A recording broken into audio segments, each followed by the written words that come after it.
Chapter 782. What? The fleet is back. Li Zixuan woke up late in the morning. He was washing his face in the yard when he heard Pang Feiji's shout from the front of the yard. He was stunned at first, but then he was overjoyed. Quick, quick, prepare a horse for me. Let's go to the dock now. Li Zixuan excitedly wiped his face and roared at Pang Feiji, who was outside. Yes, Lord Ju. Brother, isn't there a show to watch? Lon Her wants to go too. Lon who was playing in the backyard, shouted happily at this moment. The little girl was at the age where she was playing around and didn't sleep much. She woke up much earlier than Li Zixuan. When she heard that there was a big ship to watch, she immediately became interested. Ha! Okay, Lon since you want to see it, I'll take you to see it. Li Zixuan's laughter came from the backyard. After a while, the two of them rode out of the Yunshan courtyard. Lon naturally rode with Li Zixuan. The little girl giggled along the way. Ever since Yanhuang College started, Li Zixuan, as her brother, hadn't accompanied her to play for a long time. Today was a rare opportunity for them to go out and watch the show together. Ba River was one of the 8 rivers of Chang'an. It originated in Lantian County and was located to the east of Chang'an City. On both sides of the Ba Bridge, 5 miles of embankments were built. Thousands of willows were planted, and tourists walked shoulder to shoulder. It was a spectacular sight in Chang'an. Every time spring was in full swing and the spring wind blew, the willow catkins would dance in the air and fog would become a major sight on Ba Bridge in Chang'an. Ba River had a dock and a relay station. It was called Ba Pavilion. Many people would come here to welcome guests and bid them farewell. They would also break off willow branches as gifts. Ba River flowed through May Village. There was a relatively large dock in the southeast of May Village. Many merchant ships came here to load and unload their goods. The previous expedition ceremony of the Imperial Court fleet was held at this dock. After about half an hour, Li Zixuan and the rest arrived at the Ba River dock. At this time, the dock was already crowded. Why are there so many people? Li Zixuan couldn't help but ask when he saw the huge crowd surrounding the pier. Pang Feiji wiped the sweat off his forehead and hesitated for a moment before saying, "This. I don't know who leaked the news, but these commoners most likely have relatives in the fleet. They should be here to welcome their family." Maybe. Li Zixuan shook his head. He didn't want to delve deeper into it. He urged his horse to gallop into the crowd. Mother, why haven't I seen father yet? Didn't you say that daddy is coming back today? At the edge of the pier, a little girl raised her head to look at the middle-aged woman who was holding her little hand and asked in a crisp voice. The middle-aged woman gently stroked the little girl's ponytail and said softly, "Come back soon, come back soon." Although her voice was calm, her trembling hands showed that her heart was surging with emotions. She was not calm at all. She was just forcefully controlling her emotions to avoid losing her composure in front of her daughter. "Oh. Mother, do you think father has lost weight or gained weight? I haven't seen father for a long time. Yaya misses father so much." That's right, this mother and daughter were Meng Wenhao's biological mother and sister. If not for the military training at Yanhuang College today, Meng Wenhao would definitely have come personally. "Your father should have lost weight, right?" Meng Wenhao's mother said hesitantly. Meng Wenhao had already heard about Meng Youliang's recent situation from Li Zixuan. However, in order to prevent his family from worrying, he didn't tell them the truth. Therefore, Meng Wenhao's mother didn't know anything about her husband's experience at sea. "Yaya, be good. Your father must have missed you a lot too." Hearing the latter half of her daughter's sentence, Meng Wenhao's mother's eyes stung and she almost cried. Everyone in the world liked to be reunited, but the sadness and joy of separation were the helplessness of the poor. If they wanted to survive, their family had to accept separation. If they were unlucky, this separation would become eternal. But what could they do? Yes, yes, yes. Mother, after father comes back this time, let's not let father leave us again, okay? Yaya can also help the family earn money. Recently, Yaya has made a lot of money from catching locusts, so we can buy a lot of buns. However, Yaya was still young and couldn't understand the sadness behind this family. The little girl blinked her clear eyes and innocently begged. Meng Wenhao's mother felt bad when she heard her daughter's naive words. She hugged her daughter's head to her waist and said softly, "Okay, mother promises Yaya. After your father comes back this time, he will never leave us again." In fact, Yaya's wish was also Meng Wenhao's mother's wish. In the past few months when the fleet went out to sea, she didn't have a good night's sleep. She had never believed in gods and Buddhas, but she even went to Chang'an City's Daxingshan temple to pray to Bodhisattva several times and donated dozens of copper coins for incense and oil. Dozens of copper coins were nothing to a rich family, but for the current Meng family, dozens of copper coins were not a small amount. They could buy hundreds of pounds of rice. However, in order to pray to the gods and Buddhas to protect her husband's safety, Meng Wenhao's mother felt that it was worth it. How long will it take for the fleet to come back? Li Zixuan held Lan Er's small hand and squeezed forward as he asked. Now that he was a Wu Dao master, he could naturally release his inner strength. Although the dock was crowded with people and it was very crowded, with his strong inner strength, no matter where he went, the people around him would quietly bounce back a little. Therefore, he didn't have to worry about Lan Er being squeezed. "Sir, it should be soon. When I reported to you this morning, the fleet was only about 10 miles away. Now, it should be about 6 or 7 miles away." Opening the way in front should have been Pang Feiji's job as a guard. However, Li Zixuan, who spoiled his sister, was afraid that the crowd would squeeze and hurt Lan Er, so he personally opened the way. Therefore, Pang Feiji, the guard, actually hid behind Li Zixuan and enjoyed the treatment of a superior. 6 or 7 miles, based on the speed of the ship on the water, would only take about half an hour. Li Zixuan nodded and continued to pull Lan Er to the front of the crowd. The people of Chang'an City all knew that the fleet was coming back today. As the emperor, Li Er couldn't not know. However, he certainly couldn't be like the people and wait there for a long time. Halfway through the morning court, a small eunuch quietly walked to Li Er's side and whispered a few words. Then, Li Er directly stood up and said to the officials in the court with a smile on his face, "The morning court will end today. Everyone, follow me to Murky Island to welcome the triumphant return of the fleet to the south." Chapter 783. Hey, Rinbiao, you're here too. With their powerful internal force, Li Zixuan and the other two finally came to the front of the crowd. However, they met an old acquaintance. Who else could it be but Wang Rinbiao? Hee, it's Xiao Xian. I just received the news this morning. Fortunately, I had nothing to do, so I came to take a look. Wang Rinbiao chuckled and looked at Li Zixuan. Oh, right, Rinbiao, I forgot to ask you before.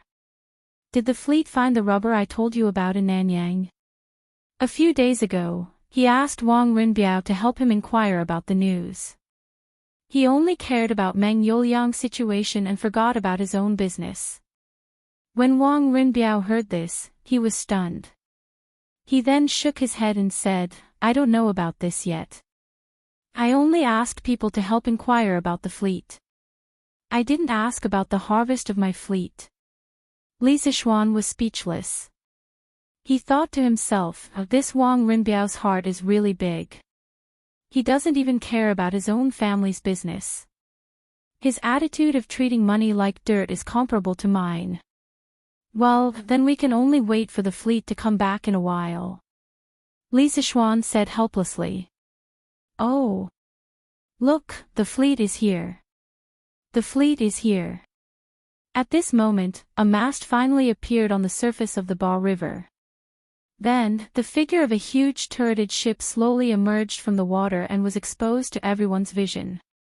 It was unknown who discovered this phenomenon, but someone shouted loudly, and the crowd on the pier immediately boiled up. "They're finally here. They're finally here. After going out to sea for almost 5 months, the fleet is finally back. God bless, the child's father must be fine." When the people saw more and more ships appear on the Ba River, they began to excitedly talk to each other. Most of them were praying for the safety of their family members. 5 months. This time, some families are happy and some are sad.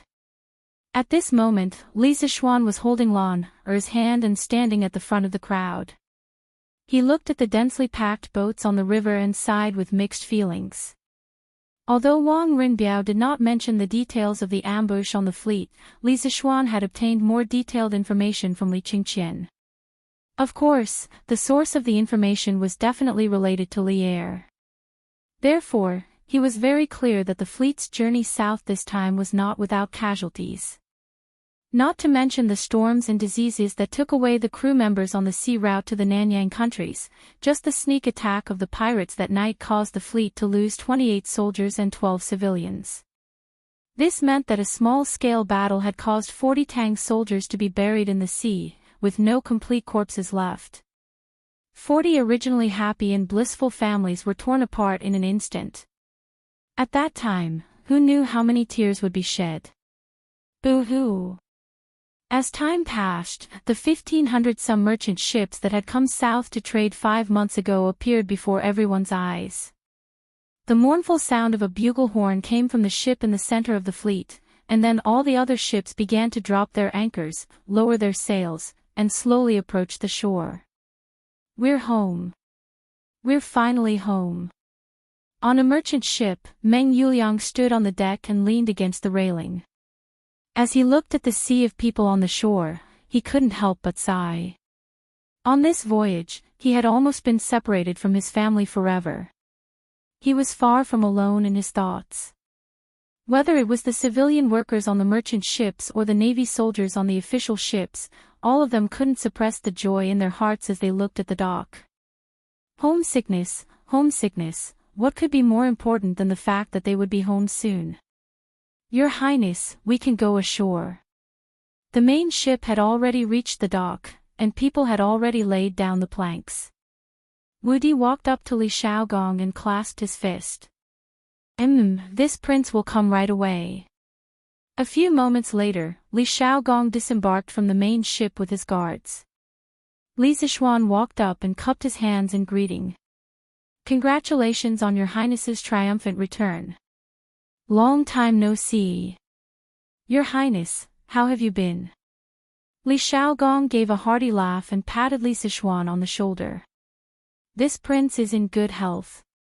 Looking at the days, the Imperial College should have started school by now. How come you still have time to come here?"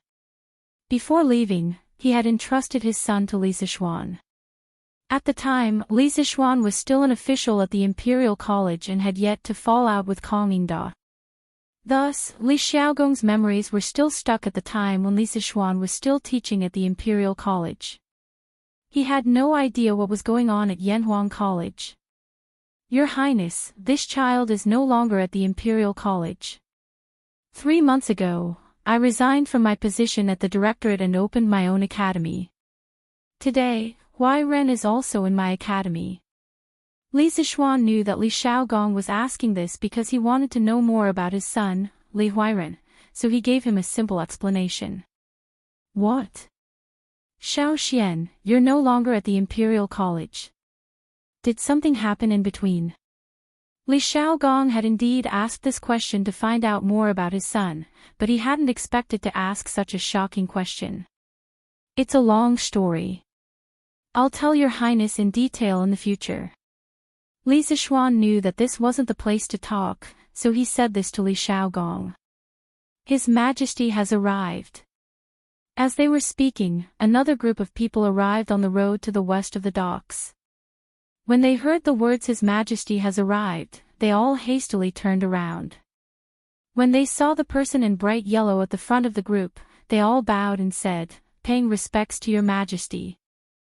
At the same place, with the same loud voice, one couldn't help but think of the departure ceremony that Li Er had held when the fleet went out to sea 5 months ago.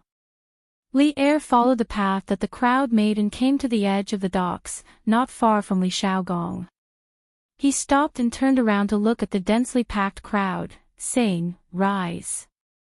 Only then did the commoners and the soldiers on the ship straighten up. Li Er looked at Li Xiaogong and said, "Xiaogong, it's been hard on you." Li Xiaogong hurriedly clasped his hands and said, "Your Majesty is too kind. It's my duty to share your Majesty's worries and worries. It's not hard at all." Li Er nodded. Then, he looked at the endless number of ships on the river and asked slowly, "Have all the ships of our great Tang returned?" Li Xiaogong said solemnly, "Your Majesty, of the 1,587 ships that I brought, except for one that was burned at sea, the rest returned safely. Furthermore, the 32 small countries in Nanyang have all sent a fleet of ambassadors to follow me back to pay respects to the Tang Empire and your Majesty." Chapter 784. The envoy of Zhenle greets the Emperor of Tang. The envoy of Funan greets the Emperor of Tang. The envoy of Piao greets the Emperor of Tang. Following Li Xiaogong's words, a group of people with different skin colors and clothes came down from the ship. They greeted Li Er respectfully with all kinds of etiquette. Some of them spoke in their native language, while others spoke in broken Chinese. When Li Xiaogong saw this, he quickly assigned a middle-aged scholar beside him to translate for them. Li Er was very happy after hearing this. As an emperor, there was no one who did not like to achieve great things. It was just that every emperor had different priorities. Ha! Good! Where is Cui Er? Cui Shanfu stepped out from the crowd of civil and military officials and cupped his hands. "I'm here. Bring the envoys of the various countries to Honglu Temple and treat them well. 3 days later, I will summon the envoys of the various countries at the imperial court meeting." In the Tang dynasty, Honglu Temple was one of the 9 temples. It was in charge of the 4 barbarians' tributes, banquets, gifts, and welcoming. It was also in charge of the inauspicious ceremonies of the country, the ancestral temples of Zhongdu, and the Taoist scriptures and tents. Whenever the emperor of the 4 barbarians or envoys had an audience, they would be treated as guests. They would be given a place to stay, and they would be given invitations, gifts, and banquets. The Department of Precepts would prepare in advance. There were 20 translators who specialized in translation, and each of them knew different languages. Generally speaking, Honglu Temple was equivalent to the modern Ministry of Foreign Affairs with an additional translation function. Cui Shanfu was the minister of Honglu Temple at this time. There was an organization corresponding to Honglu Temple called the Warden's Office. However, there was a substantial difference in the functions of the two. Honglu Temple was in charge of foreign guests, while the Warden's Office mainly dealt with ethnic affairs. "Yes, Your Majesty." Cui Shanfu didn't show it on his face, but he was complaining in his heart. This was because there were envoys from 32 countries. It was a rare sight to see such a large number of envoys in 100 years. Just communicating with so many envoys from different countries was difficult, not to mention other things. The pressure on Cui Shanfu's body was suddenly increased. After the envoys of various countries left the dock with Cui Shanfu and headed for Chang'an, Li Er looked at the endless boats on the river and turned around to give an order. "Beloved official Xiao, beloved official Yan, the 2 of you will be in charge of the transportation of goods. The grain and goods on the imperial court's ships will be directly transported to Taicang. As for the goods on the civilian merchant ships, you will order people to calculate the income of each family. After they pay the merchant tax, have them start unloading the goods. Be careful to prevent some people from secretly embezzling." When the fleet was heading south, the imperial court had said that all merchant ships heading south with the army had to pay a 5% tax on their trade. This could be understood as a protection fee, but compared to the 20,000 elite navy that the imperial court had mobilized, this protection fee was very cheap. Yes, Your Majesty. When the Minister of Civil Affairs, Xiao Yu, and the Minister of Works, Yan Lide, heard Li Er call out their names, they quickly stepped forward and bowed. Li Er nodded. Seeing that everything was done here, he immediately said to the ministers, "Return to the imperial court." A messenger eunuch spread Li Er's order one by one. The civil and military ministers who came with him all agreed. Li Er was about to return to the imperial court with Li Xiaogong and the officials of the imperial court. Suddenly, he turned his head and looked at Li Zixuan, who was secretly watching from the side. He said, "You also come back to the imperial court with me." Li Zixuan was confused. He didn't know why the goddess of luck suddenly fell on his head and made him unable to resist. "Yes, Your Majesty." Since he couldn't resist, he might as well enjoy it. He also wanted to hear about the harvest of the whole country, which had mobilized so many people to go south to trade. "Commandery Prince Hejin, can you tell us about the harvest of this trip for our beloved officials?" After Li Er led the ministers back to Taiji Palace, he sat up straight and looked at Li Xiaogong with a smile. "Yes, Your Majesty." Li Xiaogong was already prepared. He responded, then took out a booklet and began to read slowly. For this voyage, the imperial court has raised a total of 500 official ships. This subject has used more than 3,000 strings of silk and porcelain to exchange for a total of 880,000 dan of grain. There are 170,000 caddies of various spices such as Lycopodium officinalis, Lycopodium officinalis, Lycopodium officinalis, Lycopodium officinalis, Lycopodium officinalis, Lycopodium officinalis, Lycopodium officinalis, Lycopodium officinalis, Lycopodium officinalis, Lycopodium officinalis, Lycopodium officinalis, Lycopodium officinalis, Lycopodium officinalis, and various other spices. In addition, there are also 50,000 caddies of brass and 300,000 taels of silver. Silence. As Li Xiaogong read them out one by one, the court suddenly fell into a strange silence. 880,000 dan of grain. Although this amount was a bit large and exceeded everyone's expectations, it could be attributed to the fact that Nanyang was rich in grain and had never seen the beautiful silk and porcelain of the Central Plains. But what the hell was 170,000 dan of spices? Did you think that spices were weeds or radishes? Oh, at this time, radishes were still not called radishes. They were called fishes. See the Book of Songs. Picking fishes and picking fishes, there is no lower body. Cabbages were also not called cabbages. But spices had always been a precious existence in the Great Tang. Most of them were sold in pairs. Depending on the type of spices, the price could range from a few dozen copper coins to a few strings of one tael. When had anyone ever heard of someone possessing more than 10,000 dan of spices? The 170,000 dan of spices that Li Xiaogong mentioned was too frightening. However, Li Xiaogong wasn't lying. Some spices were really rampant in some of the island countries in the South China Sea. They grew everywhere like weeds. The 20,000 Navy soldiers he brought were farmers who cut the weeds many times. As for the 50,000 caddies of brass and 300,000 taels of silver, this was even more frightening. The total amount of silver that had been mined in the Great Tang was probably only around 200,000 to 300,000 taels. But Li Xiaogong actually brought back 300,000 taels of silver. What was even more shocking was that he even brought back 50,000 caddies of brass. Many of the courtiers started to look at Li Xiaogong with a strange expression. They wanted to ask, "Big brother, did you rob an entire country?" Of course, the courtiers were not surprised. The difference between the cost and the reward was too big. According to Li Xiaogong, he only used 3,000 strings of silk and porcelain to trade. But what about the things that he brought back? Just the 880,000 dawn of grain, according to the current grain price, would be worth more than 30,000 strings of coins. Adding in the 170,000 dawn of spices, 300,000 taels of silver, and 50,000 caddies of brass. Oh my God! Many of the courtiers calculated in their hearts, and in the end, they found it difficult to even breathe. Huge profits.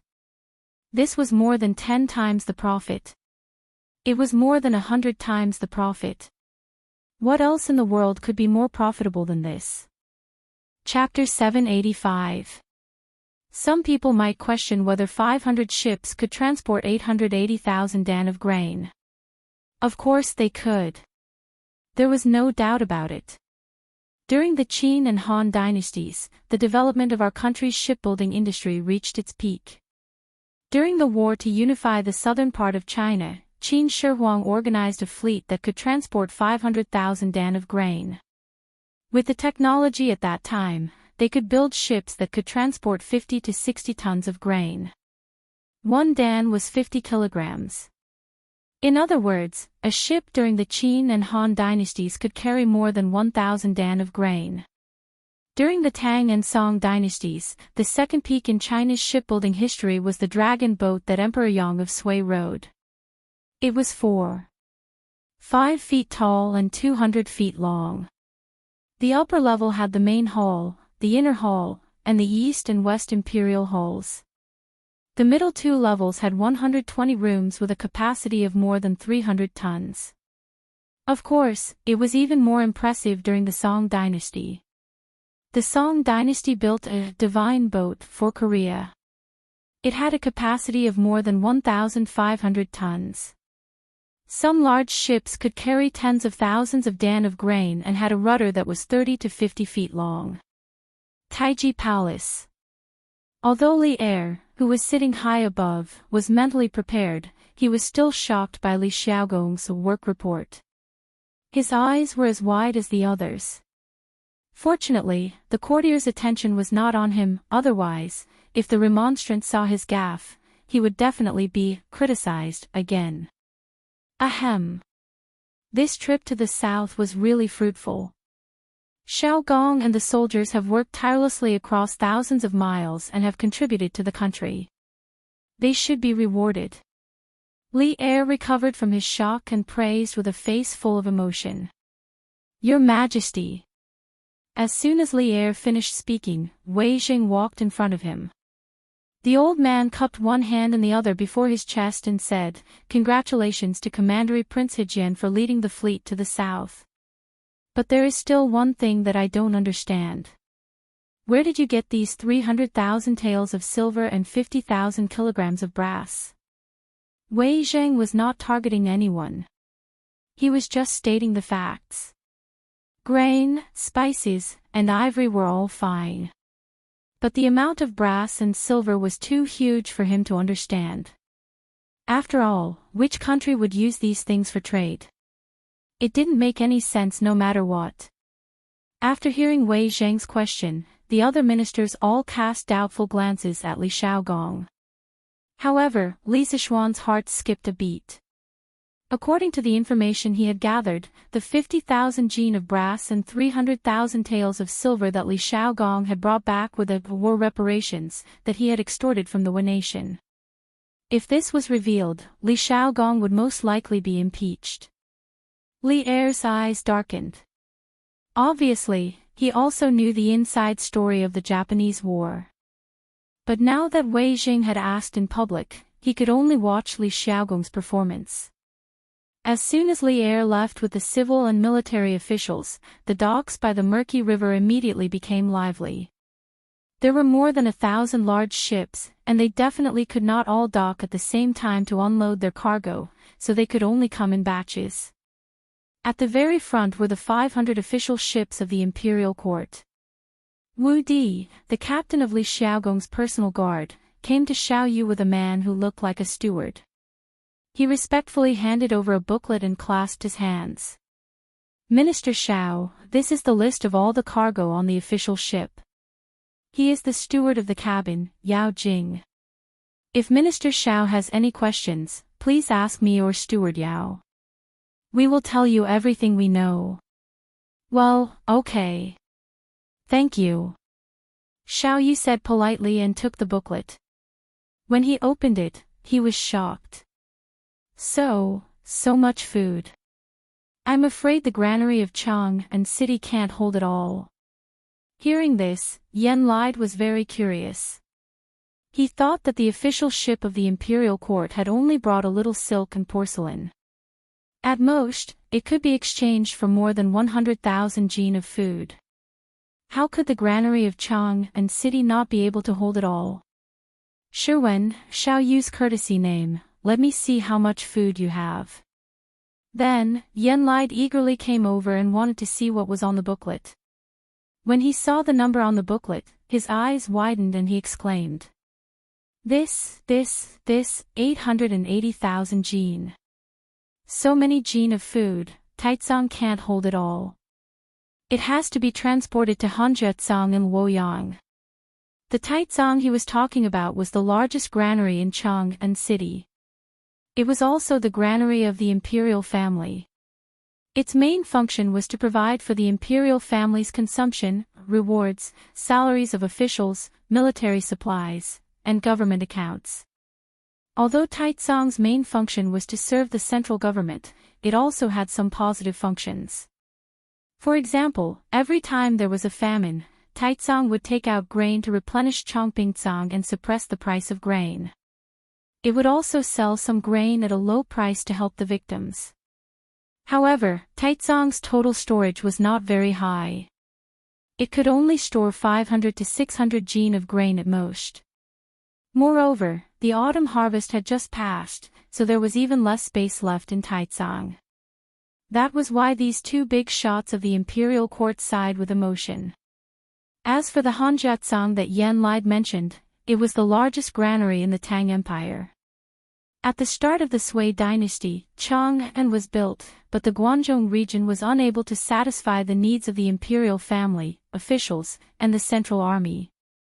During the Day era, to satisfy the grain needs of Chang'an, Emperor Yang built the Grand Canal.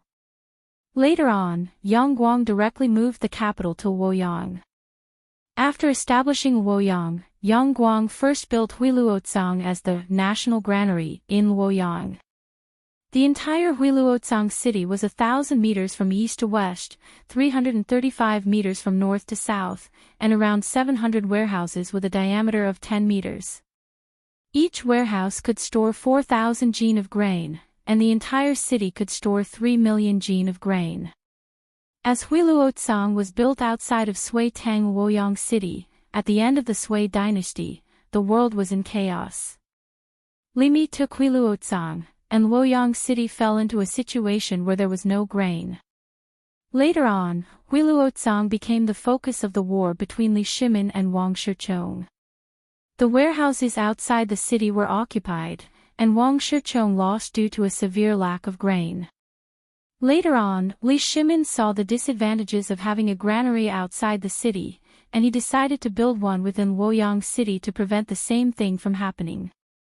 This granary that was carefully designed by Li Shimin was Hanjiatsang. Not only did Hanjiatsang provide grain for Luoyang City, but it also acted as a transportation station between Guangdong and Guangzhou. Later on, it slowly replaced the largest granary at that time, Luokotsang, and became the largest granary in the world, with a total storage of close to 6 million jin. Indeed, first move 150,000 jin of grain to Taizong, and the rest can only be transported to Luoyang along the Grand Canal. Lide, you take care of things here. I'll go to the palace to ask for a decree to send a portion of the official ships to Luoyang. Xiao Yu thought about it and decided to ask for Li Er's opinion. Otherwise, with so much grain, there would be no place to store it, and it would only benefit the rats. Chapter 786. In Taiji Palace, the morning court was still going on. Everyone's eyes were focused on Li Shaogong. Due to the special nature of the previous battle, Li Shaogong had only passed on the specific details to Li Er in the form of a secret report instead of a battle report. In this way, the ministers in the court naturally had no way of knowing the details. Of course, it couldn't be ruled out that some well-informed people obtained the news through abnormal channels, but even if they knew, they had to pretend that they didn't know at this moment. Otherwise, if they exposed their so-called abnormal channels in front of LoveLore, wouldn't that be looking for trouble? As a minister, if he attracted the suspicion of the emperor, his good days would be numbered. That's a good question, Minister Wei. Li Xiaogong looked back at Wei Jing and then bowed to LoveLore. He said in a deep voice, "Your Majesty, I am guilty." Seeing that Li Xiaogong didn't answer Wei Jing's question directly and instead apologized to LoveLore, the ministers in the hall were confused. They didn't know what Li Xiaogong was doing. This time, the imperial court had sent a fleet to the south. The harvest from this trip was almost equivalent to the imperial court's annual revenue. It had greatly alleviated the empty state of the national treasury since the Wei River Alliance. Li Xiaogong was definitely considered a great contribution. How could he be guilty? LoveLore's heart sank. How could he start to apologize without saying anything? He was very worried that Li Xiaogong would make a mistake and worsen the situation. Xiaogong led the army across the sea and brought back so much food and money for the imperial court. What is his crime? Although many thoughts were running through his mind, LoveLore remained calm on the surface. He slowly opened his mouth and asked the common question in the hearts of the ministers. Li Xiaogong seemed to have been prepared. He hurriedly cupped his fist and said, "I attacked the Wei nation's capital, Fanio City, without your Majesty's permission.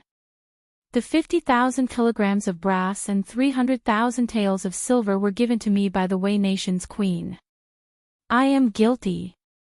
As soon as Li Xiaogong finished speaking, there was a buzz, and the court immediately exploded. The officials in the hall all stared with wide eyes, indescribably shocked. Some people didn't know whether to laugh or cry in their hearts because when Li Xiaogong had reported his gains from going south, they had secretly wondered if Li Xiaogong had plundered some country. Otherwise, how could he have brought back so much wealth? However, judging from the results that were announced now, their previous guess was actually correct. Li Xiaogong had truly ransacked a country, and the target of his ransacking was none other than the Wei nation that had previously paid tribute to the Great Tang. How could this be? Therefore, some people could not help but be eager to give Li Xiaogong a try. Wei Jing, who was standing in front of the officials, raised his eyebrows. He clearly didn't expect the truth to be like this. He took a step forward and said, "His Royal Highness, without your Majesty's permission, attacked the neighboring countries of the Great Tang. This action can easily cause panic in the neighboring countries, which is extremely disadvantageous to the Great Tang at this time. I think that His Royal Highness should be severely punished. I think that Left Minister Wei's words are reasonable. Now that the world has just settled down, the imperial court should be recuperating and getting along peacefully with the neighboring countries. His Royal Highness, for 300,000 taels of silver and 50,000 kilograms of brass, he attacked without authorization and ignored the relationship between the Great Tang and its neighboring countries. He simply has no respect for the imperial court. I think that he should be severely punished." As soon as Wei Jing finished speaking, Minister Cui Shanfu of the Honglu Temple hurriedly jumped out.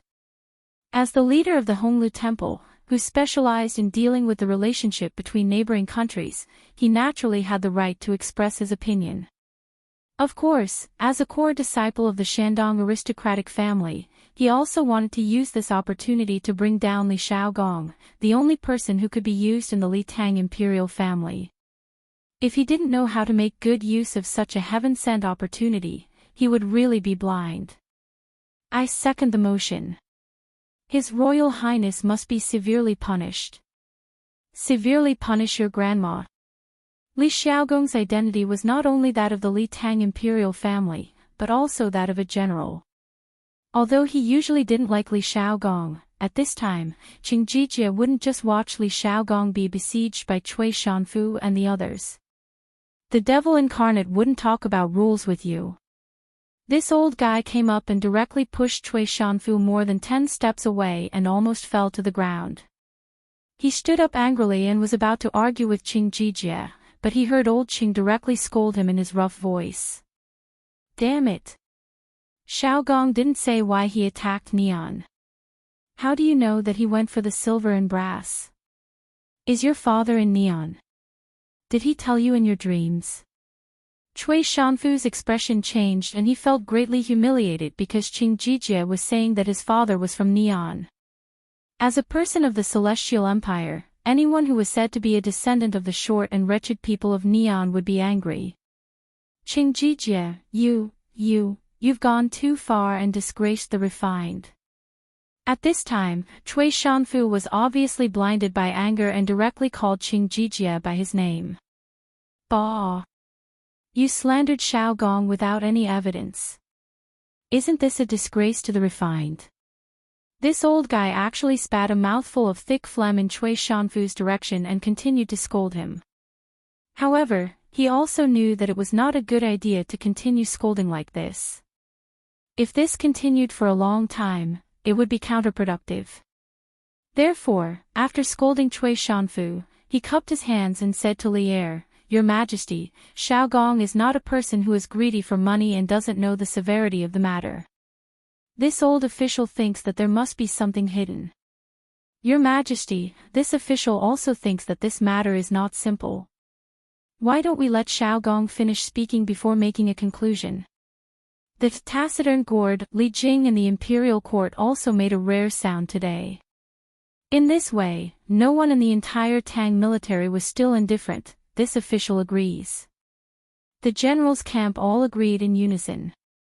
The civil officials' camp was in an uproar and did not reach a unified opinion. This was because the heads of the civil officials, Zhang Sun Wuji and Fang Xianling, had not expressed their opinions yet. In fact, the opinions of these two big shots were quite simple. For Zhang Sun Wuji, because of the relationship with Empress Zhang Sun, the Zhang Sun family was a proper relative of the emperor. In terms of position, Zhang Sun Wuji naturally sided with the royal family and protected Li Xiaogong. As for Fang Xianling, he felt that a mere nation was not enough to change the attitude of the surrounding countries toward the Tang Empire.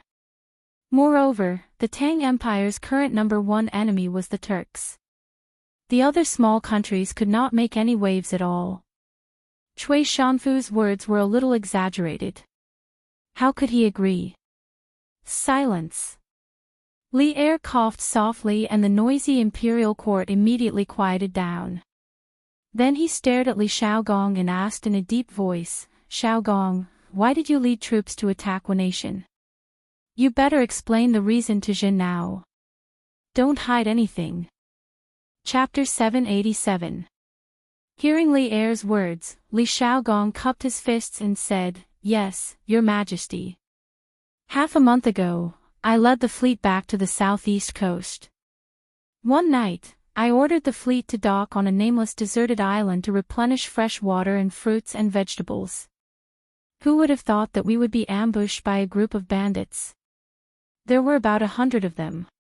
They knew that they were no match for the army, so they wanted to steal a few merchant ships and escape while the night was dark and the guards were lax. Unexpectedly, they were discovered by a civilian on the ship. I had reached an agreement with the Queen of nation. Nation would compensate the Tang army for the losses in the sneak attack. They would pay 10,000 kilograms of brass and 100,000 taels of silver. They would also capture the bandit leader and send him to Chang'an. But that night, when I left the Nation palace, I was attacked by a large number of assassins. If my friend and I hadn't been good at martial arts, I'm afraid we would have been buried in a foreign land. Hearing this, all the officials in the hall changed their expressions. Li Xiaogong was a commandery prince of the Tang Empire. If he died in Nation, the imperial court would lose face. And at that time, the Tang Empire and Nation would definitely have a war to the death. Because Li Xiaogong was not an idle prince, but a commandery prince who had made great contributions to the founding of the Tang Empire. How dare the Nation? How dare they assassinate the commandery prince of the Tang Empire? It's a pity that I wasn't there at that time. Otherwise, I would have caught the queen and thrown her into a brothel. Qing Yaojin was so angry that he was shouting and cursing. The ministers looked askance at him. They wanted to say that he was insulting the refined, but they were afraid that this old man would go crazy and not recognize his relatives. After all, Cui Shanfu next to him was an example. Li Xiaogong almost choked at this moment. He secretly thought that Qing Yaojin had a strong taste. He had seen the Queen of Nation. She was in her 70s or 80s, but Qing Yaojin still wanted to catch her and make her into a brothel girl. It was really, this subject's life and death are insignificant, but behind this subject are 20,000 Navy soldiers, tens of thousands of civilians, thousands of ships, and millions of dan of grain. Moreover, this subject represents the face of the Great Tang. If this subject were to die in the war, the consequences would be unthinkable. Later, after a detailed investigation, I found out that the assassin that night was the Suo family, the #1 family in Japan. The patriarch of this clan intends to seize the fleet of my Great Tang and its countless goods, so he wants to kill this subject. After I found out the whole story, I told the Queen of Nation about the result. However, the Queen of Nation wanted to protect the Suo family, so I led the army into the city and wiped out the Suo family. This subject could die, but the dignity of the Great Tang could not be trampled on. Those who offend my Great Tang must pay the price. After destroying the Suo family, the Japanese queen knew that she was in the wrong.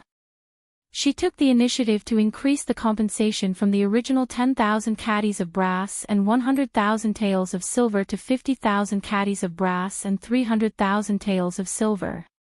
This was the whole story of the whole thing. I hope your Majesty can judge clearly. After Li Xiaogong finished speaking, the imperial court fell silent as the officials digested this matter. After a few seconds, Wei Jing turned to Li Xiaogong and said, "The Nation dared to assassinate the commandery prince. Of course, they deserved it. No punishment is too much. However, at the very beginning, your Majesty brazenly led the army to attack the Nation because of a few bandits. Wasn't that inappropriate? After all, there should be a more reliable solution." Li Xiaogong proudly raised his head and said, "Left Prime Minister Wei's words are wrong. That was not a matter of a few bandits. It was a matter of the people of the Great Tang dying at sea because of the Nation. Before the fleet left, His Majesty entrusted me with the task of protecting the people of the Great Tang. If there were any enemies, I had to do my best to destroy them." That night, the Nation ambushed the fleet and killed 28 soldiers and 12 civilians.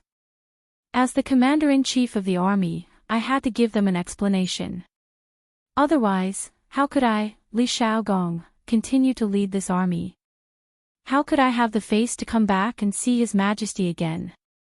Li Xiaogong's words were very good. He directly brought out Li Er. What he meant was that although he was a little impulsive when he attacked our country, everything was still done according to Li Er's instructions before he left. What else do you have to say? The facts prove that if a person wanted to criticize you, he could find a way to criticize you. At this moment, Cui Shanfu seemed to come back to his senses and said, "Your Highness has your reasons, but I don't know if your Highness has thought about how the other small countries around the Great Tang will view your actions. Will they think that the Great Tang is bloodthirsty and insecure? Will they unite and fight against the Great Tang together? This old thing was doing it for the sake of doing it. Now, he didn't even care about his face anymore. Bah! Alarmist words to scare people. Who do you think you are? Can you represent the small countries around the Great Tang?" Qing Yaojin looked at Cui Shanfu with disgust and said, "The Nation has gone too far. If Xiaogong doesn't teach them a lesson, won't the Great Tang lose its prestige? This battle was well fought. If it were me, old Qing, I would have fought even more ruthlessly and killed all the Nation people. They were the ones who were unrighteous first. Why should we talk about morality with them? Jia is right. Who do the Wanation think they are? How dare they ride on the head of the great Tang? Xiao Gong, this battle was well fought. Yuchi Gong also stood up at this moment and supported him. The two Grand Dukes are wrong. Harmony is the most important thing between countries. How can you use weapons just because of a disagreement? This will only push the Great Tang into a state of militarism. Seeing this, Kong Ingda couldn't help but speak up. As an old Confucian scholar, how could he hope for his country to become a bloodthirsty dynasty that only knew how to kill? Your Majesty, this subject has something to say. Seeing that the court was about to turn into a market, Li Zishuan stood up and cupped his hands to Li Er. He didn't have much to do today, but he couldn't stand the attitude of some people in the court towards the diplomacy of the Great Tang. Speak. Li Er's eyes lit up. He was looking forward to Li Zishuan helping him out of this situation. Thank you, Your Majesty. This subject wants to say that the question now is not whether we should attack the Wanation or not, but what can we do even if we attack them? The Wanation started it first. If we don't fight back, the surrounding countries will think that the Great Tang is easy to bully. It's just a trifling Wanation, so what if we attack them?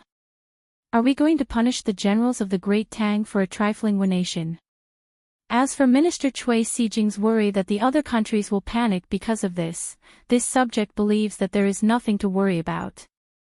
The peace and stability of the Great Tang is not obtained by blindly making concessions, but through the blood and fists of soldiers. The Tang must have pride, and the Tang are not afraid of war.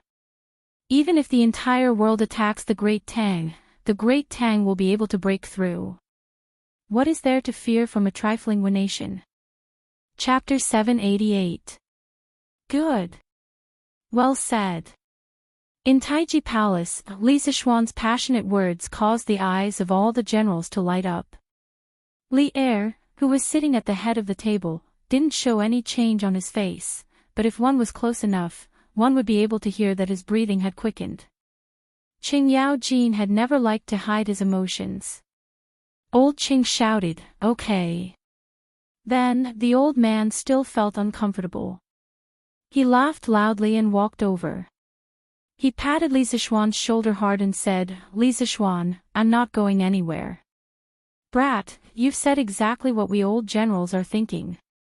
The peace of our Great Tang isn't begged for, but fought for. If the Japanese aren't convinced, then we'll beat them until they are. If the other small countries aren't convinced, then we'll continue to F*King beat them. What's there to be afraid of? In the imperial court, your mouth is full of filth." How rude. Many civil officials frowned in the face of old Cheng's foul language, but no one reprimanded him. They all knew what kind of character this devil incarnate had. However, there were also those who weren't afraid of death, and that was Cui Shanfu. This old man had completely forgotten the pain after his wounds healed. He couldn't help but reprimand him. Rude. I, old Qing, am clearly courageous. Unlike some people who, after 2 years of peace, shrink back and be afraid of this and that. They're really a disgrace to our Great Tang. Qing Yao Jin immediately snorted disdainfully at Cui Shanfu. Li Zishuan, on the other hand, secretly applauded. Qing Yaojin's words were precisely the reason why he had changed his usual style and forcefully stood out today. Now that the world had settled down, some people couldn't wait to put away their weapons and live a peaceful and comfortable life. How could that be? The current Great Tang was still quite a distance away from the prosperous dynasty in Li Zishuan's mind that could dominate the world. Who's shrinking back? This old man is just speaking the truth. Li Zishuan is just a brat who only knows how to talk big. When the time comes for the world to attack the Great Tang, what will we use to fight against the other countries? At that time, there would be wars every year, and the treasury would be empty. The common people would be plunged into misery and suffering. The slightest carelessness could lead to the downfall of the country. How can such an important matter of the country be decided by a little boy in his teens? When Cui Shanfu saw that Qing Yao Jin was just talking and not doing anything, he couldn't help but become bolder. The more he talked, the more excited he became. In the end, he was moved by his feelings for the country and the people. Chief Cui, your words are too much. Before Qing Yao Jin could say anything, Li Xiaogong spoke up. To be honest, Qing Yao Jin, Yu Qigong, Li Zixuan, and the others stood up for him and supported him, which was within his expectations. However, Li Zixuan also stood up for him, which surprised him a little. This was because in his impression, Li Zixuan had always been unwilling to participate in these court battles. Otherwise, this child would not be a third-rank official now. However, in reality, his daily authority was limited to the Yanhuang College's Yamacho. Regardless of where a hero comes from, Li Zhanshi is full of abilities. So what if he's young? A curved plow, a paper machine, a compass, a celestial lamp, and a glass mirror. These are all things that benefit the country and the people. Even if it was a 30 or 40-year-old scholar, would he be able to do better than Li Zhanshi? This time, if the fleet didn't have the help of Li Zhanshi's compass and sea chart, the casualties of the army and the people going south would definitely be more than 20 to 30%. How can such a young hero not even have the right to speak in the court in your mouth? Even if Li Zixuan didn't come out to help today, Li Xiaogong would still speak up for him. This was because if it wasn't for Li Zixuan's help, this southern trade trip definitely wouldn't have gone so smoothly. Xiaogong, well said. So what if he's young? Cui Shanfu, when you were Xiao Xian's age, who knows what you were doing? You still have the nerve to talk about Xiao Xian's age. Qing Yao Jin looked at Cui Shanfu and said with contempt. You. Cui Shanfu's face turned red. He pointed at Qing Yao Jin and trembled for a long time, but he couldn't say anything. Li Zixuan knew that at this time, he also had to go on stage. Otherwise, how could he always let others stand in front of him?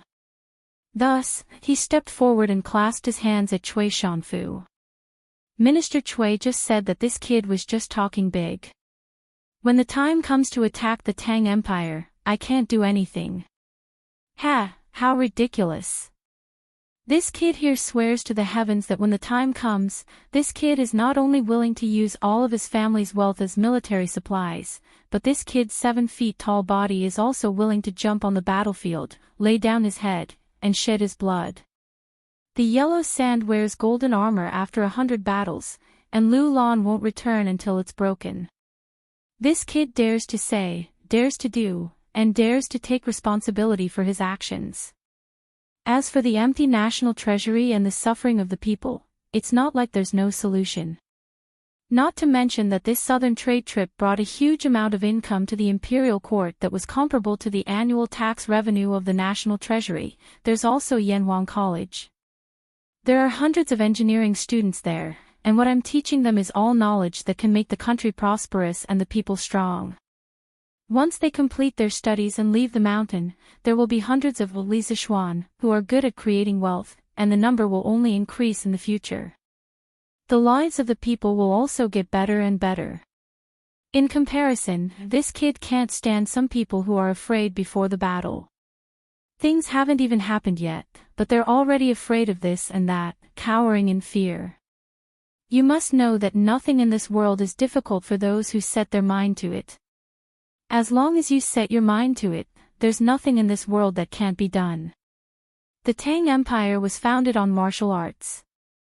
If there's a day when all the important officials in the court are afraid to fight, then the country won't be far from being destroyed. If you want to be everlasting, then you must always maintain the will to forge ahead and do things that ordinary people think are impossible. You shouldn't be afraid of everything like you are now, until you achieve nothing in the end. Li Zixuan's words could be said to be frequent golden sentences, such as, gold wears golden armor in 100 battles, and Lu Lan will not be returned until it is broken, from Wang Chongling's 7 Military Lessons. 4th, nothing in this world is difficult for those who set their mind to it, Song Qin Yuanjing's Lin Guangji, Volume 9. These sentences had never appeared before, and every one of them sounded so classic. Perhaps Li Sichuan himself didn't pay attention to this, and he just said it casually. However, Zhang Sun Wuji, Fang Xianling, and the other civil officials couldn't help but look at Li Sichuan in a new light. They secretly thought that this kid had never shown his talent in writing before, but today, he suddenly said so many good sentences. Could it be that he improvised? However, there was a problem. For someone like Li Sichuan who kept saying words like, destroy the country, he couldn't be said to be a coward. If it was a narrow-minded emperor, he might have been killed because of this. Good. It's rare for Li Zhanshi to have such insight at such a young age. Although this old man doesn't dare to agree with all of your previous views, this old man definitely agrees with the latter part of your words. To everyone's surprise, the old troll actually supported Li Sichuan. Chapter 789. Yellow Sand wears golden armor after 100 battles, Lu Lan won't return until it is broken. Wei Jing suddenly spoke up for Li Sichuan in the imperial court, which was indeed unexpected. However, Li Er, who was sitting at the head of the table, did not pay attention to this. He muttered Li Sichuan's poem twice, and if one looked closely, they would find that his eyes were actually shining. After a while, just as the officials in the imperial court were still discussing and whispering to each other, Li Er finally spoke. There is no need to discuss this matter anymore. The Battle of Fanio capital was started by the Wu nation. First, they attacked the Tang Empire's merchant ships, then they assassinated the Tang Emperor. They should be punished. Xiao Gong's actions were all for the sake of the Tang Empire's people. Even if he had overstepped the bounds, a general is outside and does not obey military orders. We cannot punish a meritorious official because of this. The journey to the south was full of dangers. Xiao Gong alone shouldered the heavy responsibility and brought back a large amount of food, spices, and money for the imperial court at a very low cost. He really deserves great credit for his hard work. I have decided to reward Xiao Gong with 200 households, 10 pairs of elephant tusks, 50 tiger skins, 100 rolls of silk, 5,000 taels of silver, and 2 million taels of money. After such a long discussion, Li Er finally made the final decision. The noisy crowd in the imperial court suddenly quieted down. Thank you, Your Majesty. Li Xiaogong hurriedly bowed to express his thanks. Qing Yaojin and the others said happily, Your Majesty is wise. Cui Shanfu was so angry that he frowned, but at this time, he did not dare to say anything. He did not want to anger Li Er again. He heard Li Er continue. The compensation for the soldiers who died in the battle will be increased by 1 level. The Ministry of Civil Affairs will send a special person to compensate the civilian who died in the battle. Among them, the civilian who survived, Meng Yuliang, loudly warned at the critical moment and prevented the merchant ship from falling into the hands of the bandits. Moreover, this person is extremely loyal and brave. At the moment of life and death, he forcefully changed the direction of the burning ship and saved the main fleet. I have decided to confer him the title of Grade 8 Xuanjie Commandant. He will be rewarded 100,000 taels of silver and 100 rolls of silk. Feng Jihua, a merchant on the same ship, is a man who values friendship and righteousness. In the face of danger, he is not flustered. The title of a righteous merchant shall be bestowed upon him. When Li Sichuan heard this, he was secretly happy for Meng Wenhao's father. This man who was like a pillar of the family had finally used his own life to support his family. It was really not easy. Although the rank of an 8th grade official was small, it was still an official position. In the future, their family would not be easily bullied by others. This was just a reward for 2 nameless soldiers, and the rewards were insignificant. Naturally, the ministers in the court would not object. Some of them even felt that Li Er should not have brought this kind of small matter to the court. It seemed like he was making a mountain out of a molehill. Lantian County's Li Sichuan, who created the compass, presented the sea map, and helped the fleet return safely. Although he didn't personally participate in the voyage, his contributions in the rear cannot be erased. Moreover, it was you who suggested that the fleet go south to trade. Now that the fleet has brought back such a large amount of goods and money for my great Tang, your contributions cannot go unnoticed. In addition, you invented the paper machine, leveled the price of paper, presided over the compilation of the Great Tang Dictionary, and enlightened tens of thousands of people. Your contributions to the present generation will benefit the future generations. We have decided to reward you with these contributions. You will be conferred the title of Marquis of Yonghen, with a fief of Lantian and 600 households. Regarding Li Zixuan's official position, Li Er had been deliberately suppressing it. Previously, Li Zixuan had made many contributions, but Li Er did not reward Li Zixuan. He felt that Li Zixuan was still too young, and if he were to reward him too much, it would be overpraising him. But later on, Li Er felt that Li Zixuan's abilities and views were becoming less and less like those of a teenage brat. Thus, Li Er decided to stop suppressing it and directly promote Li Zixuan from county's marquis to Li Zixuan. Of course, this one step was truly one step. At least within the next 10 years, Li Zixuan's noble rank would not be able to rise any further. Otherwise, he would quickly reach a point where he could not rise any further. Li Er wanted to leave this talent to Li Qingqian. This subject thanks your majesty for the great favor. When the ministers heard Li Er's reward, they were all stunned. Li Zixuan took advantage of the moment when others were stunned to go forward and thank him. Logically speaking, he did not care if his marquis title could be promoted in the next few years. His original dream was to become a marquis in the Great Tang. Now that his dream had come true, he naturally had to cherish this opportunity. As for the title of Duke above Marquis, he did not even think about it. To him, one Marquis was enough. Your Majesty, this. Almost at the same time, Wei Jing also opened his mouth. It seemed that he wanted to object, but seeing Li Zixuan accept the reward so quickly, he could only swallow the words that were on the tip of his tongue. His expression was very ugly. Li Er indifferently glanced at Wei Jing, but did not ask for details.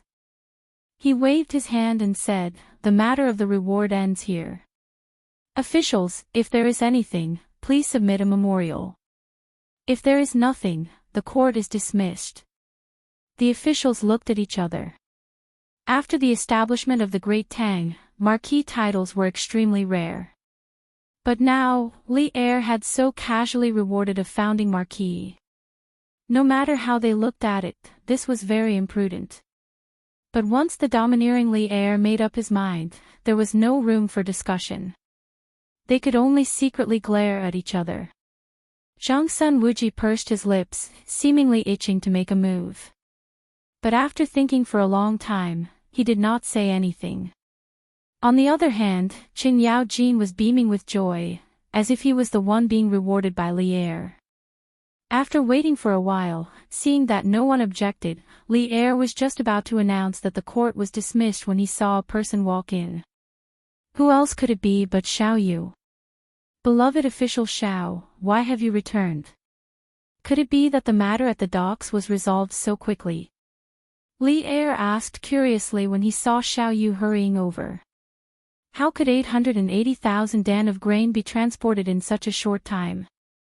Xiao Yu bitterly smiled and cupped his hands. Your Majesty, now that the autumn harvest has just passed, Chang'an's granary can only hold a few 100,000 dan of grain at most. So, this old official has returned to ask Your Majesty if we should transport the excess grain to Luoyang along the canal. Only then did Li Er come to a realization. Actually, he could not be blamed for not thinking things through. He did not expect Li Xiaogong to bring back so much grain. Otherwise, he would not have asked Xiao Yu to make an extra trip. Let's do as beloved official Xiao says. Use the fleet to transport the excess grain to Luoyang's Hanja granary. If there was a locust plague next year, he could transfer grain from Chang'an and Luoyang at the same time. That was what Lier thought. This official obeys your majesty. Xiao Yu replied and cupped his hands before leaving. Lier looked at the officials in the hall and said loudly, since there is nothing else, the court is dismissed. Just like that, the morning court finally came to an end after many twists and turns. Li Zishuan returned with a full load. Chapter 790. Ha! Not bad, not bad. You're already a marquis at such a young age. You're even more promising than I was back then. After the morning court session, Qing Yaojin patted Li Zishuan's shoulder and laughed heartily. Uncle Qing, you must be joking. Compared to you, I'm still far behind. I was born in an era of peace. If I was born in your era, I definitely wouldn't have been as successful as you. Li Zishuan's half-true and half-false words made Qing Yaojin burst with joy. Ha! That's true. Back then, the world was in turmoil. The 18 rebellious princes all had their own armies. The people had no way to make a living. I fought left and right, and finally, I was able to become His Majesty's subordinate and conquer the world together. Qing Yaojin stroked his beard as he spoke, looking as if he was reminiscing. What a scene of a hero in his twilight years, reminiscing about the past. Li Zishuan almost vomited blood. He thought to himself, old Qing is really good at pretending. There's no end to it.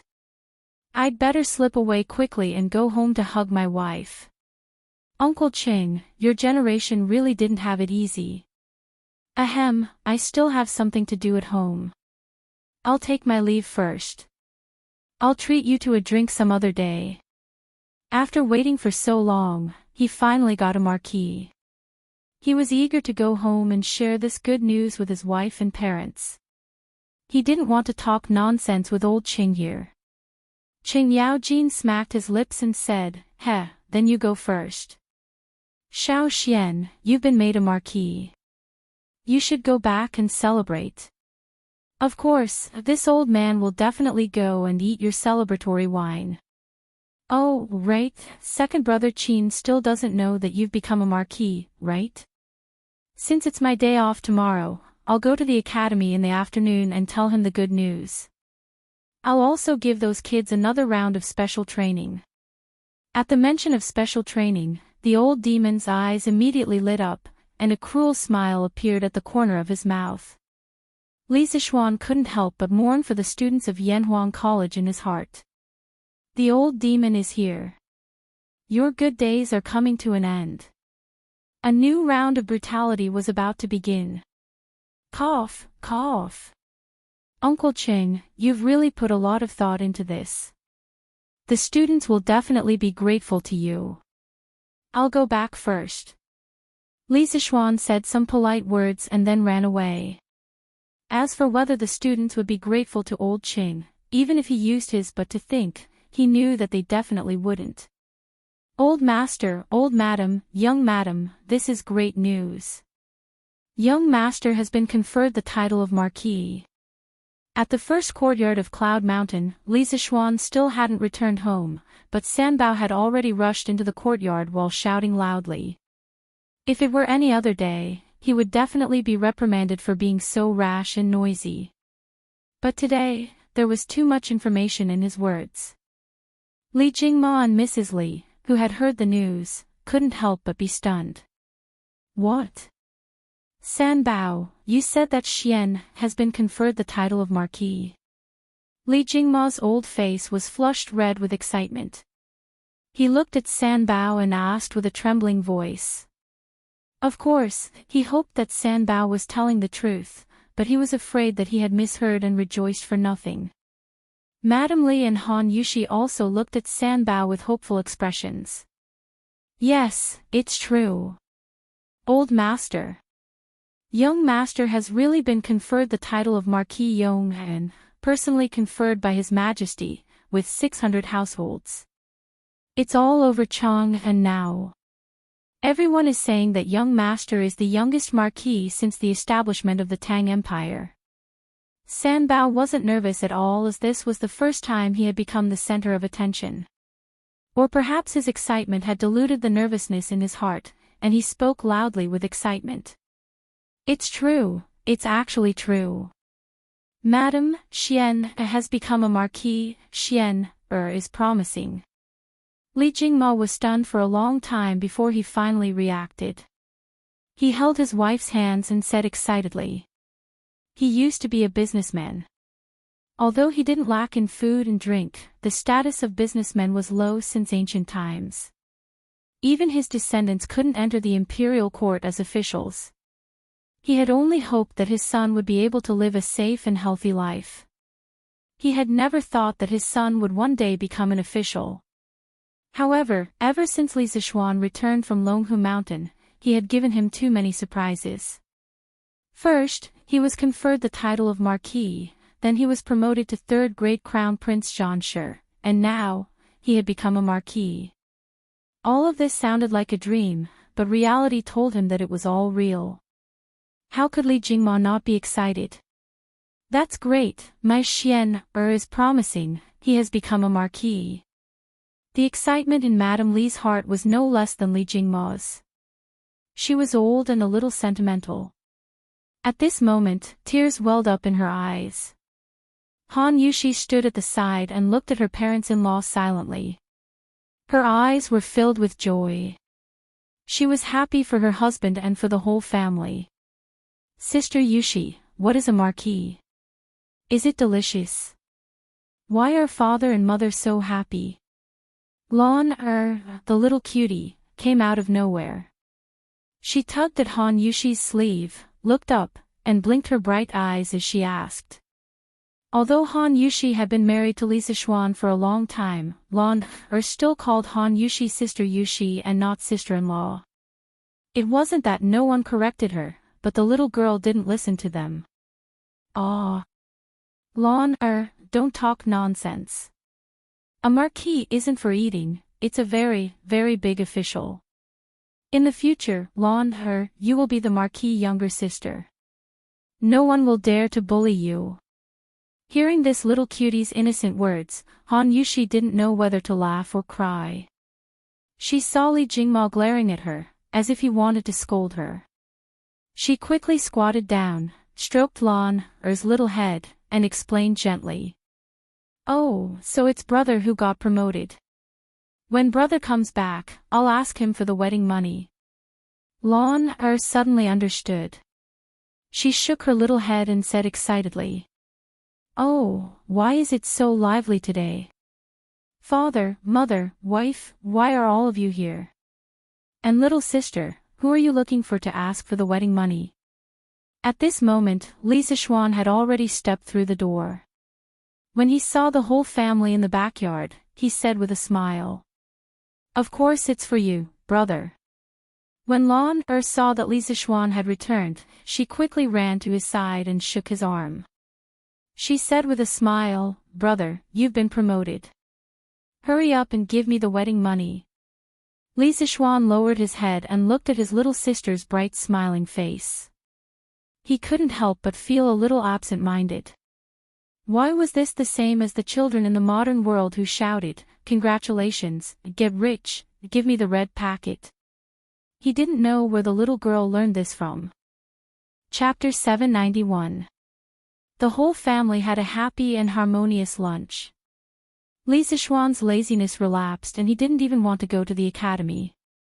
He just lay down at home and waited for the imperial edict to officially confer him the title of Marquis from the palace.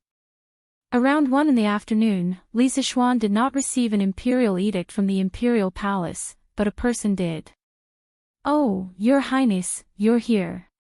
That's right, the person who came was Li Shaogong, the commandery prince of Hejin. When Li Zishuan received the servant's report and went downstairs to the living room, Li Shaogong was already sitting on the tiger-skin sofa and looking at the furnishings in the room curiously. Ha! Little Xian, this courtyard of yours is rather interesting. Seeing Li Zishuan come, Li Shaogong nodded and said with a smile. Li Zishuan ordered the servant to serve tea and sat down next to him. He said casually, "Your Highness, this is just my unintentional work. It's not presentable." Li Xiaogong shook his head and didn't say anything. He looked at the other places in the room and said, "Haha, you're being modest in front of me now. This is not like you." Although the style of this courtyard is novel, it has its own rules and regulations. It's not something that can be built casually. Obviously, you've spent a lot of effort on it. And the furniture in the room is unique and comfortable. You still know how to enjoy life. Li Zixuan wasn't angry at all after being criticized by Li Xiaogong. Instead, he said with a smile, "If your Highness likes it, why don't I give you a courtyard like this?" Li Xiaogong was very tempted, but he still shook his head after thinking about it. He said, "I won't accept a reward for nothing. I won't take your house for nothing." Speaking of this, he picked up the teacup brought by the servant girl and took 2 sips of tea. He continued, "When I just came here, I passed by Yanhuang College and saw the buildings in the distance. The style is quite similar to your courtyard." This queen entered the academy and saw that the students were all wearing the same clothes and were training. Although he couldn't tell what these training items were, this group of weak scholars was actually able to do such neat movements. It was really beyond this king's expectations. Handing Huairen to you before I set out to sea was the right choice. Li Zixuan thought to himself. Although Li Xiaogong usually yelled at Li Huairen, his concern for his son was not vague at all. He had just returned from the sea and couldn't wait to come to Yanhuang College to see Li Huairen's situation. Perhaps this was deep fatherly love. "Your Highness is too kind," Li Zixuan said politely. Li Xiaogong waved his hand and said, "There's no need to say any more. This prince should indeed thank you for this matter. Compared to before, Huairen is much more sensible. In the future, he will continue to stay at Yanhuang College." Li Zixuan naturally had no reason to refuse. The two chatted for a while, and the topic turned to the sneak attack at sea. "Speaking of that sea battle, this prince is somewhat sorry. You entrusted Meng Yuliang to this prince, but who would have thought that he would almost die at sea that night? This prince was thoughtless," Li Xiaogong said apologetically. "Your Highness, what are you saying? The weather is unpredictable, and people are uncertain. Some things, no matter how prepared you are, will always be unexpected. Fortunately, Meng Yuliang is fine. This is the best outcome. Otherwise, I really wouldn't know how to face that child Meng Wenhao." Li Zixuan couldn't help but sigh. "Oh, right. Dare I ask your Highness, just what was the identity of the mysterious expert who saved Meng Yuliang that night?" According to previous intelligence, Li Zixuan only knew that Meng Yuliang had been saved by a mysterious expert at the critical moment, but he had no idea who that expert was, which was why he asked this question. Li Xiaogong suddenly fell silent. After a long silence, he said, "This prince cannot reveal that person's identity. If fate wills it, you should be able to meet him in a few days. What this prince can tell you is that this person is extremely skilled in martial arts and is one of the top experts in the world. When this prince entered Fanio capital alone, he was by my side. The identity of the dragon-bearded guest was hard to say. After all, he was the man who had fought for the world with Lier. Although he had taken the initiative to withdraw in the end, he had still violated some taboos, which was why Li Xiaogong was being so vague." Hearing him say this, Li Zixuan became even more curious. At the same time, he pondered in his heart. In the world today, how many people could be called top experts? After thinking for a long time, he still couldn't think of a reason, so he simply stopped thinking about it. "Since your Highness does not wish to reveal it, this child will quietly wait at home for that person to come as a guest." Li Xiaogong chuckled. After chatting a little longer with Li Zixuan, he got up and bid farewell. But not long after he left, the villa welcomed another guest. It was Wang Rinbiao. "Hey! Today's guests really come in waves. Li Zishuan quietly said to himself. Little Xian, congratulations. Congratulations on being made a marquis. The moment Wang Rinbiao entered the room, he cupped his hands in congratulations. To tell the truth, Li Zishuan's meteoric rise had surprised both him and his father. Half a year ago, this young man had just returned to Chang and from the mountains, but half a year later, he had become the Marquis of the Great Tang. The fickleness of the world truly made one sigh with emotion. Ha! Thank you very much. Rinbiao, come in and have a seat. Seeing Wang Rinbiao, Li Zishuan suddenly remembered that he was looking for him for something. It was about rubber, so he hurriedly went forward to greet him. Little Xian, I came to find you because you asked me to send someone to help you find rubber. Sure enough, Wang Rinbiao sat down and went straight to the point. Li Zishuan hurriedly got up and asked excitedly, how is it? Did you find it? Wang Rinbiao smiled and said, this thing is really difficult to find. The steward of the Wang family's fleet led people to search for at least a dozen island countries.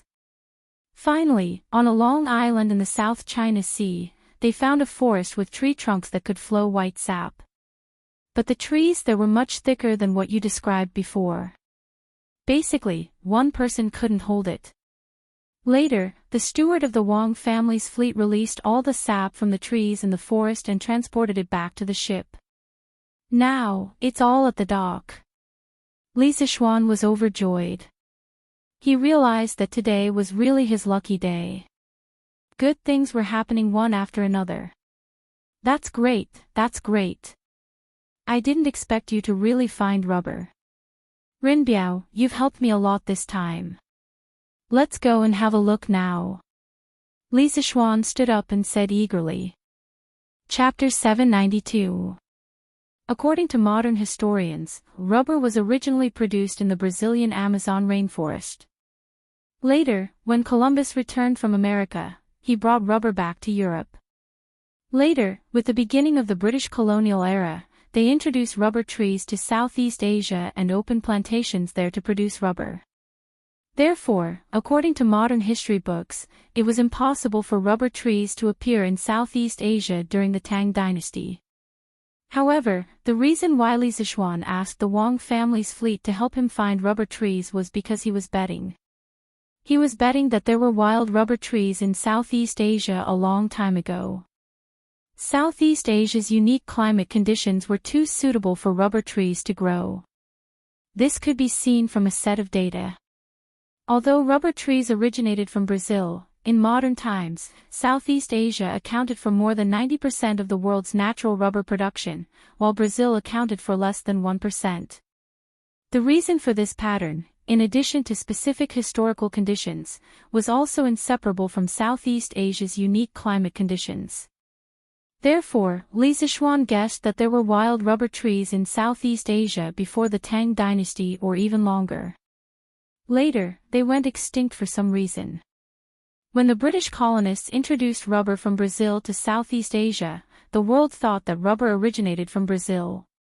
He had to admit that the reason why he had this kind of wishful thinking was because he was desperate. After all, the Tang dynasty did not have a fleet that could cross the Pacific Ocean and reach America. But fortunately, his wishful thinking turned out to be true. The Wang family's fleet really found wild rubber in Southeast Asia. How could this not make him ecstatic? At this time, he did not care about waiting at home for the imperial edict. He directly urged Wang Rinbiao to follow him to the dock. Therefore, the tragic Wang Rinbiao, who had just entered the house, did not even warm up on the stool. No, he did not even warm up on the sofa before he was called out again. Here, the rubber is still in the wooden bucket. It's still on the ship. Xiao Xian, wait a moment. I'll get someone to find a small boat and bring you to the big ship to take a look. When they arrived at the dock, Wang Rinbiao pointed to a few large ships on the river with the Wang family's flag and said, Thank you for your trouble. Li Zishuan clasped his hands and thanked him. Wang Rinbiao smiled and turned to leave. Li Zixuan observed the scene at the docks. Compared to the morning, there were a lot fewer people and ships. The 500 search ships of the imperial court were all gone. It seemed like Xiao Yu and Yan Lai had already made arrangements. Most of the official ships were probably already on their way to Luoyang. Although the official ships had been arranged, the task of the two big shots of the imperial court was not over yet. They still needed to arrange for officials on the spot to levy taxes on the merchant ships that had participated in the southern sea trade. This job was not easy. The two old fellows were setting up tables on the pier to serve as a temporary office. There wasn't even a canopy above their heads. Compared to some people in the future, these two old fellows' outfits were really shabby. However, they were the real public servants of the people and deserved everyone's respect. Uncle Yen, Elder Xiao. The two of you are still busy. Li Zixuan walked over and greeted the two out of respect for the revolutionaries of the older generation who were really doing practical things. Yo! Little Xian, you're here. I heard that you were conferred the title of Marquis by His Majesty in the morning court. Congratulations. Hearing this, Yan Lai raised his head and said with a smile. He knew that his son, Yan Xiaoning, seemed to have a girlfriend in the academy. Although the other party wasn't a daughter of a prestigious family, she was the daughter of the current generation's Mo family. This identity was nothing to other families, but to the Yan family, which was a family of engineers, it was a big deal. In general, Yan Lai approved of this marriage. He knew that his son was obsessed with construction machinery all day long and was like a blockhead. He didn't expect that his son would actually find a partner now. This made Yan Lai happy and grateful to Li Zixuan. Xiao Yu nodded and smiled at Li Zixuan as a greeting. Thank you, Uncle Yan. The title of Marquis is just His Majesty's favor. Li Zixuan replied with a smile. Then, he used his hand to fan his face and said to Yan Lai and Xiao Yu, "It's such a hot day. Why don't the two of you get someone to set up a shed? If something bad happens to the sun, it will be a great loss to the Tang Empire." Sigh, we don't have the time. Yan Lai sighed. He pointed to the endless boats on the river and said, that's not the case. The official boats of the imperial court are fine. Most of them have turned around and headed to Luoyang. However, there are more than 1,000 civilian boats. It's very troublesome to calculate the value of the goods on their boats. Almost all the officials of the Ministry of Civil Affairs are here today. Even so, it's unlikely that all the boats will be able to unload before dark. When Li Zixuan heard this, he also felt that the amount of work Yan Lai and Xiao Yu were facing was too large. The old officials of the Ministry of Civil Affairs were using more traditional calculation methods, and the speed of their calculations was simply too slow. Although Li Er had issued a decree a few months ago to promote the new type of mathematics throughout the country, in the face of a new knowledge, it would always take some time to accept and digest it. Some people were older, and their ability to accept new knowledge was worse, so the speed at which they absorbed it was slower.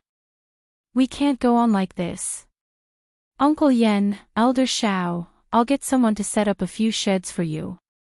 I'll also send some ice and cold water over. Otherwise, it'll be bad if you get a heatstroke. Li Zixuan said as he wiped his sweat. Yan Lai and Xiao Yu didn't have the time to do this, but he did. Seeing two old men over 50 silently contributing to the country under the scorching sun, he couldn't help but feel a little uncomfortable. But it was precisely because of people like them that the Great Tang would gradually grow stronger until it was invincible. The two old men smiled and didn't refuse Li Zixuan's good intentions. The officials of the Ministry of Civil Affairs who were busy calculating the accounts seemed to have heard this conversation. At this moment, they couldn't help but write even more cheerfully. Marquis Yong and this old man heard that you have a group of students who are rather proficient in calculation. Why don't you call them over to help you? Xiao Yu raised his head and smiled at Li Zixuan. Ever since the imperial court had introduced the new type of mathematics, he had privately studied the mathematics textbook that Li Zixuan had compiled. Even someone as picky as him had to admit that the new type of mathematics had an incomparable advantage in calculating speed. That was why he had said this now. Li Zixuan froze for a moment, then bitterly smiled and said, "Elder Xiao, it's not that this little one isn't willing to cooperate, but that group of students of mine is still undergoing military training at the academy. They can't leave." Chapter 793. If it was in the past, Li Zixuan wouldn't have minded his students coming over to help Xiao Yu settle the score. On the contrary, he would have been more than happy to do so because it could give his students some social experience. After all, Yanhuang Academy cultivated practical talents. But now, Qing Yao Jin was probably brutally training the students, but he went to call the students away. How could this be? It's an emergency, so it won't take up too much of their time. Presumably, missing half a day of training won't have much of an impact on the students, right? Regarding the military training at Yanhuang College, the ministers in the imperial court more or less knew a little about it. Some of them even went to watch it live. Xiao Yu had also been there. It was undeniable that when they saw a group of weak scholars marching in an orderly formation on the field and shouting loud slogans, they couldn't help but feel shocked. Starting from the Western Zhou dynasty, the official courses were divided into national studies and local studies. There were also primary school and university levels. The university level used the 6 arts as the standard curriculum. Etiquette, music, archery, driving, calligraphy, and mathematics were the 6 basic skills that students needed to master. Archery and driving were the most primitive forms of military training in ancient times. The teachers were usually directly appointed by military officers. During the Qin and Han dynasties, the importance of military training for students gradually decreased, and the military training in schools began to decline. As Confucianism was regarded as orthodox, the 6 arts became the 6 classics of Confucianism. The content of military education disappeared, and the function of military training weakened into a ritual program.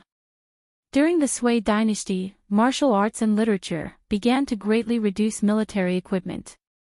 The focus of national education changed from martial arts to literature, and the imperial examination gradually began to become mainstream. At the beginning of the Tang dynasty, the national policy of emphasizing martial arts in wartime and literature in peacetime was established. At this time, the method of selecting scholars was still biased towards the imperial examination. The school became an accessory to the imperial examination, and military training was abolished. In addition, Confucianism began to germinate, and gradually the educational concept of emphasizing reading over practice and meditation over activities gradually formed. During the Empress Wu Zetian, the civil and military examinations were separated. The civil and military examinations were not tested on martial arts. In order to obtain fame, the students had no time to study military courses, and military training was gradually abandoned. Therefore, even though he was shocked, Xiao Yu still disapproved of Yanhuang College's military training. However, the college was run by Li Zixuan. As an outsider, he couldn't do anything about it. Therefore, he didn't raise any objections from beginning to end. Li Zixuan pursed his lips and didn't say anything. Of course, missing half a day of military training wouldn't affect the students much. However, today's timing was a little special. Old Cheng had just gone to the academy in the afternoon. He could imagine that the group of brats in class 1 of the academy were probably in so much pain under Old Cheng's evil claws that they wished they were dead. If he went to pull the students over, Old Cheng would definitely go crazy. Elder Xiao, missing half a day of military training is of course not a big deal. However, today is a little special. Lu Guogong is conducting special training for the students. If I were to disturb them at this time, I'm afraid it would be very inconvenient. When Xiao Yu heard this, he immediately blew his beard and glared. Outrageous! Is Qingjijia's special training more important than collecting business taxes for the imperial court? Go and get the students to come over. If Qingjijia isn't convinced, he can come and reason with me. Li Zishuan suddenly felt helpless. Since he had already said this, he had to be a living bodhisattva today and rescue the students who were in deep trouble. Ahem, Elder Xiao, please wait a moment. I'll send someone to the courtyard to inform the students to come over. Yanhuan College. As Li Zishuan expected, ever since Qing Yaojin, the big devil, came to the academy in the afternoon, the students' training suddenly increased by more than 50%. Today's weather was so hot, but the students of each class could still be seen running tirelessly on the field. Large beads of sweat rolled down their foreheads. The camouflage uniforms on their bodies looked as if they had just been fished out of the water. A gentle twist could probably wring out water. Qing Yaojin held a bamboo stick and followed behind the students of Class 1 as if he was herding sheep. Huff, huff. I'm so tired. You say, Hi Duke Lu, don't you know how to rest at home if you have nothing better to do? Why did you come to the academy to join in the fun? Sigh, if only father could cancel the rest period. Yes, just temporarily. Let us endure this period of military training first. The little fatty was sweating profusely on the field. As he ran, the fat on his body jiggled. Therefore, according to the theory of physics, if he ran the same distance, he would need to do more work and consume more energy. In addition, his foundation was weak to begin with. Naturally, he would be more tired than others. At this time, Li Tai wiped the sweat on his forehead and muttered in his heart. It couldn't be helped. Old Devil Qing was really too abnormal. When he came in the afternoon, he made them run as if their lives depended on it. Those who couldn't run were directly thrown into the small dark room to fend for themselves. He was simply too cruel. General Qing, General Qing. At this time, there was a shout from the back of the team. Turn right. Enter the field. Qing Yaojin looked back and saw Mo Zhong running in his direction. He led the students from the track into the field and then shouted again, Stop. The students of Class 1 immediately stopped in their tracks. What's the matter? Can't you see that I'm in the middle of military training? Qing Yaojin turned around and glanced at Mo Zhong as he said with some dissatisfaction. General Qing, Yamacho asked someone to send a message. He wants a class of students who are proficient in arithmetic to temporarily stop their military training and go to the pier outside Plum Village to wait for orders. Mo Zhong felt a little guilty when old Devil Qing looked at him like this. However, he still relayed Li Zishuan's order. When Qing Yaojin heard this, he began to look at Mo Zhong strangely. If he didn't know him well, he would have suspected that Mo Zhong was a spy sent by a student to deliberately spread false information. Why does Xiao Xian want students who are proficient in arithmetic? Mo Zhong cupped his fists and said, I don't know. I only heard that it was the order of the Minister of Civil Affairs, Elder Xiao. That old fox Xiao Yu. Qing Yaojin frowned and didn't say anything. The eyes of the students on the field suddenly lit up. Their chance had come. As long as it wasn't military training, they were willing to do anything. Moreover, they had to know arithmetic and he was the Minister of Civil Affairs. This meant that this job must be related to accounting. In this case, they had to go. Quickly agree, quickly agree. Accounting makes me happy. This king wants to go and settle accounts. Li Tai stood upright and looked at Qing Yaojin's back from the corner of his eyes as he madly muttered in his heart. As if he had heard his thoughts, Qing Yaojin paused for a moment and said, Then let them go first. I'll go and train the students of Class 2 in the afternoon. The students of Class 1 were ecstatic when they heard this. However, they were afraid that extreme joy would lead to sorrow, so they didn't shout out loud. At this moment, they were extremely grateful to Xiao Yu, the Minister of Civil Affairs. Chapter 794. On the pier. Li Zixuan was talking to Yan Lide and the others when Wang Rinbiao came back. He first greeted the two leaders of the imperial court, then looked at Li Zixuan and said, "Little Xian, I've already prepared the small boat. I'll take you to the big ship to see the goods." Okay. Li Zixuan nodded and was about to leave with Wang Rinbiao when Xiao Yu suddenly said, "Marquis Yonghan, do you have goods on the Wang family's ship?" Li Zixuan didn't know what Xiao Yu meant. He turned around and answered, "Yes, before the imperial court's fleet went south, I asked Rinbiao to help me bring back some specialties from Nanyang." Xiao Yu twirled his beard and laughed. "Oh. That's great. You can ask your students to help you settle the accounts. I'll let your goods reach the shore earlier. Take it as repayment." Li Zixuan couldn't help but laugh. He didn't expect Xiao Yu to open the back door for him. This was good too. He didn't have to wait for half a day at the pier. "Ha! Thank you, Elder Xiao."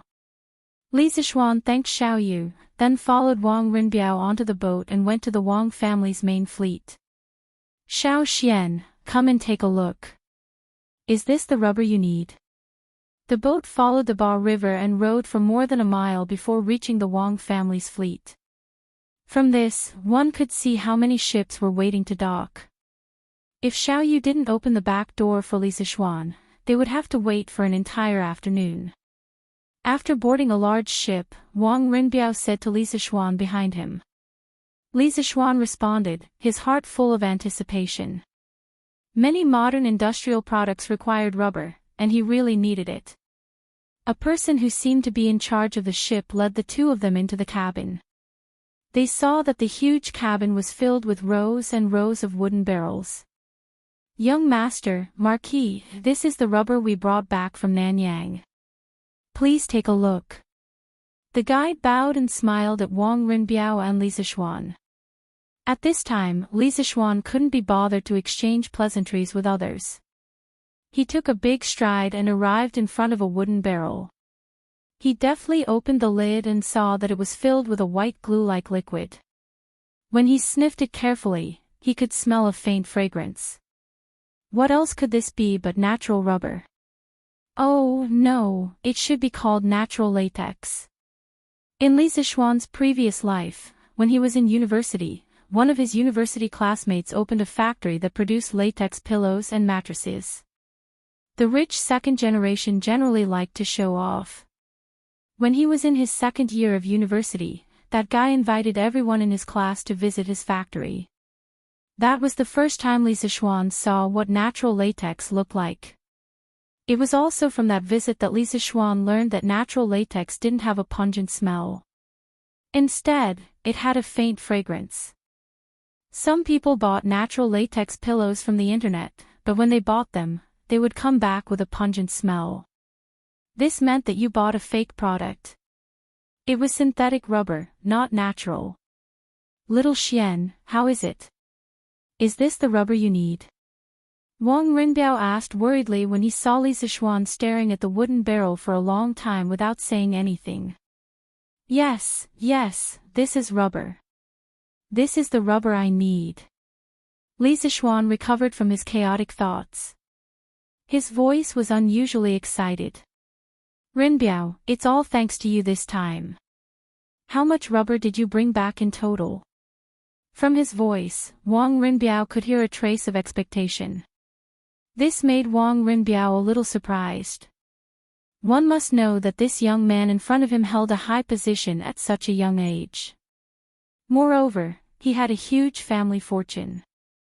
It was really hard to understand that he had something to look forward to.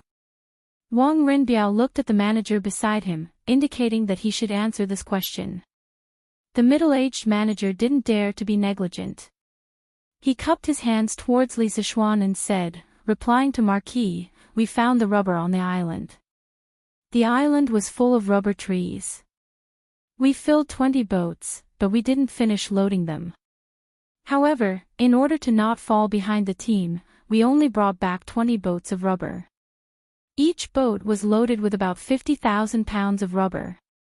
If each boat was 50,000 pounds, 20 boats would be 1 million pounds. Li Zishuan's breathing suddenly became hurried. 1 million pounds, that was more than 500 tons. I'm rich. I'm rich. There were only 3 words in Li Zishuan's mind right now, and that was to strike it rich. Such a huge amount of rubber was enough for him to do a lot of things. That's great.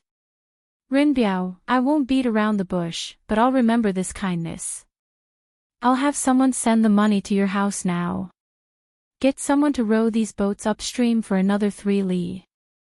That's the new workshop of Strange Taste Pavilion. Just move the rubber there. According to the original agreement, if the Wang family's fleet found rubber in Nanyang, Li Zishuan would have to pay 400 strings of cash for each boat of rubber. Of course, the 400 strings of cash was a price of friendship. Because a boat of spices from Nanyang would definitely cost more than 400 strings of cash. The main reason was that Wang Rinbiao was looking for Li Zishuan to buy a large number of compasses to ensure the safety of the Wang family's fleet. It could also be said that it was an exchange of interests. Ha, Xiao Xian, you're too kind. Wang Rinbiao replied with a smile. At the same time, he couldn't help but breathe a sigh of relief. After this incident, the relationship between the Wang family and Li Zishuan was even stronger. This was more valuable than anything else. After all, this young man in front of him had become a founding marquis before the age of 15. His future achievements were simply immeasurable. After exiting the cabin, Wang Rinbiao ordered the steward on the boat to start sailing. They bypassed the boats in front of them and headed straight for the dock. Such a blatant act of cutting in line would, of course, anger some people. However, after seeing that it was the merchant ship of the Wang family of Taiyuan, most people shut their mouths. The reputation of the Wang family of Taiyuan was not just for show. There were also people who weren't afraid of the Wang family of Taiyuan. However, after seeing Li Zishuan at the bow of the boat, they all hesitated. After a while, 20 fleets full of rubber arrived at the front and began to dock. Xiao Yu was a man of his word. He had already sent officials from the Ministry of Civil Affairs to wait at the dock to calculate the total value of the goods on board. Perhaps it was because Li Zishuan had now been promoted to a marquis, or perhaps it was because Li Zishuan had sent people to set up sheds for the officials of the Ministry of Civil Affairs at the dock and even sent ice cubes in iced water. The officials of the Ministry of Civil Affairs who came to receive the goods were so enthusiastic that Li Zishuan was a little uncomfortable. However, facing the buckets of white gelatinous liquid on board, the officials of the Ministry of Civil Affairs who came to receive the goods couldn't help but feel troubled. How should they value this stuff? How much should they charge? Chapter 795. Marquis, what is this thing? How much should we tax it according to the market price? The middle-aged official from the Ministry of Civil Affairs looked at the white latex in the wooden bucket in the cabin. He reached in and touched it, then put his hand next to his nose and sniffed it.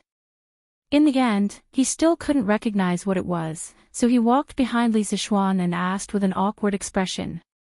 Oh, I call this thing rubber. As for the market price, I really don't know. After all, this thing has never appeared in Chang'an City. Li Zishuan didn't make things difficult for the official and answered truthfully. This. According to the rules, we have to collect tax based on 10% of the total value of the goods. What should we do now? The middle-aged official suddenly frowned and said. Li Zishuan glanced in the direction of Yan Lide and Xiao Yu, then smiled and said, if you can't make up your mind, go and ask Elder Xiao. However, I can give you a reference price. I bought this rubber from the Wang family's fleet. It's 400 strings of coins per ship. Alright, you can go and ask. He didn't mind paying more or less tax, but it was obvious that he was following the rules. If he paid more or less, what would the people behind him do? Yes, this official understands. Thank you, Marquis, for your advice. The middle-aged official cupped his hands to Li Sichuan, then turned and left. Not long after, he turned back. Marquis, Elder Shao said that the tax will be based on the price you bought the rubber from the Wang family. In fact, Shao Yu knew very well that since Li Sichuan valued rubber so much, it meant that its value was definitely extraordinary. At least, it was definitely worth more than 400 strings of coins per ship. But so what if he understood? Only Li Sichuan could make use of this thing's value. The others didn't even know how to use it, so it was difficult to appraise its actual value. It was better to be straightforward and do Li Sichuan a favor at the same time. Alright, send someone up to take a look. There are a total of 20 ships worth 8,000 strings of coins, which is the tax of 800 strings of coins. If there's no problem, I'll write you a note later. You can take this note directly to Yunshan to get the money. Li Sichuan smiled without batting an eyelid, then said to the middle-aged official. In his heart, he was thinking that Elder Shao was quite considerate. At least he didn't help just now. Yes, Marquis. Please wait here for a moment. This official sent someone to check the ships. The middle-aged official responded and went to arrange it. It didn't take long for the inspection to be completed. Li Sichuan wrote him a note for 800 strings of coins and asked him to go to Yunshan Villa to get the money. He wouldn't carry so much money with him. He wasn't crazy. The fleet full of rubber left the dock and sailed upstream along the Ba River. As soon as Li Sichuan got off the ship, he saw a group of students in camouflage uniforms coming from the north. Who else could it be other than Li Tai and Qing Chumo? Yamacho. Yamacho. What orders do you have for us to come here? The group of students also saw Li Sichuan. They immediately rushed over and asked. Li Tai didn't say anything. The little fatty was so hot that he was panting. Besides, he also knew why Li Sichuan called them over. Didn't they see so many officials at the dock burying their heads in writing? Anyway, for him, escaping from Qing Yaojin's evil clutches was the best thing to do. Meng Wenhao looked at the densely packed ships on the river. His face was full of excitement, but there was also a trace of uncertainty in his eyes. At this time, Li Sichuan looked at the students and smiled. The fleet that was previously organized by the imperial court to go south has returned today. His Majesty ordered the Ministry of Civil Affairs to collect tax from all the ships. Because the amount of money involved is huge, it's more troublesome to calculate. Elder Shao wants you to come over and help collect the tax as soon as possible so that these ships can dock and unload as soon as possible. As soon as Li Sichuan's voice fell, the students suddenly became excited. Many of them were familiar with accounting, because a few months ago, when Yanwang Academy was being built, they also went to help for a while. Most of them were at the construction site to help Yan Xiaoning calculate the materials, consumption, and so on. When Meng Wenhao heard Li Sichuan say that these ships were the fleet that went south, his body finally couldn't help but tremble. This was because he knew that his father was in one of the ships on the river. After so long, it was the first time that he and his father were so close to each other. He really wanted to find his father right now, but where could he find him with so many ships? Moreover, he still hadn't completed the task that Li Sichuan gave them. Mother! Quick, look! Isn't that my brother? Not far away, among the group of people who were welcoming their relatives and friends, a little girl suddenly accused the group of students in camouflage clothing behind them and said to the middle-aged woman beside her. Yaya, don't talk nonsense. Your brother is still studying at the academy. The middle-aged woman didn't believe her. She patted her daughter's little head and said. This pair of mother and daughter were Meng Wenhao's mother and Yaya. Mother, that's really my brother. Yaya didn't lie to you. Unexpectedly, after being reprimanded, Yaya still pulled Meng Wenhao's mother and said.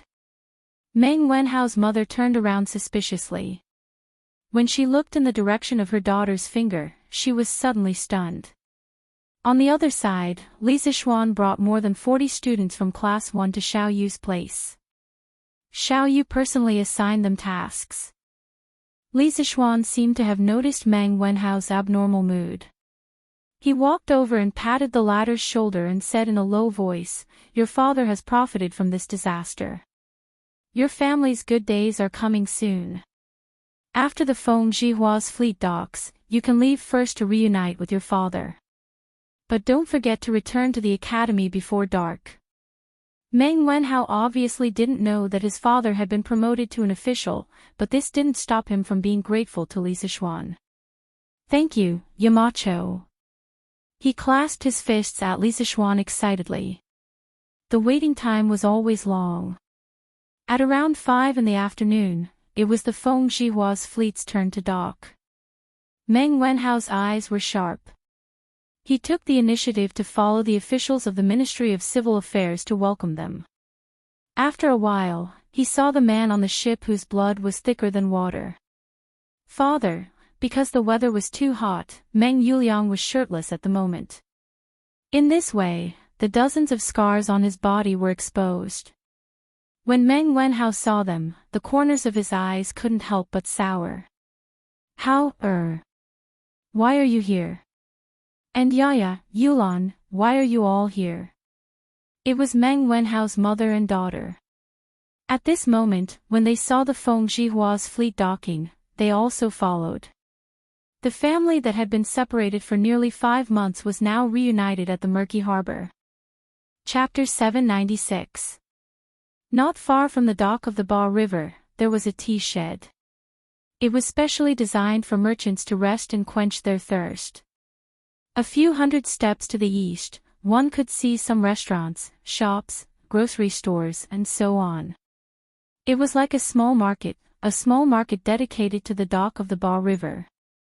"Husband, the injuries on your body." In the shabby tea shed, Meng Wenhao's family of 4 was sitting around a tea table. When Meng Wenhao's mother saw her husband gulping down 2 bowls of herbal tea, a trace of heartache flashed through her eyes. She paused for a moment before asking. In fact, according to Feng Jihua's original intention, Meng Yuliang could take his wife and children directly home for a reunion, but Meng Yuliang refused because the goods on Feng Jihua's ship had not been unloaded. He felt that he could not leave yet. However, he did not want his family to suffer with him, so he led his wife and children to the tea shed next to him to rest for a while. After that, he planned to go back alone and continue to work. At this time, hearing his wife's words of deep concern, Meng Yuliang hurriedly interrupted, "Those are just some minor injuries. It doesn't get in the way. When going out, how could there not be any bumps and bruises? Don't make a fuss and scare the children." He did not intend to tell his family about the encounter with the pirates at sea. Even if it was dangerous at the time, now that he had returned safely, what was the point of mentioning it? Mentioning it would only make his family worry. There was no benefit at all. But he did not know that Meng Wenhao, who was sitting quietly on the side, already knew the complete story. "Father, after you come back this time, don't go out to sea again, okay? The sea is stormy and there are many bad people. It is easy to encounter danger. Although it is said that wealth comes from danger, your son can now support himself and the family. Don't take the risk of going out to sea again, okay?" When Meng Wenhao saw that his father was deliberately covering up the scars on his body, he instantly understood what his father was planning. Considering his mother and sister's tolerance, he didn't expose his father's lie on the spot. However, what he said hinted at something. Meng Yuliang heard this and looked at his son with some uncertainty. What did he mean by, "The sea is stormy and there are many bad people"? Did his son know about the pirate attack that night? That was impossible. Logically speaking, his son was just a commoner. How could he receive news from the sea? "All right, I promise you." Looking deeply at Meng Wenhao, Meng Yuliang replied with a firm expression. He had just escaped death not long ago, so he knew better than anyone else the dangers of the sea. To be honest, after experiencing this life and death crisis, he didn't want to go out to sea again. It wasn't that he was afraid of death, but he was afraid that no one would take care of his wife and children after he died. Oh. Great. That's great. Daddy finally doesn't have to be away from home for so long in the future. Otherwise, Yaya will think badly of you. Of course, Yaya couldn't understand the code between her brother and her father, but she could understand that her father would never go out to sea again. Just this point alone was enough to make the little girl happy for a long time. Haha. Is that so? Yaya misses Daddy that much? Hearing his daughter's innocent words, Meng Yuliang laughed in a carefree mood. Yes, yes. Yaya missed Daddy a lot when Daddy wasn't around. Yaya nodded and said crisply. Ha. Daddy also misses Yaya. Yaya, wait for me. Daddy will bring you delicious food this time. I'll give it to you when we get home tonight. It was said that a daughter was her father's lover in his previous life. This point was really not wrong. Meng Yuliang wanted his son to succeed, but he doted on his daughter endlessly. He stroked Yaya's little head and laughed heartily. After all, the little girl was still young. Hearing that her father brought her delicious food, her two little eyes suddenly curved into a small crescent moon. She sweetly said, "Thank you, Daddy." Meng Yuliang smiled, then stood up and prepared to go back to the dock to work. At this moment, there was a sudden commotion from the docks. The few of them followed the sound and saw 4 people dressed in green, round-necked, narrow-sleeved robes. They seemed to be the eunuchs of the palace. Where is Meng Yuliang? Where is Meng Yuliang? Come quickly to receive the decree. Faintly, Meng Yuliang seemed to hear the leader of the eunuchs calling out his name. He wondered if he had misheard, or if there just happened to be someone with the same name and surname as him on the docks. Otherwise, how could a nobody like him enter the eyes of the nobles in the palace? Father, they seem to be calling you. Obviously, Meng Wenhao also noticed the situation there. He pulled Meng Yuliang's sleeve and said. At this moment, the words that Li Zixuan had said to him half an hour ago suddenly echoed in his mind. Your father has profited from a disaster this time. Your family's good days are about to come. After a while, when Feng Jihua's fleet docks, you can leave first to reunite with your father. But don't forget to return to the academy before dark. Profited from this disaster? Good days. Eunuchs in the palace. Connecting all the signs together, Meng Wenhao's heart suddenly had a bold idea. Oh no, it should be a bold guess. How is this possible? I guess they are not calling me father. Meng Yuliang heard his son say so. He was shocked and doubtful, and stuttered. Father, it's you. Look, that's the Yamacho's people coming here. I think they are calling you over. Meng Wenhao's eyes were sharp and saw Mo Zhong rushing over. He could not help but confirm the guess in his heart. Master Meng, the angels are coming. Quickly go and receive the edict. Just as they were talking, Mo Zhong had already run over and said in a hurried tone. Meng Yuliang trembled and quickly waved his hand. I am not a master. You can just call me Yuliang. But when he heard the second half of Mo Zhong's sentence, he could not help but be stunned.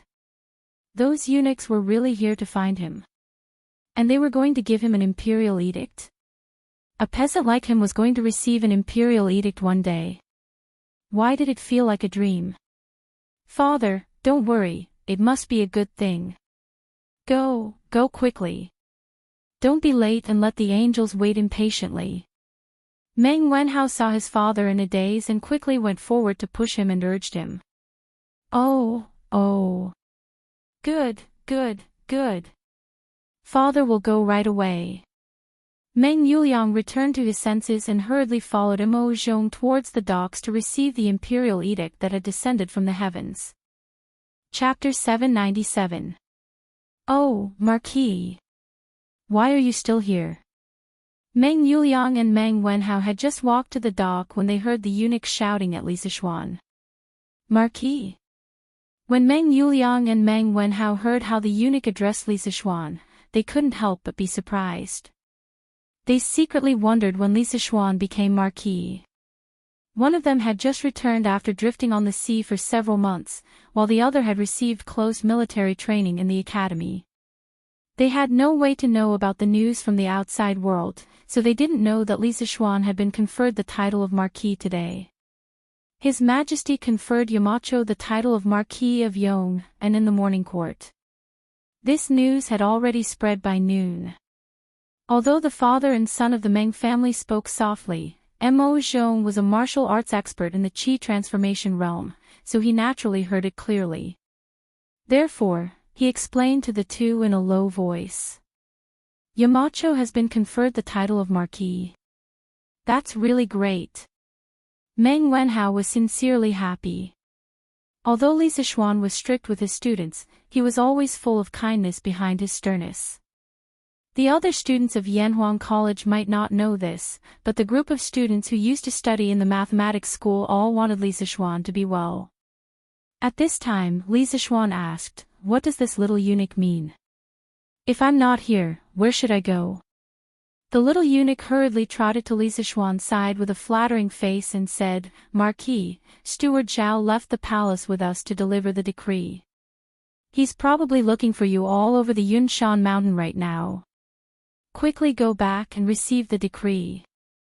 Li Zixuan suddenly realized that the official decree to confer him the title of Marquis of Yong and hadn't been issued yet. Therefore, he bid farewell to Yan Lide and Xiao Yu, and told Li Tai and the rest to work hard and not be lazy. Only then did he get on his horse and gallop towards the Yunshan mountain. The crowd at the dock all knew that Li Zixuan had been conferred the title of Marquis after hearing the explanations of some insiders. Heartfelt congratulations immediately filled the air. Li Xiannan has been conferred the title of Marquis. This is really great. Yes, Li Xiannan, oh, no, it should be Marquis. Marquis of Yong, and so kind and considerate of the common people should be conferred the title of Marquis and have a long life. Yes. With Marquis Yong the Marquis. Who knows, maybe it will be our family's turn. Look, compared to our village's Marquis as compared to heaven and earth. Yes. It's just that I don't know how big Marquis Yong An's fief is. It would be great if my family could become one of his farmers. What this person said was exactly what the others were hoping for. Li Zixuan was already famous for treating the people of his fief well. The Marquis of the Han village and Marquis of Plum village were now rich and had become the model villages of the villages near Chang'an City. They were often talked about with great interest and, of course, were also the targets of envy. Ha, I know this. Marquis Yong An's fief is in Lontian County, and there are 600 households living there. Our Lu village is definitely in there, haha. In the future, the farmers of the Lu village will also be able to live good lives. 600 households? His Majesty is truly generous to Marquis Yong An. One must know that Duke of Lu Qing Yao Jin only had 700 households living in his fief, Duke of Yi Qin Qiong also had 700 households living in his fief, Duke of Wei Li Jing only had 400 households living in his fief, and Li Zixuan, as a marquis, actually had 600 households living in his fief. Among the marquises of the Great Tang Empire, Li Zixuan's fief was definitely at the forefront. One must know that it was 600 households living there. What did 600 households mean? It meant that in the future, Li Zixuan would truly be sitting on thousands of acres of fertile land and become a super landlord. In the future, even if he didn't do anything, he would still be able to live a life of extravagance. Ah! Why is it in Lontian County and not in Xinfeng County? There is no hope for our stone village now. Instantly, there were sounds of regret from the surroundings. Meng Yuliang, listen to the imperial edict. After seeing Li Zixuan leave, the little eunuch looked at the father and son of the Meng family standing at the side and then shouted with a sharp voice. Meng Yuliang's father was so excited that he almost knelt down. Fortunately, Meng Wenhao knew the rules and knew that he didn't need to kneel down to receive the imperial edict. He quickly pulled his father and the two of them faced the direction of the imperial palace and bowed. Meng Yuliang said in a trembling voice, "Meng Yuliang respectfully listens to the imperial edict." The surrounding people turned their attention back to the two of them. They looked at Meng Yuliang and his father with a trace of doubt in their eyes. Obviously, they didn't understand why Li Heir would give an imperial edict to a commoner. The Emperor of the Great Tang Empire decrees, Meng Yuliang, the crew member of the southbound fleet, loudly warned at the critical moment when the fleet was attacked and prevented the merchant ship from falling into the hands of the bandits. Moreover, your loyalty and bravery are unparalleled. At the moment of life and death, you forcefully changed the direction of the burning ship and saved the main fleet. I have decided to confer you the title of Xuanjie Commandant of the 8th rank and reward you with 100,000 yuan and 100 bolts of silk and satin. Imperial Edict. As the little eunuch's voice fell, the crowd was in an uproar. The man in front of them, who looked incomparably humble, was actually conferred the title of Xuanjie Commandant of the 8th rank by the emperor. This made countless people envious and jealous. The person involved, Meng Yuliang, was a little dumbfounded. He didn't expect that he would be conferred the title of an official. Official, for the previous Meng Yuliang, was so far away. He only hoped that his son would study hard and in the future, he would be able to enter the imperial court as an official. He never thought that he would be one step ahead of his son to become an official. How is this possible? He is just a peasant who doesn't know how to read and write. Meng Yuliang's mother, who was worried about her husband, came to observe. At this moment, after hearing the imperial edict, on one hand, she was shocked that her husband was conferred the title of an official. On the other hand, she was frightened and sad because the imperial edict mentioned the bandits and the words of life and death. Meng Yuliang's mother instantly understood how those scars on Meng Yuliang's body came about. Almost subconsciously, the image of a fierce battle in the sea appeared in her mind. Her husband was seriously injured and on the verge of death. The tears in her eyes suddenly burst out. "Mother! Why are you crying?" Yaya felt a chill on her arm. She raised her head and saw that her mother was actually crying silently. The little girl immediately felt grief from the bottom of her heart and asked in a hoarse voice. "Mother is fine, mother is fine." On the other side, Meng Wenhao saw his father in a daze and quickly shouted, "Father, father, quickly go and receive the imperial edict." Oh, oh, oh. Meng Yuliang suddenly came back to his senses. He put his hand on his body and rubbed it hard as if he wanted to shed a layer of skin. Then he went to the side of the little eunuch and respectfully clasped his fist and said, "Meng Yuliang receives the imperial edict, thank you." The little eunuch squinted his eyes and handed the imperial edict to Meng Yuliang. According to reason, at this time, he should offer the wedding money, but Meng Yuliang's mind was full of confusion at this moment. How could he think of this? Fortunately, Feng Zhihua heard the news and rushed over. Happy event, very happy event. This little eunuch has worked hard all the way. Just take it as the tea money. I hope little eunuch will accept it. Chapter 798. Seeing the Meng family at a loss, Feng Zhihua could only take out a small pouch with a few golden beans and hand it to the little eunuch. The little eunuch squinted his eyes and looked at Feng Zhihua. Then, he quietly stuffed the pouch into his sleeve and said with a fake smile, "It is indeed worthy of celebration. Lieutenant Meng, don't forget to report to the Ministry of Personnel later." Only then did Meng Yuliang come back to his senses. He wanted to personally present the wedding money, but this time he only brought a total of 12 copper coins. Moreover, the little eunuch had already received the wedding money from Feng Zhihua.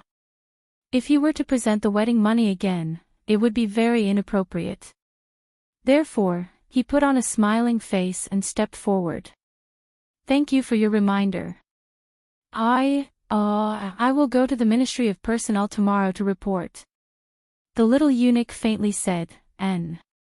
Then, he took out an imperial edict and shouted with a sharp voice, Where is Feng Zhihua? Feng Zhihua, who was standing next to Meng Yuliang, suddenly opened his eyes wide and murmured in disbelief, This eunuch, this one is Feng Zhihua. Are you calling me? The little eunuch looked at Feng Zhihua in surprise. He didn't expect that the person who just gave him a red packet was the main character of the second imperial edict. However, he still had a good impression of Feng Zhihua, who was very discerning. And, that's right. It's you. Come forward and listen to the edict. The little eunuch said in a feminine voice. Ah. Listen to the edict. Listen to the edict. Oh, okay. Feng Zhihua, listen to the imperial edict. Some people can maintain a very clear mind when they are bystanders. However, once something happens to them, their mind will immediately become chaotic. Feng Zhihua belongs to this kind of people.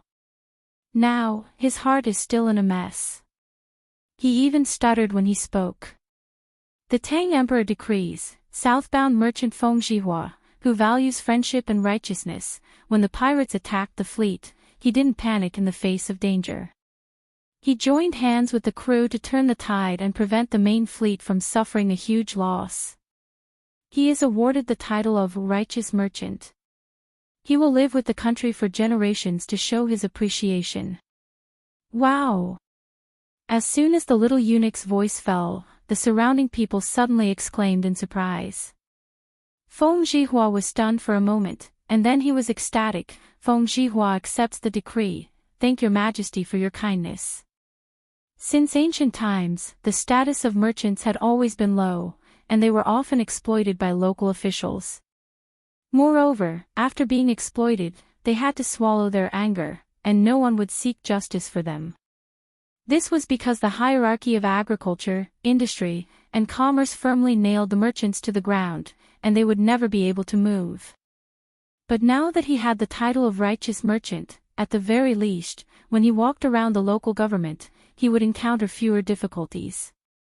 To Feng Zhihua, this title was as valuable as gold. More importantly, the imperial edict had stated that this title of Righteous Merchant would last for as long as the Great Tang existed. This meant that as long as the Great Tang existed, Feng Zhihua would always enjoy the treatment of a righteous merchant. Even if he died, this title would be passed on to his descendants. This benefit was simply too good. It could be said that Feng Zhihua had now become the object of envy of all merchants in the world. At this moment, Feng Zhihua trembled as he stepped forward to receive the imperial edict. Of course, it was inevitable that he stuffed a gold bean into the little eunuch's hands. But to Feng Zhihua, money was a small matter. This imperial edict was priceless. All right, the edict has been passed. We should return to the palace. The little eunuch brushed his sleeves, turned around with a smile, and left with his entourage. He was rejoicing in his heart. Fortunately, he was not going to pass on the imperial edict to Li Sichuan. Otherwise, how could he get so much money? It was not that Li Sichuan was stingy, but he did not dare to accept the money given by Li Sichuan. Take care, eunuch. Meng Yuliang and the others hurriedly bowed to the back of the little eunuch. After the little eunuch left, this place suddenly became a sea of joy. Boss Feng, thank you for just now. I will return the money to you later. Meng Yuliang said. Feng Zhihua was obviously very happy. His old face was smiling like a chrysanthemum. He waved his hands and said, "Ha! You don't need to return it. How much money can it be? It's not a problem. Yuliang, now that you have an official position, this is the most joyous thing. I didn't expect that you would be an official one step ahead of your family's Wenhao. This is really beyond my expectations. In the end, Without waiting for Meng Yuliang to object, he continued with a smile and said, "Oh, let's quickly finish unloading the goods. After unloading, this old man will treat all of you to wine to celebrate for you, Yuliang, and of course, for me." How can this be? How can I let Boss Feng spend money? Feng Zhihua pretended to be angry and said, "Hey! Why can't this be? Yuliang, now that you have an official position, you don't want to have any dealings with this old man." Meng Yuliang hurriedly shook his head and said, No, Boss Feng, what are you talking about? How can I, Meng Yuliang, be a villain who only cares about profits and forgets righteousness? I definitely don't mean that. You misunderstood. Feng Zhihua laughed and said, "Since you don't mean that, then you, sister-in-law, your son, and your daughter can go together later. You are not allowed to refuse." "Butler Zhao, how have you been recently? The previous incident was my fault. Otherwise, you wouldn't have gone berserk during cultivation and caused your realm to drop." At the Yunshan residence, Li Zixuan had already received the imperial edict and was chatting with Zhao Song, whom he hadn't seen for a few months. "Sigh, Marquis Yong'en, please don't say that. The matter of compressing my qi for cultivation was purely voluntary. You have already explained the risks involved. If something happened in the end, it can't be blamed on you. A while ago, I heard that His Majesty blamed you because of this.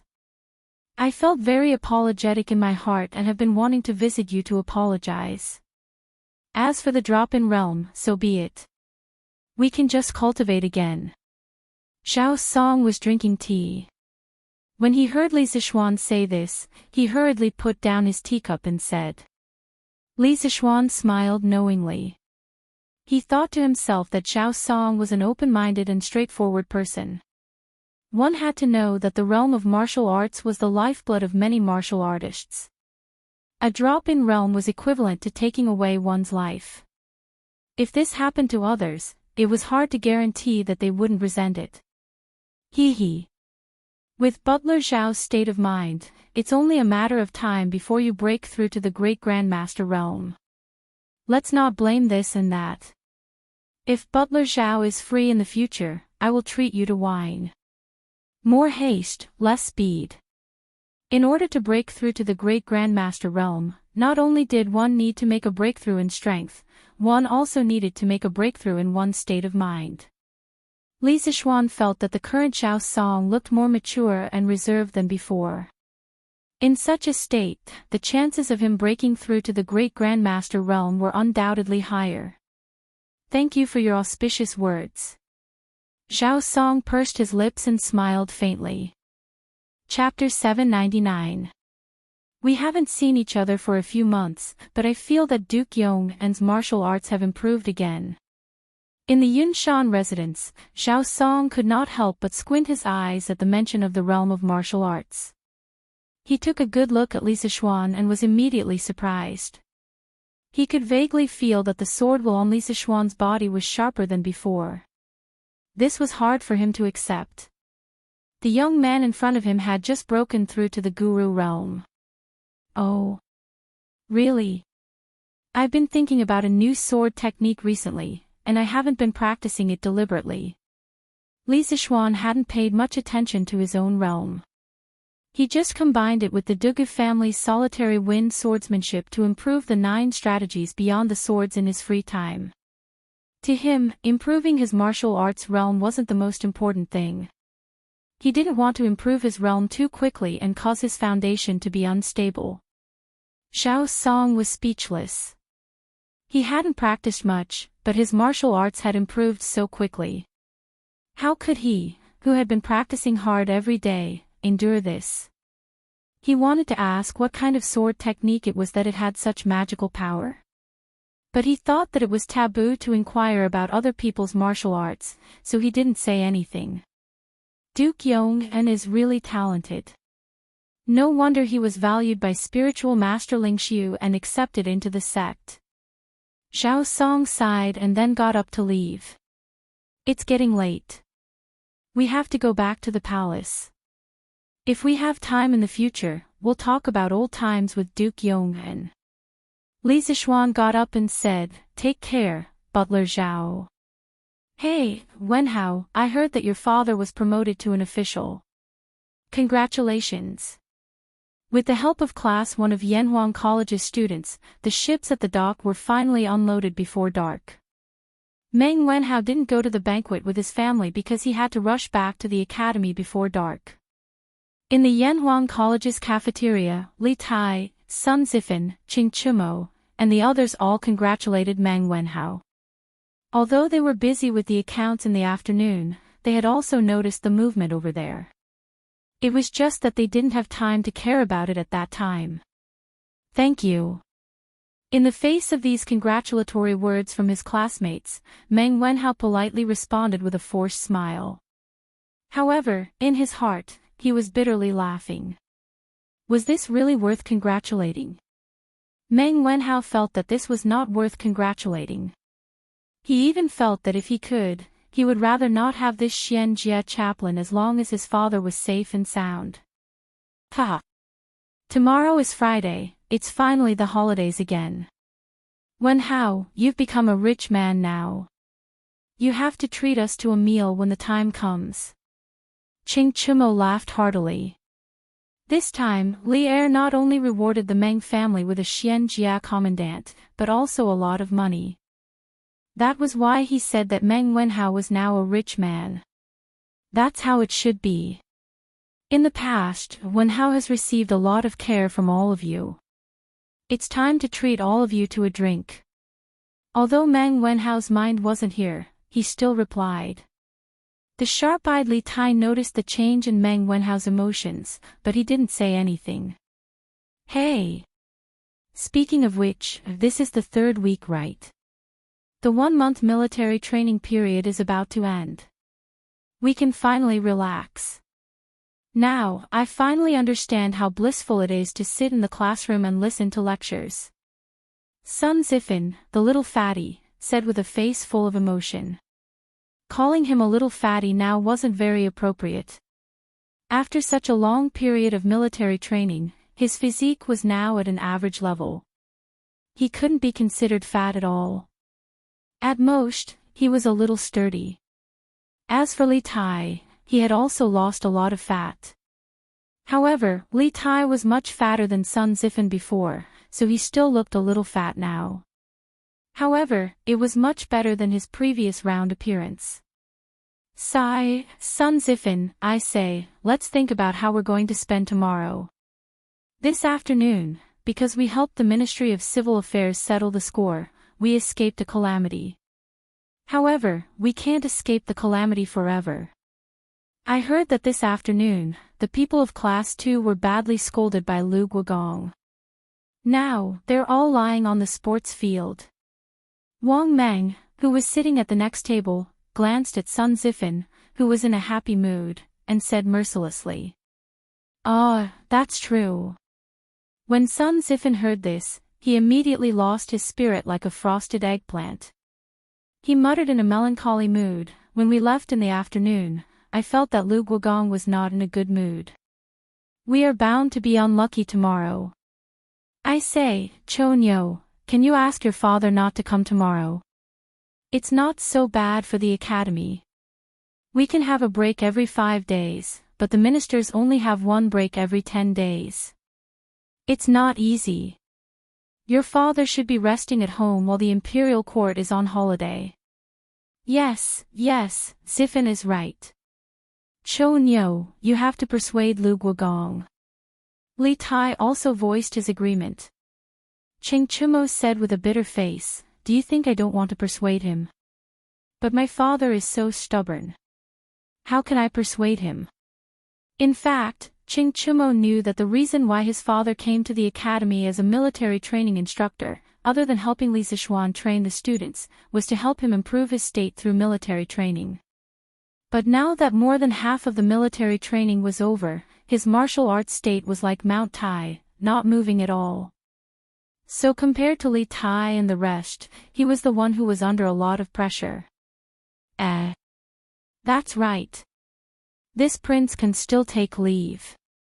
Today, Lu Guogong wanted to scold us, but because of the fleet from the imperial court, it was all for naught. Tomorrow, he will definitely reprimand us even harder, so tomorrow won't be easy. This prince must take leave tomorrow. Li Tai's mind suddenly flashed. He remembered that before school started, Li Zixuan had asked him for help twice. In return, he had given him 3 days of leave. But it had been so long that he had forgotten. Thinking of this, he immediately smiled proudly. Hee, tomorrow you guys go and accept the training. I'm not feeling well, so I'll ask for a few days of leave from the Yamacho. Sun Zifan stared and carefully looked at Li Tai, then said in disbelief, I say, Qin Ke, aren't you overthinking it? Looking at you now, who would believe that you're sick? Even if you're pretending to be sick, you should at least pretend. If you go to the Yamacho, you'll definitely be seen through by the Yamacho. It'll be a miracle if you can take leave. Ching Chumo echoed, Zifan is right. Qin Ke, you should save it. Xiao Xian will definitely not allow you to take leave. He might even punish you for lying. Li Tai smiled mysteriously and said, Hee, Zifan, do you dare to make a bet with me? Let's bet on whether the Yamacho will agree to my request for leave. Sun Zifan said without thinking, okay. Let's bet. Qin Ke, just tell me how you want to bet and what you want to bet on. The world was ignorant. They always thought that they were the smartest, so there was gambling in the world. Chapter 800. Neither of us is short of money, so gambling is boring. How about this, if I can really apply for leave from Yamacho tomorrow, you help me wash footwear for a month. If I can't apply for leave, then I'll help you wash footwear for a month. How about that? In the Yanhuang College cafeteria, Li Tai's eyes rolled twice, and then he looked at Sun Zifan and said. The so-called footwear was the socks worn by ancient people, also known as footbags. It first appeared in the form of laced socks during the Xia, Shang, and Zhou dynasties. During the Qin, Han, Three Kingdoms, and Wei and Jin dynasties, the form of socks also changed a lot. The form was more and more similar to modern socks. Of course, until the Tang dynasty, the word socks had not officially appeared.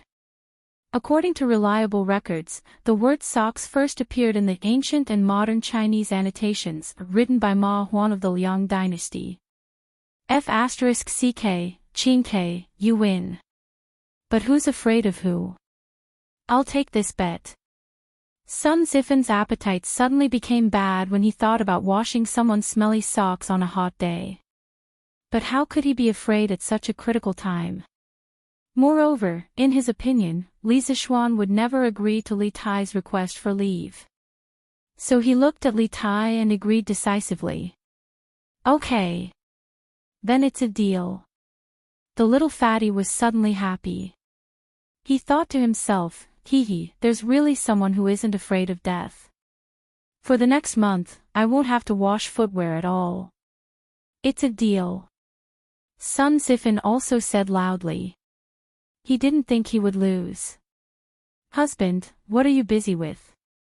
After receiving the imperial edict in the afternoon, you've been hiding in the house and didn't come out for dinner.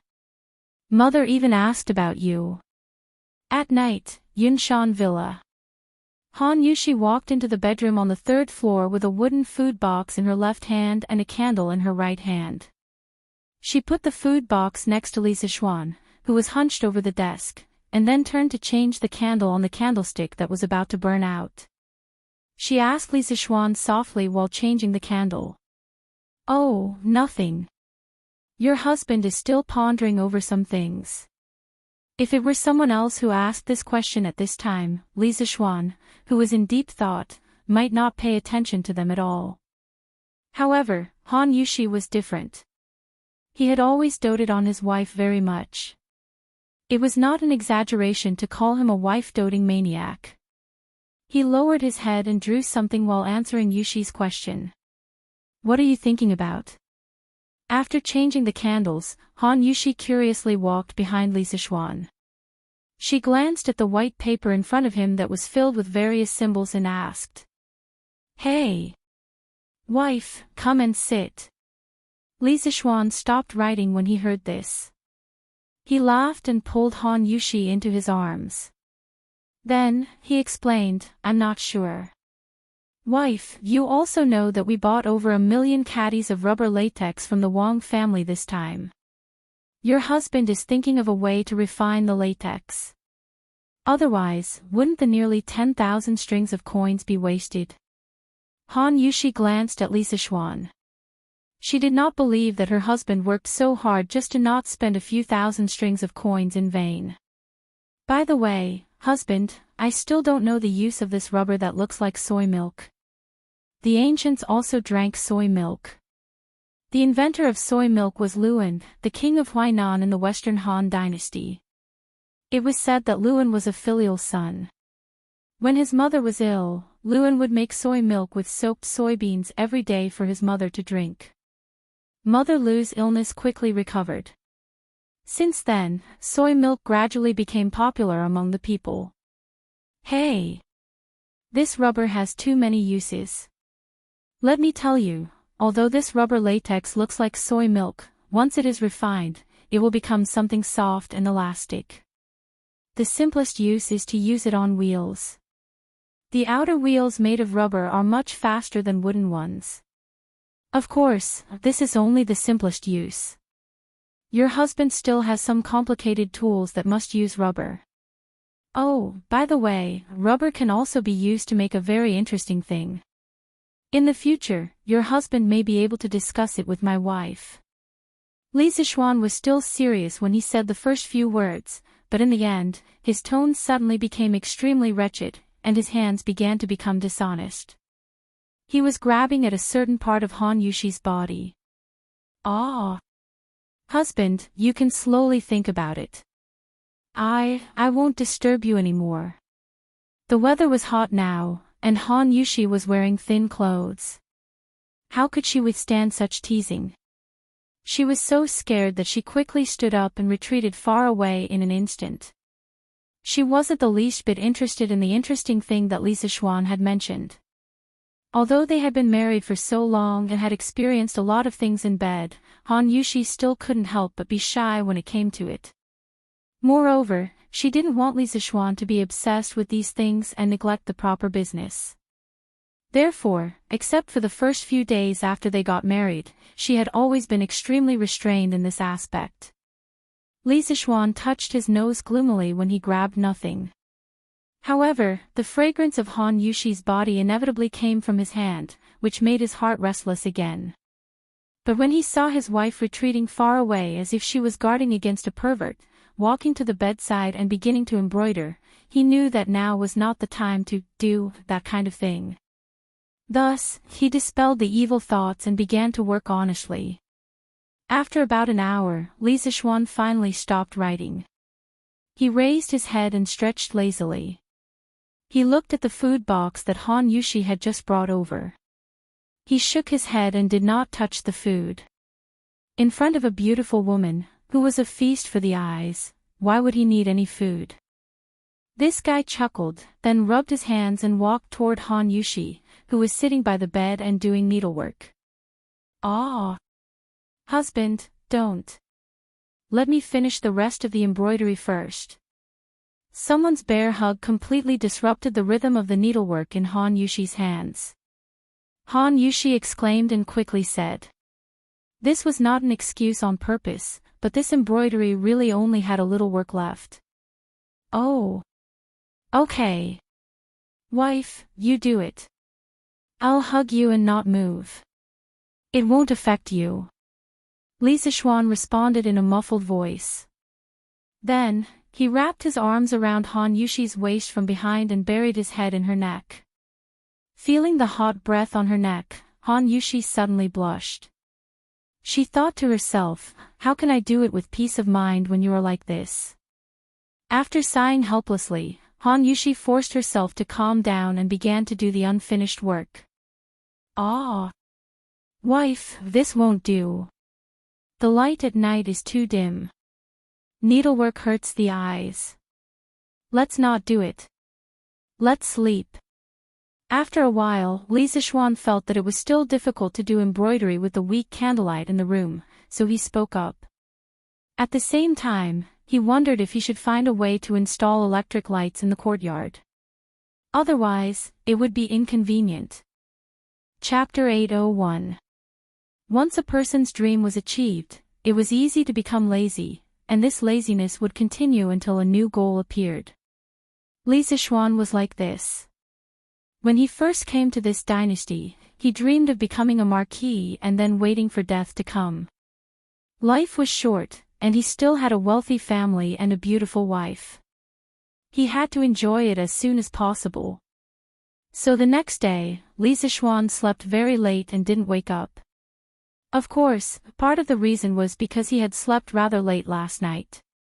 In any case, his habit of getting up early for the past half a month was suddenly interrupted. However, this made someone suffer. Bang, bang, bang. Bang, bang, bang. Yanhuang College, Guanghua Building, 10th floor of the Central Twin Towers. Li Tai did not go to the cafeteria after finishing his morning run as usual. Instead, he went straight to Li Zixuan's office and banged on the door with all his might. However, there was still no movement after banging on it for more than 10 times. Li Tai's heart skipped a beat, and he had a bad feeling. Qing Ke. Are you looking for Xiaoxian? At this moment, someone suddenly walked out from the staircase. It was Yan Xiaoning, who had just come to work and heard the commotion. Li Tai was quite familiar with Yan Xiaoning in the past. He quickly said, "That's right, brother Xiaoning. Do you know where Xiaoxian, Yamacho is?" In the past, Xiaoxian would have already arrived at this time. However, you still haven't opened the door after banging on it for so long. This means that he didn't come today. Yan Xiaoning thought for a moment and replied. Li Tai panicked when he heard this. Then, brother Xiaoning, do you know where Yamacho is now? Yan Xiaoning said helplessly, how would I know? Qing Ke, if you have something urgent to look for him, you can ask Mo Zhong. He should know. As soon as Yan Xiaoning finished speaking, Li Tai disappeared in an instant. He was so fast that even Yan Xiaoning was a little surprised. Seems like this military training is still useful. Yan Xiaoning muttered softly as he looked at Li Tai's back, which was obviously much thinner than before, and his vigorous steps. Mo Zhong, where's Yamacho? Li Tai ran to the gate of the academy, found Mo Zhong, and asked. When Mo Zhong saw that the person asking the question was Li Tai, he hurriedly replied, Yamacho hasn't come today. He must have something to do, or he's still at home. Li Tai widened his eyes. How could he do that? If he couldn't get leave soon, he would have to continue the military training with Sun Zifan and the others. Then, he would lose the bet. According to the agreement, he had to wash Sun Zifan's footwear for a month. Wasn't this asking for his old life? Hey, hey, hey. Your Highness, what are you trying to do? You cannot go out. This is the Academy's rule. Li Tai was anxious and wanted to go out to find Li Zixuan. Mo Zhong would not let him go and quickly stopped him. Out of the way. I really have something urgent to talk to Yamacho about. Fortunately, this was the academy. If someone dared to stop him in any other place, Li Tai would definitely be angry. Even so, the little fatty's tone was impatient. Mo Zhong knew that this young master in front of him was not an easy person to deal with. He was so anxious that he was sweating profusely. He was still thinking of a countermeasure. When he saw that Li Tai was about to explode, he hurriedly said, How about this? Your Highness, please calm down first. I will help you find Yamacho. You cannot go out. The Academy's rules cannot be broken. When I find Yamacho, you can talk to him face to face if you have something to say. Li Tai thought about it and felt that it was feasible. He waved his hand impatiently and said, "Okay, okay, okay. Go and come back quickly. I will wait here." After saying that, Li Tai did not even go to the cafeteria. He went straight to the guard booth at the academy's entrance and sat in Mo Zhong's seat. Mo Yun was shocked and did not dare to sit with Li Tai. He quickly came out to stand guard. Mo Zhong, on the other hand, ran in the direction of the Cloud Mountain Resort. About half an hour later, the little fatty was anxiously waiting because there was only a little more than 15 minutes left before the morning military training. At this time, he finally saw Mo Zhong and Li Zishuan coming back. "Qin Ke, I heard that you have something urgent to talk to me about. What is it? Do you have to say it now?" Li Zishuan looked at Li Tai and asked expressionlessly. In fact, he was very unhappy. No one would be in a good mood if they were woken up by a shout downstairs while holding their wife in their dreams. After waking up, he heard Mo Zhong say that Li Tai had something urgent to talk to him about. Li Zishuan snorted and thought, what kind of business could this little fatty have? So he came over very reluctantly. "Yamacho, let's talk as we walk." Li Tai quickly walked out of the guard booth and said. The two walked on the cement road of the academy. Li Tai continued, "Yamacho, I want to ask for a 3-day leave from you. You promised me that you would allow me to take a 3-day leave during the military training period. Plus the 2 days of rest during the weekend, I can take a total of 5 days off." Damn, this little fatty woke me up early in the morning just to ask for a leave. Li Zishuan's face suddenly looked like he had been hit by a dog. After thinking about it, he decided to tease this little fatty. "Aw. When did I promise you?" I didn't, don't talk nonsense." Li Zishuan pretended to be surprised and then threw a set of 3 consecutive denials at Li Tai. Li Tai was waiting for Li Zishuan to agree so that he could announce the victory of the bet to Sun Zifan. In the end, he was stunned by Li Zishuan's 3 consecutive denials. But after being stunned, he panicked.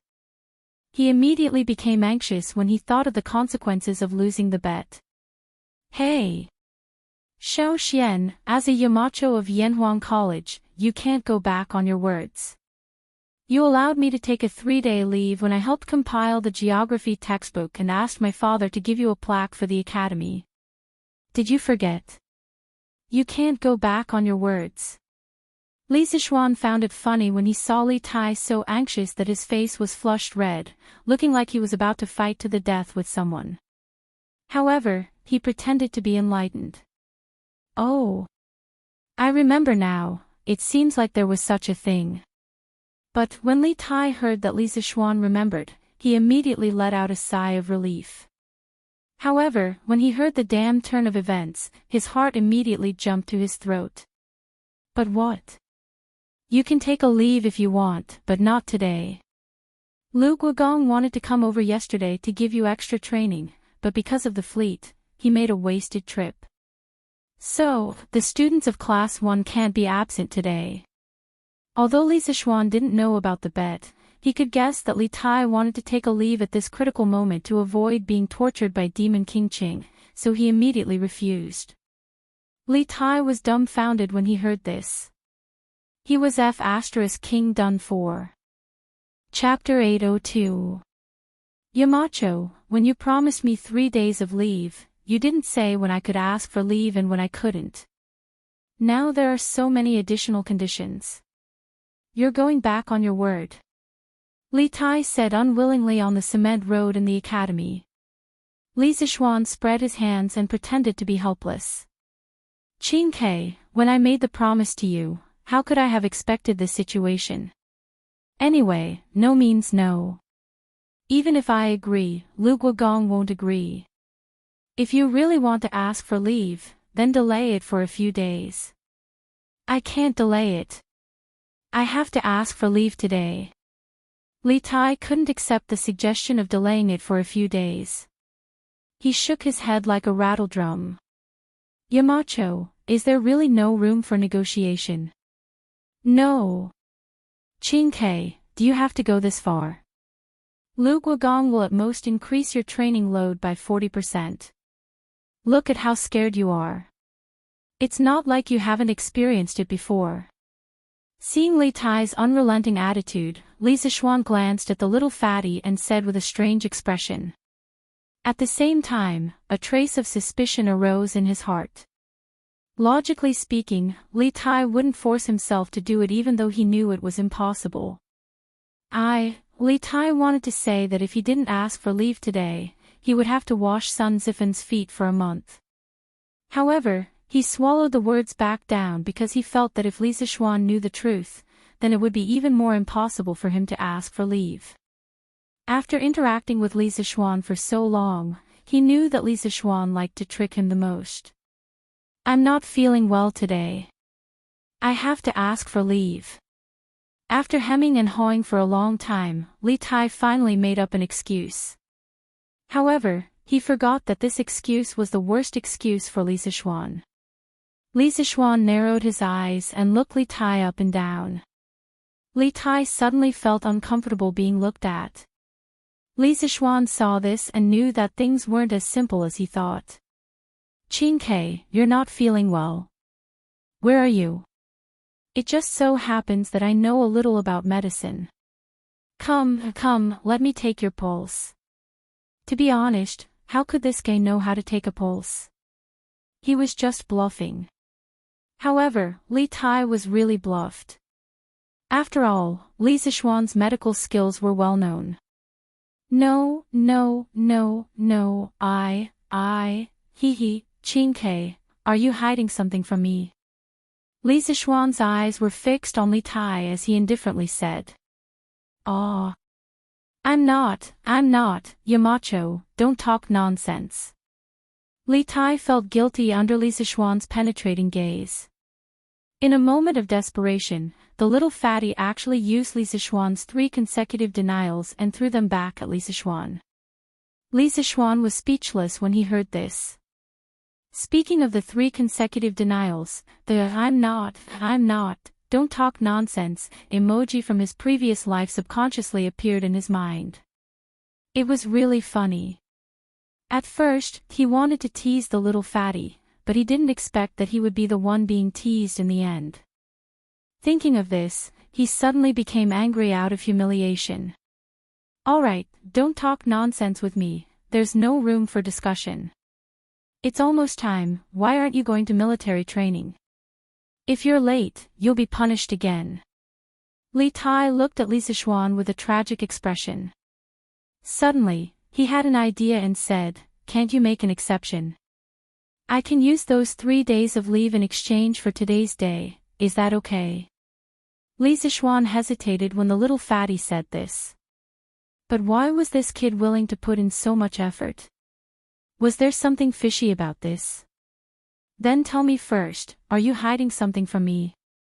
Otherwise, there's no need to talk about any conditions. Li Tai didn't know what to do in the face of this blatant threat. He thought about it and told him about his bet with Sun Zifan. It's like this, Yamacho. If you don't agree to my request for leave, I'll have to wash that kid's feet for a month. When Li Zixuan heard this, 10,000 alpacas ran through his heart. These 2 little bastards really knew how to play. One was the son of the emperor, and the other was the son of the top scholar. No matter who lost the bet, they would have to wash each other's smelly socks. If this spread out, Li Er and Sun Fujia's old faces would not look good. However, even though Sun Fujia was unhappy, she didn't dare to blame Li Tai and Li Er. She only pulled the hatred onto Sun Zifan. In this way, that little idiot would be in trouble. I say, did you and Sun Zifan eat too much and have nothing to do, so you're messing around every day? Was it because I didn't let you go to military training yesterday afternoon that caused you to be so energetic and have the leisure to gamble? Li Zixuan reprimanded with a straight face. Li Tai looked at the time, then he ignored Li Zixuan's reprimand and said anxiously, yes, Yamacho, we know that we were wrong. The problem now is that you have to quickly agree to my request for leave. Didn't you just say that as long as I tell you the truth, you'll allow me to take leave? Li Zishuan rolled his eyes and said unhappily, when did I say that? I only said that if you don't tell me the truth, then there's nothing to talk about. This was really a trap in the city.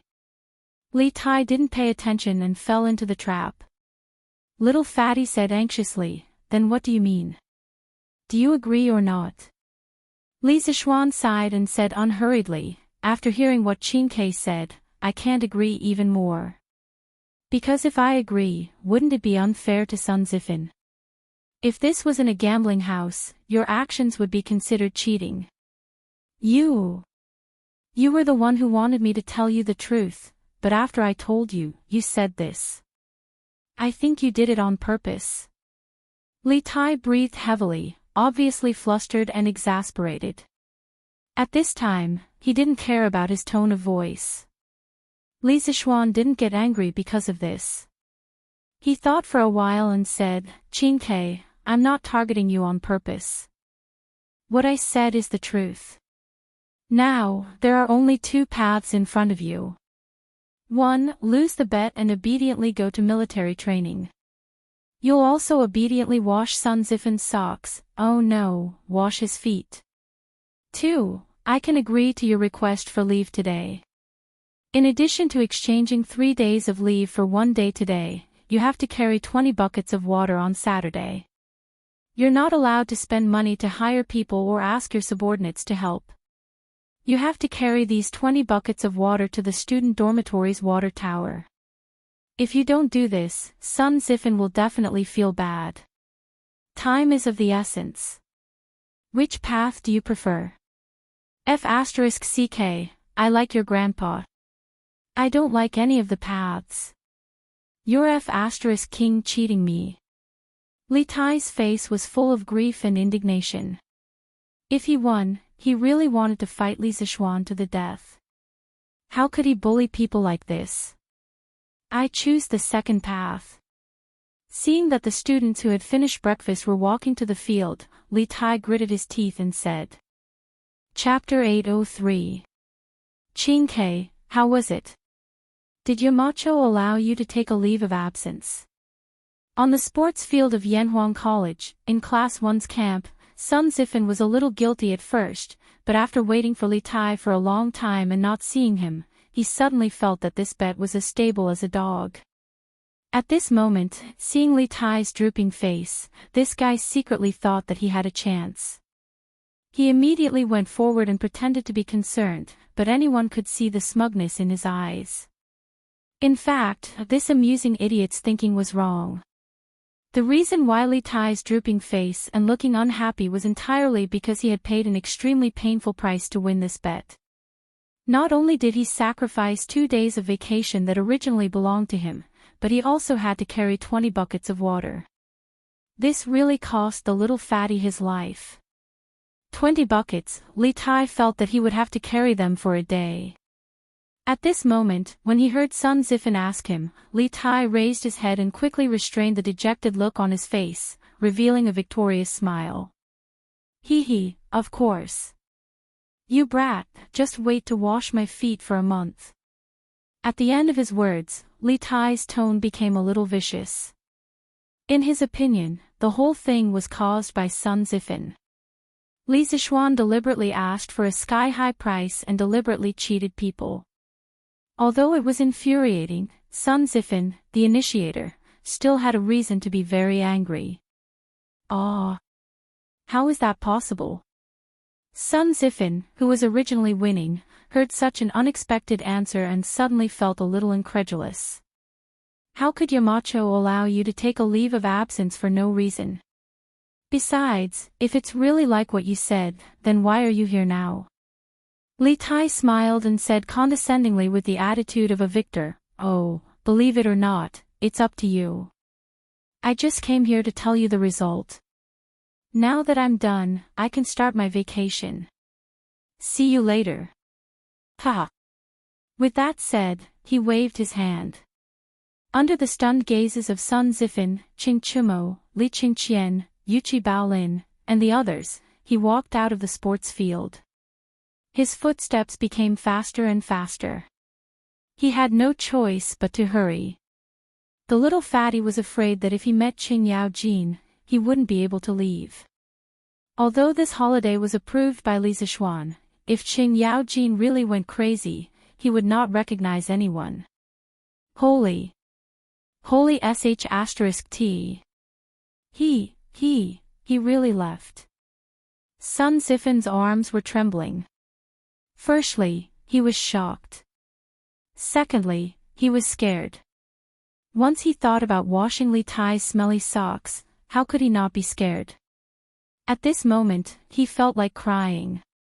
Ha! Zifin, don't be sad. Anyway, it's only for a month. Qing Chimo walked over, patted Sun Zifin's shoulder, and said gloatingly.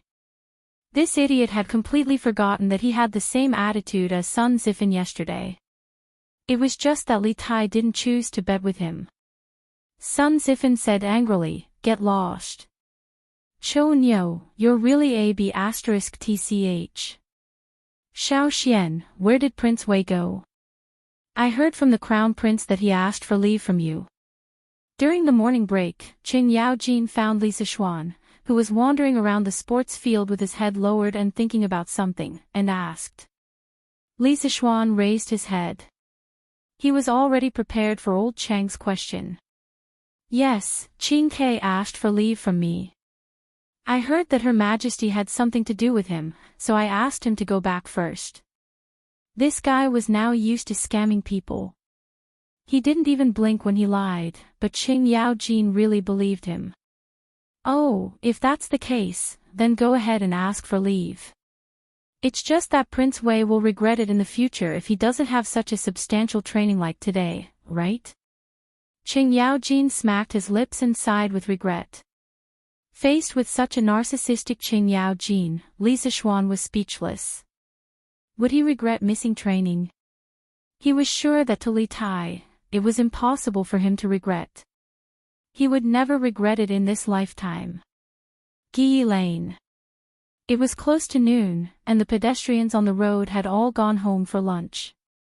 There was a tanned, lean middle-aged man with an exquisite package in his hand. There seemed to be a stack of neatly stacked clothes in the package. After turning 2 alleys, the man finally entered a dilapidated small courtyard.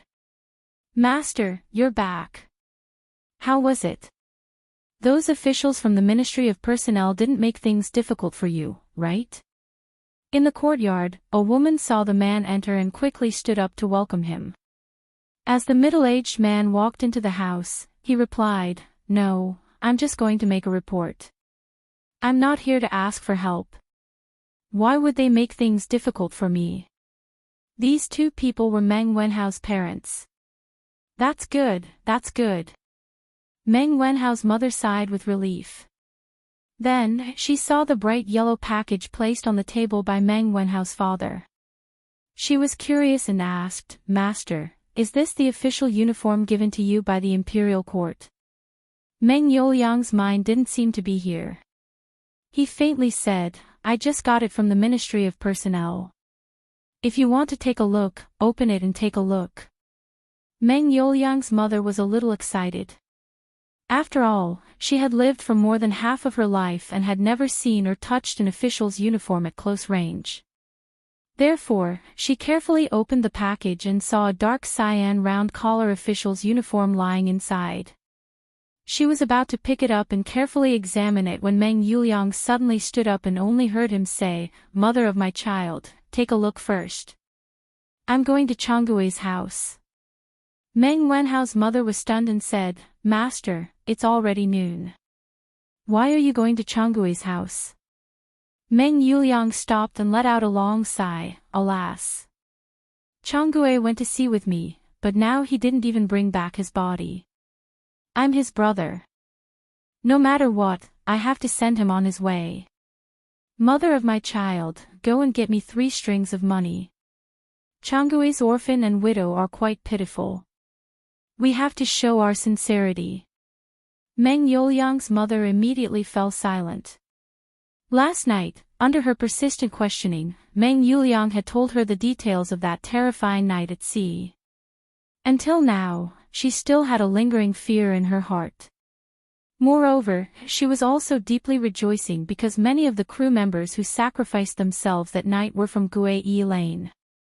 Many of them were acquainted with her family. For her husband to be able to come back alive, it really was a miracle. Okay, master, wait a moment. I'll go and get you the money now. If it were in the past, Meng Wenhao's mother would never be willing to give away 3 strings of money. However, after experiencing this disaster, she understood that her family's safety was the greatest wealth. Moreover, to some extent, the sacrifice of those crew members also bought time for Meng Yuliang. She felt guilty and grateful in her heart. Chapter 804. Young Master, you're finally here. The Odd Interest Pavilion's new workshop in Plum Village finally welcomed its new owner today. Speaking of which, Li Zixuan really wasn't qualified to be the boss at all. From the beginning to the end, he hadn't asked about the expansion of the workshop at all. He had given full authority to Uncle Fu. Moreover, after the new factory was built, he hadn't come to visit at all. Therefore, when Uncle Fu saw Li Zixuan suddenly show up in the afternoon, he was both resentful and surprised. Li Zixuan looked slightly embarrassed. Obviously, he understood the meaning behind Faubert's words. Ahem, Faubert, long time no see. How have you been lately? Faubert looked at Li Zixuan and sighed helplessly. He knew that Li Zixuan had been busy recently, so he did not blame him too much. Moreover, Li Zixuan had always been very respectful to the elders in the workshop. Therefore, Faubert had always treated Li Zixuan as his junior. Young master, thank you for your concern. I'm still in good health and can help you manage the workshop for another 2 years. Faubert led Li Zixuan into the workshop and answered Li Zixuan's question at the same time. After hearing this, Li Zixuan frowned. He suddenly remembered that Faubert was getting on in years. Even if he was healthy, he could only work in the workshop for another 2 or 3 years. Who would take over at that time? Who would be the one to carry this burden? Successor, I have to look out for a successor for Faubert from now on. Li Zixuan sighed in his heart. Curious Pavilion's new workshop occupied a large area of about 100 mu, which was dozens of times larger than the workshop in Chang'an. According to the different functions and types of products produced, the workshop was divided into 10 areas. The production area had a large factory building similar to the ones in modern times, the office area had an office building, and the living area had a dormitory. It could be said that this new workshop covered all the elements and could be considered the most comprehensive workshop in the entire Tang dynasty. Oh, by the way, young master, why did you ask people to bring in so many barrels of white pulp yesterday? Our warehouse is about to be filled with those things. Faubert had planned to take Li Zixuan to the office area to rest for a while. Halfway there, he suddenly remembered the thousands of barrels of white pulp that the Wang family's fleet had delivered yesterday, so he turned his head and asked. Li Zixuan smiled and said, "That stuff is called rubber, and it's very precious. So much rubber, it should be worth more than our workshop. Don't worry, didn't I come here today to teach you how to use it?" Faubert heard this and felt a little incredulous. He had heard from other sources that Li Zixuan had bought the rubber for a total of 8,000 strings of coins. Even if the rubber could bring 10 times the profit to the workshop, it was only 80,000 strings of coins. How could it be more valuable than the entire workshop? That's great. This old man wants to see what this stuff that looks like soy milk can be used for. Seeing how confident Li Zixuan was, Faubert still wanted to take a look even though he didn't believe it from the bottom of his heart. Hee. Then let's go to the workshop next door. Faubert, get someone to bring a barrel of rubber over. Oh, and bring a big pot of white vinegar as well. Li Zixuan pointed to the large factory building next to them and said to Faubert. Okay. Although Faubert was puzzled as to why Li Zixuan wanted vinegar, it wasn't convenient for him to ask. Thus, he ordered his subordinates to do as they were told. After a while, all the items were ready. Faubert even brought a few old craftsmen from the workshop to observe from the side. Song Xiaoxi, Pang Feiji, pour this barrel of rubber into the stone trough. Li Zixuan pointed to the rectangular stone trough in front of him and ordered Song Xiaoxi and Pang Feiji behind him. This stone trough was originally used for annealing when the blacksmith was forging. However, due to the urgency of the situation, Li Zixuan couldn't find a more suitable container. Yes, young master. Song Xiaoxi responded and quickly lifted the barrel full of rubber with Pang Feiji. The white rubber latex immediately poured into the trough. This stuff looked as thin as soy milk. It was no wonder that Faubert couldn't think of a use for it. Pour the whole pot of vinegar in. Li Zixuan weighed the pot of white vinegar in his hand and ordered. A very important process for the extraction of rubber latex was the solidification process. In the modern rubber latex solidification process, the most commonly used solidifying agents were formic acid and acetic acid. Formic acid and acetic acid could increase the hydrogen ion content in the latex, thus lowering the pH value of the latex, compressing the electric double layer, and thinning the hydration film. When it reached the isoelectric point of the protein, the electromotive potential would be zero, and there would be no repulsion between the rubber particles. They would gather together and solidify into a block. In the 21st century, most foreign countries use formic acid as the solidifying agent, while domestic companies mainly used acetic acid as the solidifying agent. Depending on the specific acid used, the properties of the rubber would be different. Li Zixuan had learned all of this from his rich classmate's family's factory in his previous life. Otherwise, how could he have known all of this? In the Tang dynasty, formic acid definitely didn't exist, but acetic acid did. This was because the so-called acetic acid had a very common name, and that was acetic acid. Vinegar contained a large amount of acetic acid. This was all thanks to the wisdom of our ancestors, who invented vinegar. Otherwise, Li Zixuan would still be making vinegar. The two of you, go get 2 hoe handles and wash them with hot water. Then, bring them over and stir them vigorously. Li Zixuan quickly ordered. Song Xiaoxi and Pang Feiji obeyed and left. After a while, the two of them each carried a smooth hoe handle and walked in. Under Li Zixuan's demonstration, they began to use the sticks to stir in the stone trough. Hey, master. It solidified, it solidified. It was like soy milk just now, but now it's turned into tofu. After stirring for about half an hour, Pang Feiji suddenly shouted in surprise. It's really turned into tofu. Come and see. Song Xiaoxi was also very excited. Without needing him to say anything, Faubert and the rest of the craftsmen had already rushed over. Seeing that the rubberized latex had turned into tofu, Faubert could not help but click his tongue in wonder. Hey! This is really strange. Isn't it just pouring a pot of vinegar into it? How did all the rubber solidify? Yeah. This is too strange, it's like a magic trick. If I didn't see it with my own eyes, it would be really hard to believe. The rest of the craftsmen were also very shocked.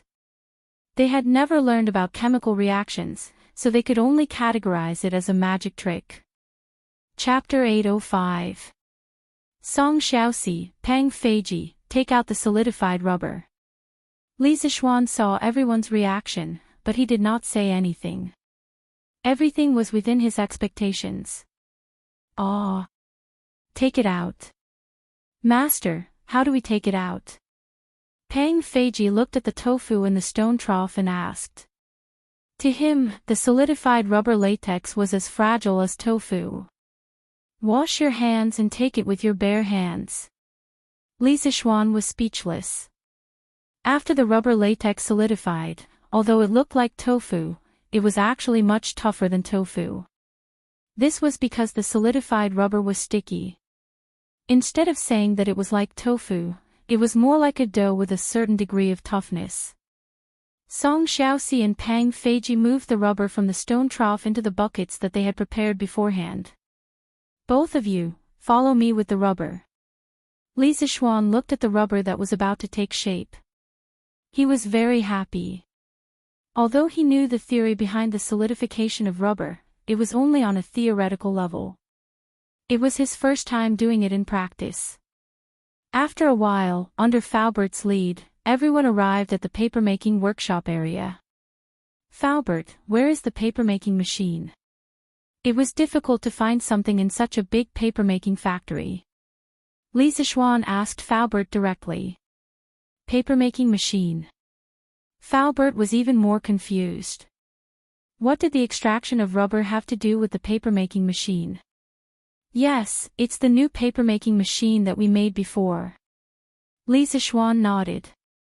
Seeing that Li Zixuan was not in the mood to explain, Faubert could only bring him to a big factory. Master, the papermaking machine is here. Needless to say, Li Zixuan also saw it. He said to Song Xiaoxi behind him, Xiaoxi, you two pour the rubber in. At this moment, the two of them believed Li Zixuan's words without a doubt. They poured the rubber into the papermaking machine's pulp inlet. Li Zixuan stepped forward and raised the roller of the papermaking machine slightly. Then, he asked the servant next to him to pull the donkey and start the papermaking machine. The papermaking machine's paper outlet was a thin, white film-like object that was slightly thicker than paper. This was the plasticity of rubber. It could be rolled flat like dough, and during the rolling process, most of the water in the rubber could be squeezed out.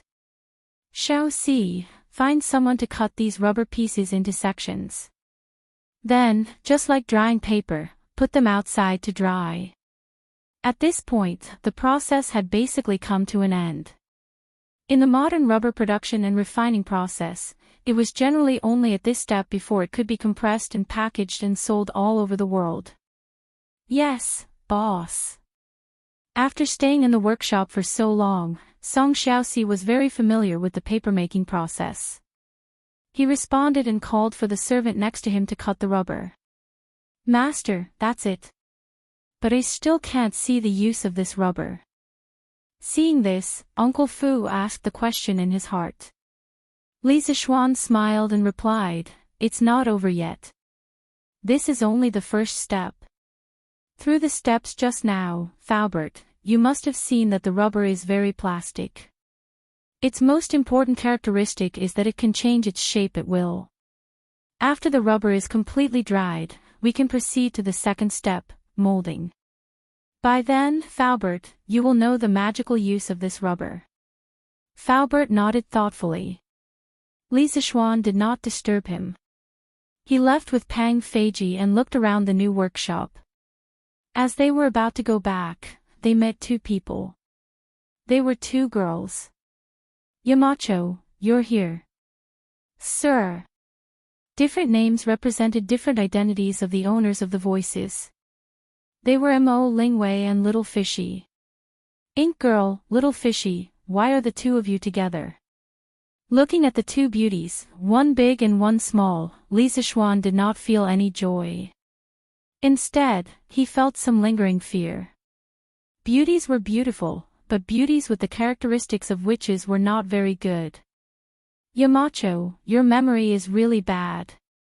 Didn't little Ningxi tell you that? I've been polishing the glass to make an astronomical telescope. Mo Lingwei rolled her eyes and said sarcastically. Oh. Li Zixuan suddenly realized that Yan Xiaoning had indeed told him. But now, the two girls were obviously gossiping and chatting under a big tree. They did not look like they were doing research at all. Ink Girl, how's the progress on your side? Not very good. Yamacho, your craftsmen are not good at all. It's not as good as me polishing it myself. Mo Lingwei pouted and said with some dissatisfaction. Fine, she was getting someone to work for her for free, and she was being despised. Li Zishuan choked and said helplessly, "Okay, then you polish it yourself. I'll wait for your good news at the academy." Then, he looked at Li Yu and asked, "Little Fishy, what about you?" Little Fishy was not as presumptuous as Mo Lingwei. Although she had a demonic nature in her bones, she only released it to outsiders. In front of Li Zishuan, she had always been more obedient. Perhaps it was because Li Zishuan had given her the capital to settle down in Chang'an City, or perhaps it was because Li Zishuan was Meng Wenhao's mentor. Hearing Li Zishuan's question, the little girl smiled sweetly and then replied, "Sir, it's Steward Ma who wants to move the editorial department of Datong Daily here. He has been busy preparing lessons in the academy recently, so he sent me here to inspect it first. A few days ago, I met Sister Wire here. She told me the principle of the telescope. I feel that what she and Brother Xiaoning are doing now is very meaningful. After chatting for a while, I feel that we hit it off quite well, so we became good sisters." "Oh." Li Zishuan whispered in his heart, "Of course, the witch and the witch hit it off."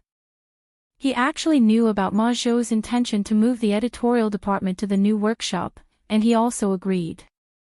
Firstly, the office environment here would definitely be better. Secondly, it was close to the academy, so it would be convenient for Ma Zhou to take care of the work on both sides at the same time. "By the way, sir, I want to write in detail what Sister Wire is doing now in the newspaper.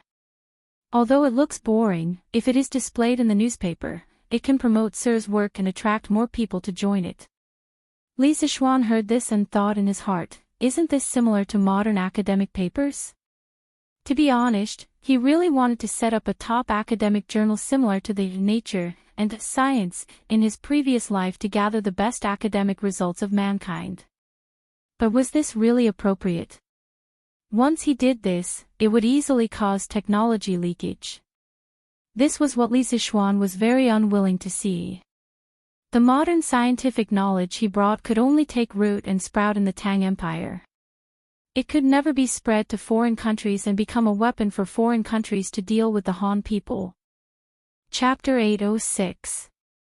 Little you, if you really want to write about this in the newspaper, you can't write about the principles of the telescope that Ink Girl just explained to you. You can only write about it roughly. After you finish writing, I have to look through it. You can only publish it after I give my approval. Do you understand?" In the workshop, Li Zishuan said to Li Yu with a serious face. In the modern era, there were many academic journals in every country. There were all kinds of academic papers in them. They showed the latest discoveries in various fields to the researchers. But there was one thing that had to be admitted. If these academic papers were published, it would be easy for others to imitate your latest discoveries. However, in the modern era, there were patent protection laws. Even if others learned your technology, they could not steal it. They had to pay patent fees to you.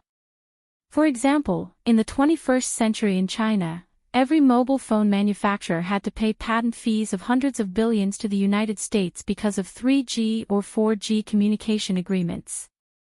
But this was the Tang dynasty. In this era, 70% to 80% of the countries had not developed their knowledge. Who are you going to talk to about intellectual property protection? Isn't this playing the lute to a cow? Even if Tang dynasty passed the patent law, the rest of the world would not recognize it. If he published academic journals now, the ambassadors of the other countries might bring the advanced scientific knowledge back to their countries. This was something that Li Zishuan could not tolerate. If patent laws were to be passed around the world, it would have to be in an era of peace. Right now, the only thing Li Zishuan could do was to monopolize the academic field. When the Great Tang became extremely powerful, only then would he consider the issue of academic journals and intellectual property rights. Yamacho, why is that? Although Li Yu was smart, she did not think of all these. So, she raised her head and asked. Li Zishuan looked at the little girl and did not explain further. He only said calmly, I just want Tang dynasty to have fewer strong enemies. In this world, other than stealing money, books, and tombs, there is another type of thief that specializes in stealing knowledge. Little you, just do as I say. After saying that, he flicked his sleeves and left the workshop, leaving the two little girls in deep thought. Chinke, why are you still here? You haven't returned to the residence. Or did he come here again after returning to the residence?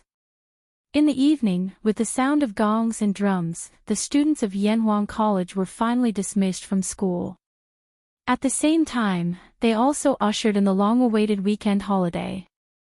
Sun Zifan, who had been drilled by Qing Yao Jin for an entire day, returned to the dormitory, exhausted. He wanted to change his clothes before going home, but he didn't expect to see Li Tai in the dormitory. He immediately exclaimed. Li Tai was half lying on the bed with his head resting on his arm. He was facing the sky, oh, no, facing the bed board above him, and replied, I'm sorry. I just came back from the prince's mansion an hour ago. I brought back the clothes that I wanted to change into, but as for the underwear, I left them here. I'm just waiting for you to come over and help me wash them. Ha! As soon as he finished speaking, there was a burst of laughter in the dorm. Ha! Zifan, you can be considered to have a good time now.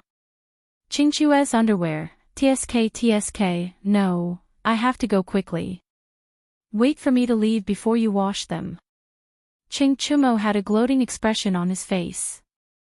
He quickly took off his camouflage uniform and changed his clothes, wanting to escape as soon as possible. Although Li Qingqian and the others weren't as cheap as Qing Chumo, they also sped up their movements. Sun Zifan's face suddenly turned green and white. Qingke, can we change the conditions? After hesitating for a long time, Sun Zifan looked at Li Tai and said with a sad face. No.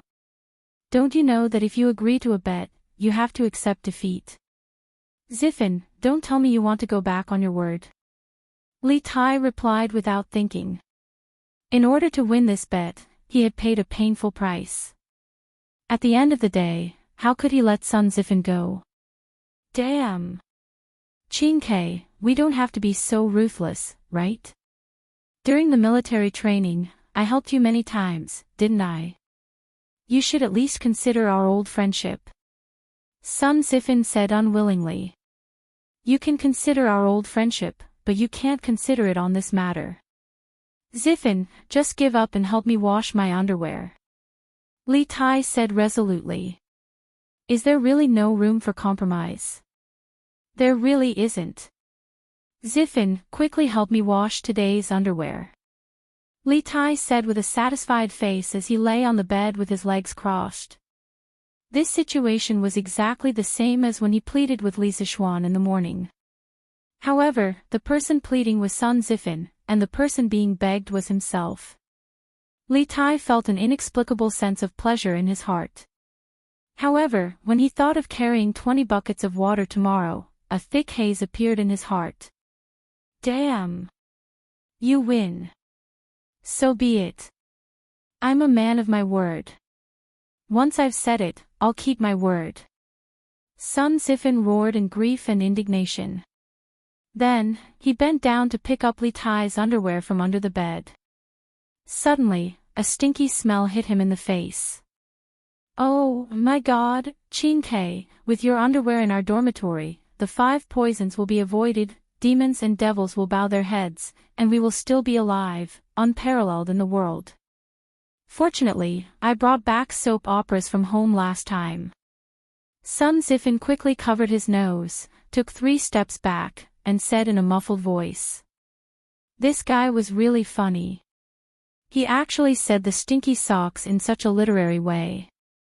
The rest of the people in the dormitory who were originally disgusted by Li Tai's expired socks burst into laughter when they heard Sun Zifan's words. Pfft. Ha. Then Zifan, you don't have to wash them.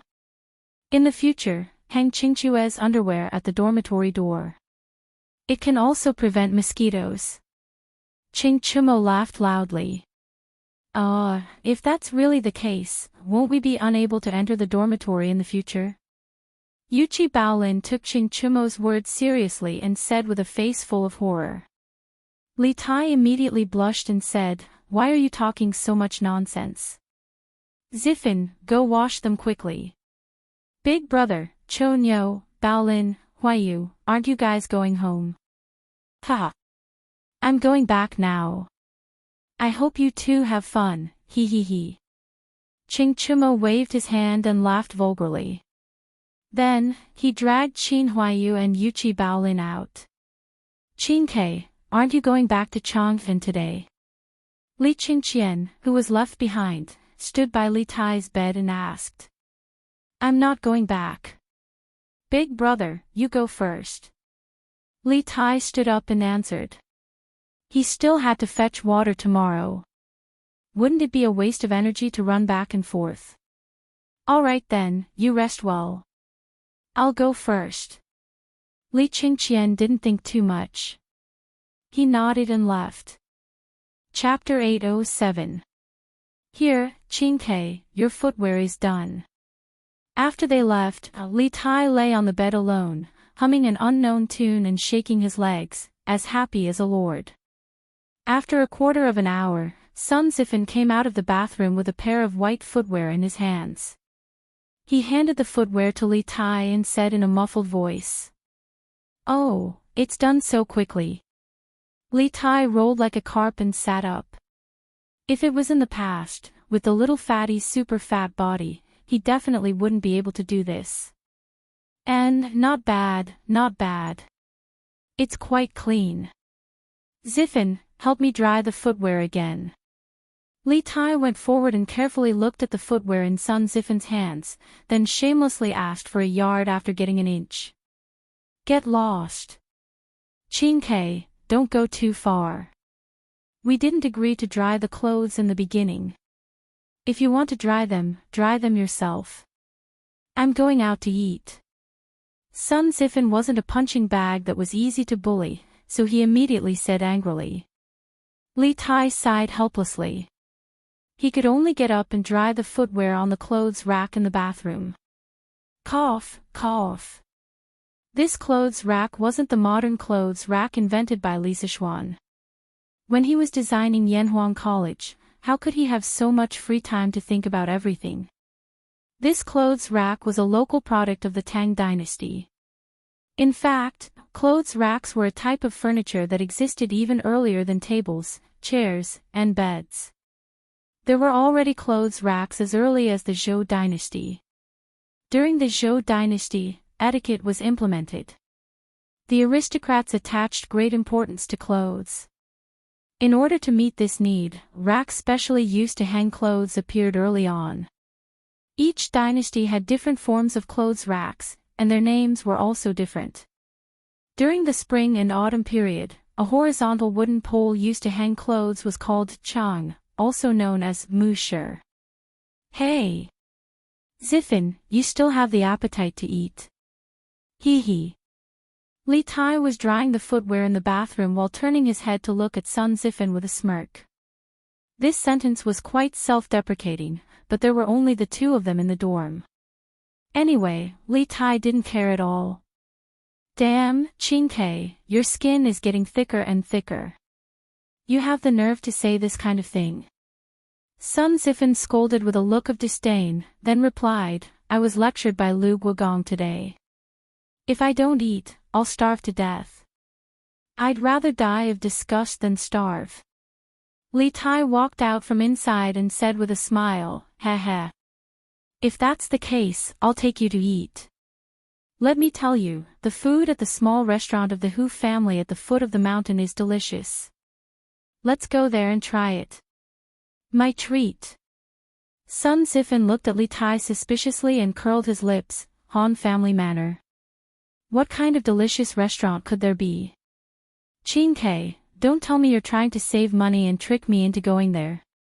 Li Tai sneered, nonsense. Save money. Do you think I, Li Tai, am such a stingy person? It's up to you. Go or not. Fatty wasn't lying this time. Ever since Yanhuang College started, more and more people came here. Some came to visit their children, some came to inspect the environment of the college, and some came purely because of its reputation. Many small restaurants appeared in Plum Village and Han Village, and some even started to sell accommodation. Compared to the restaurants and inns in Chang'an, the small restaurants and inns here could only be described as cheap. Hey, Qingke, I'll go. Wait, I'll go wash my hands first. Sun Zifan finally realized that Li Tai wasn't lying. He quickly followed behind and shouted. He, Xiao Xian. Early the next morning, Qing Chimo actually appeared in front of Li Zishuan's house. Li Zishuan had already woken up and was eating breakfast with a bowl in his hand. Seeing this idiot smiling foolishly so early in the morning, he said in annoyance, "What's wrong? Cho Nyo, did you get caught in the door early in the morning or something? Why are you smiling foolishly?" Qing Chimo almost vomited blood when he heard that. Han Yushi, who was sitting beside Li Zishuan, rolled her eyes at her husband and quickly got up to greet him. "Brother Cho Nyo, have you eaten breakfast yet? Do you want to get someone to bring you a bowl and chopsticks?" He. Of course. Sister-in-law is the best. Little Xian marrying you is truly a blessing that he cultivated in his previous life. Hearing Han Yushi's words, Qing Chimo didn't hesitate for a moment. He immediately agreed and even flattered Han Yushi. After saying that, he sat opposite Li Zishuan without hesitation. Han Yushi smiled and asked someone to bring Qing Chimo a bowl and chopsticks. He. Sister Lan, long time no see. Do you want Brother Cho Nyo to bring you out to play today? Lan was sitting beside Qing Chimo. He was a little embarrassed by the little girl's gaze that was obviously saying, "Are you here to freeload?" Hence, he deliberately changed the topic and joked. "Oh, I don't want to. Brother Cho Nyo, your face is so dark now. It's too embarrassing to go out with you. Lan wants to go with you." He didn't expect Lan to be so obsessed with appearances. Her words instantly hurt Qing Chimo. This military training had caused all the students in the academy to be tanned. He wasn't the only one. Did he have to be so affected by Lan Sister Lan it's not right of you to say that. Previously, Brother Cho Nyo brought you out to eat a lot of delicious food. What porridge is this? Why is the color so strange? Why does it smell so good? Qing Chimo bantered with Lan for a while. At this moment, the servants brought him a bowl and chopsticks. The bowl was filled with a bowl of porridge that was slightly dark. There were also a few black things on top of it. He didn't know what they were. He sniffed hard and suddenly sighed. "This is century egg and lean meat porridge." Li Zishuan replied as he stuffed a mouthful of porridge into his mouth. "Century egg and lean meat porridge. Century egg. Is it the century egg that I saw the last time I came to your house?" Qing Chimo felt that the name, century egg, was a little familiar. He thought seriously and suddenly shouted. "Yes, that's right. It's the century egg that you saw the last time. Speaking of which, you came at the right time. The century egg that I pickled last time is just ready to eat today. You came just in time." Li Zishuan glanced at him and said lightly. This means that I'm lucky. Let me have a taste." Qing Chimo laughed proudly.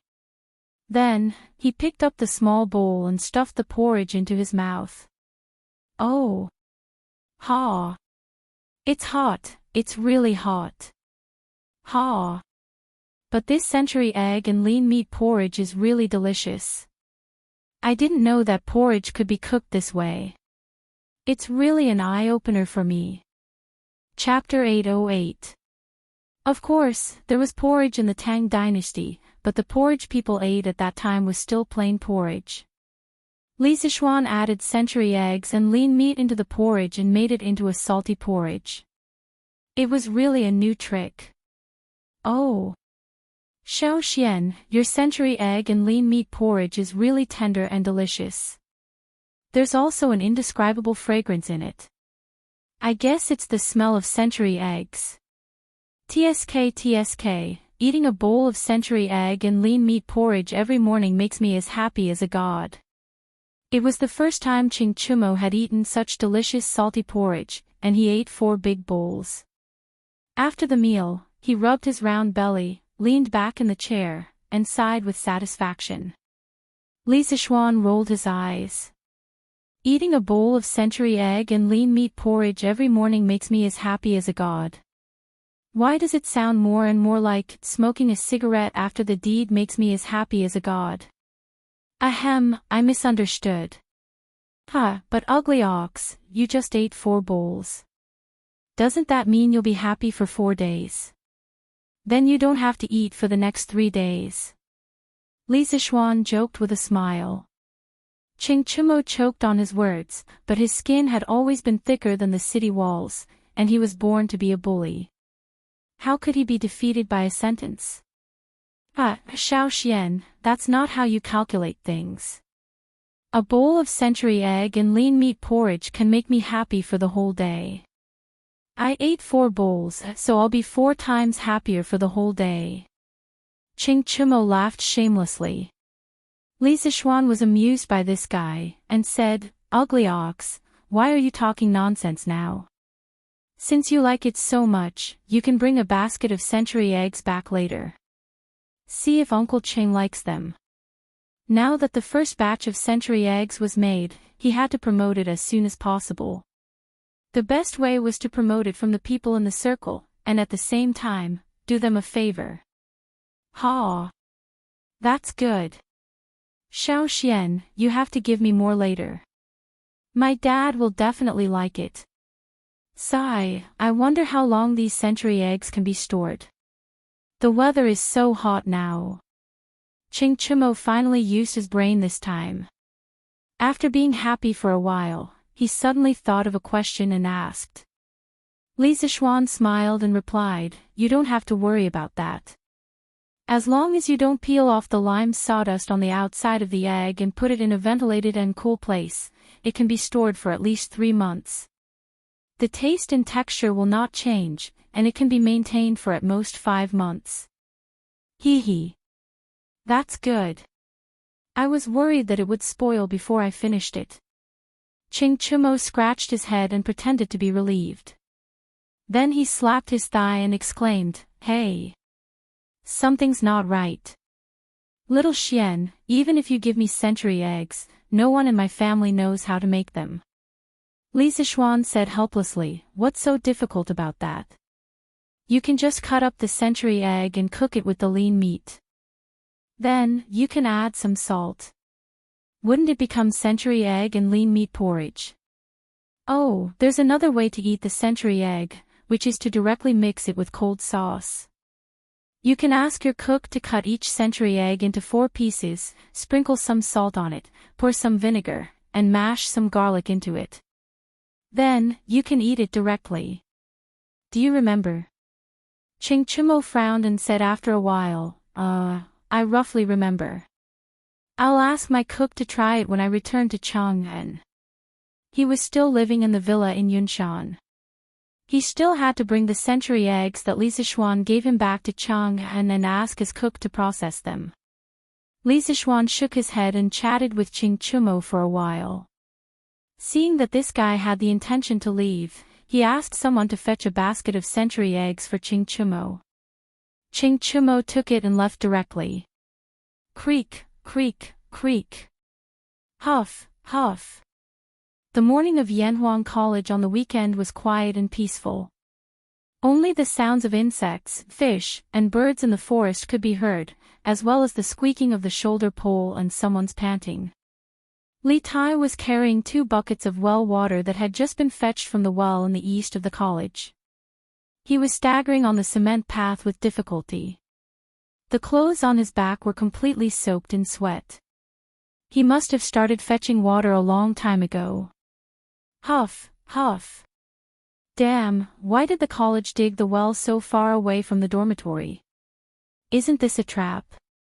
Li Tai put the buckets on the ground to rest. The little fatty put his hands on his waist and panted heavily. He looked at the dormitory that was far away in front of him, which was estimated to be hundreds of feet away. He sighed and complained in a low voice. After more than half a month of military training, his body was stronger than before, but when had he ever done such physical work? His shoulders couldn't withstand such grinding. Not to mention 20 buckets of water, even 6 buckets of water would cause the skin on his shoulders to break. Sigh. This can't go on. After a while, there will be more and more people in the college.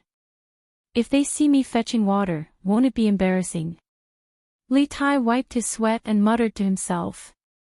He had specially woken up early today to start fetching water while there were still fewer people in the college. He wanted to finish his work early, but he didn't expect that he would have to waste so much energy every time he fetched 2 buckets of water. He felt that his body was about to be hollowed out. Sigh. Isn't this Qin? I was wondering why you weren't in the dormitory so early in the morning. So you came here to fetch water. Did the sun rise from the west today? Our Prince Wei is actually fetching water for the college. Most of the time, what you didn't want would come to you. Just as Li Tai was sighing to himself, Sun Zifan suddenly walked over from the side. After seeing Li Tai and the 2 buckets of water at his feet, Sun Zifan was shocked at first. Then, he laughed evilly and walked up to them. Zifan, don't go overboard. It's so early in the morning.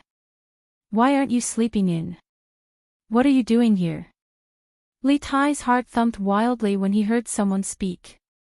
However, when he saw that the person who spoke was Sun Zifan, he was slightly relieved, but his expression was still unnatural. Ha! Qin, why aren't you sleeping in the morning? Why are you fetching water here? Sun Zifan crossed his arms in front of his chest and stood to the side with an inexplicable smile. Li Tai didn't know how to explain. If he told the truth, he would definitely be laughed at by Sun Zifan. If that was the case, wouldn't he be happy for nothing yesterday? Ha! I got it! Sun Zifan glanced at Li Tai's expression and suddenly shouted, scaring Li Tai. Sun Zifan continued, it must be Yamacho. Yamacho must have asked you to fetch water. Otherwise, who in Yanhuang College would dare to ask you to fetch water? What do you think? Am I right, Qin? This little joker's analysis at the critical moment was very reasonable. He had actually guessed it right. Li Tai's heart skipped a beat. His expression changed for a while, and finally he could only admit, so what? It's none of your business. Sun Zifan wasn't angry at all. Instead, he laughed gloatingly, ah. Qin, you also have a day like this. What do you think? How many buckets of water did Yamacho ask you to fetch? Do you want me to help you? Chapter 809. I don't need it. Li Tai roared angrily as he looked at Sun Zifan, who was laughing maniacally in front of him. Then, he bent down, picked up 2 buckets filled with well water, and staggered toward the dormitory with great difficulty. Sun Zifan was not annoyed. He looked at Li Tai's back with a grin and then walked toward the canteen. Considering that many students were from other places, the academy's canteen still provided food on weekends. However, there was a time limit. If one was late, there might not be any food left. This was also the reason why Sun Zifan woke up so early today. Give me a bowl of porridge, 2 steamed buns, and a serving of meteoric success. Sun Zifan said to the waiter at the window when he arrived at the canteen. Hey, young man, other than the plain porridge, there is also the century egg and lean meat porridge. Which one do you want? The waiter did not immediately go to get the food for Sun Zifan. Instead, he asked with a smile. Century egg and lean meat porridge. What kind of egg is century egg? Why haven't I heard of it before?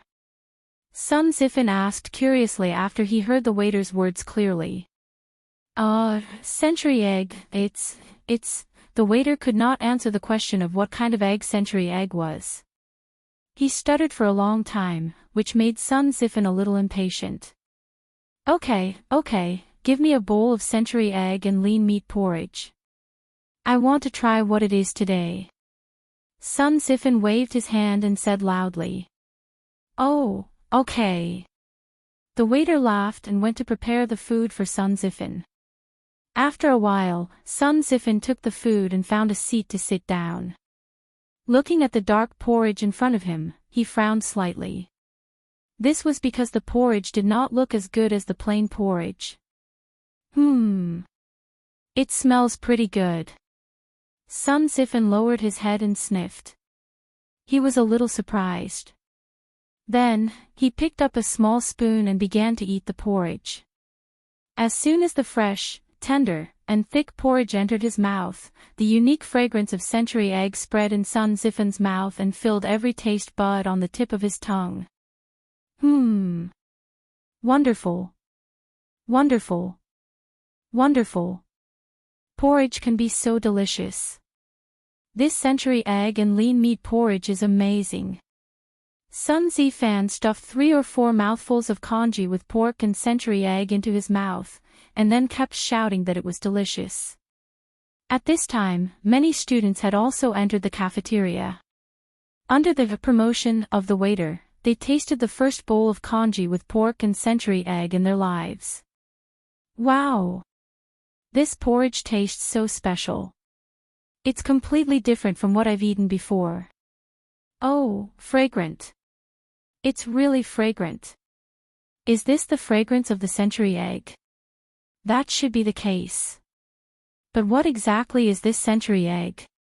Why haven't I heard of it before? In this way, after Chingchumo, the students who stayed in the academy for the weekend were the first to taste the century egg. Most of the students were full of praise, but there were a few who were not used to the taste of the century egg. Ugh, why is there a fishy smell in this century egg and lean meat porridge? The smell is too strong. I can't stand it. No, I'd better eat plain porridge. It was normal for some people to not be used to the century egg for the first time. Fortunately, the chef of the academy was more skillful. The fishy smell in the century egg and lean meat porridge had been suppressed by a lot. Therefore, more than 90% of the students had a very good impression of this new porridge. In a few hours, the century egg would be officially unveiled in the Drunken Immortal restaurant. By then, more and more people in Chang and City would be able to enjoy the century egg. Huff, huff, huff, the 8th bucket. On the other side, Li Tai's progress in carrying water had finally reached the 8th bucket. However, at this time, after he poured the well water in the bucket into the water tower, he suddenly collapsed on the ground and was too lazy to even move a finger. He had exhausted all his strength. It was all thanks to so many days of military training. Otherwise, he would definitely not be able to persevere until now. Thinking of his previous round appearance, it would probably be difficult for him to carry 1 bucket of water. I can't carry any more. Huff, huff, huff. The little fatty's whole body was soaked. Some of it was splashed on him by the well water in the bucket, but most of it was from his sweat. What did it mean to be drenched in sweat? Li Tai's current situation was the best explanation for this idiom, and it was even worse. Chinke, how many buckets is this? TSK, the breakfast in the canteen today is really delicious. While Li Tai was sitting on the ground, panting heavily, he saw Sun Zifan, this little slut, walking towards him. Sun Zifan's words didn't make any sense. Yes, that's right. In Li Tai's eyes, Sun Zifan had been labeled as a little bastard. Ho ho.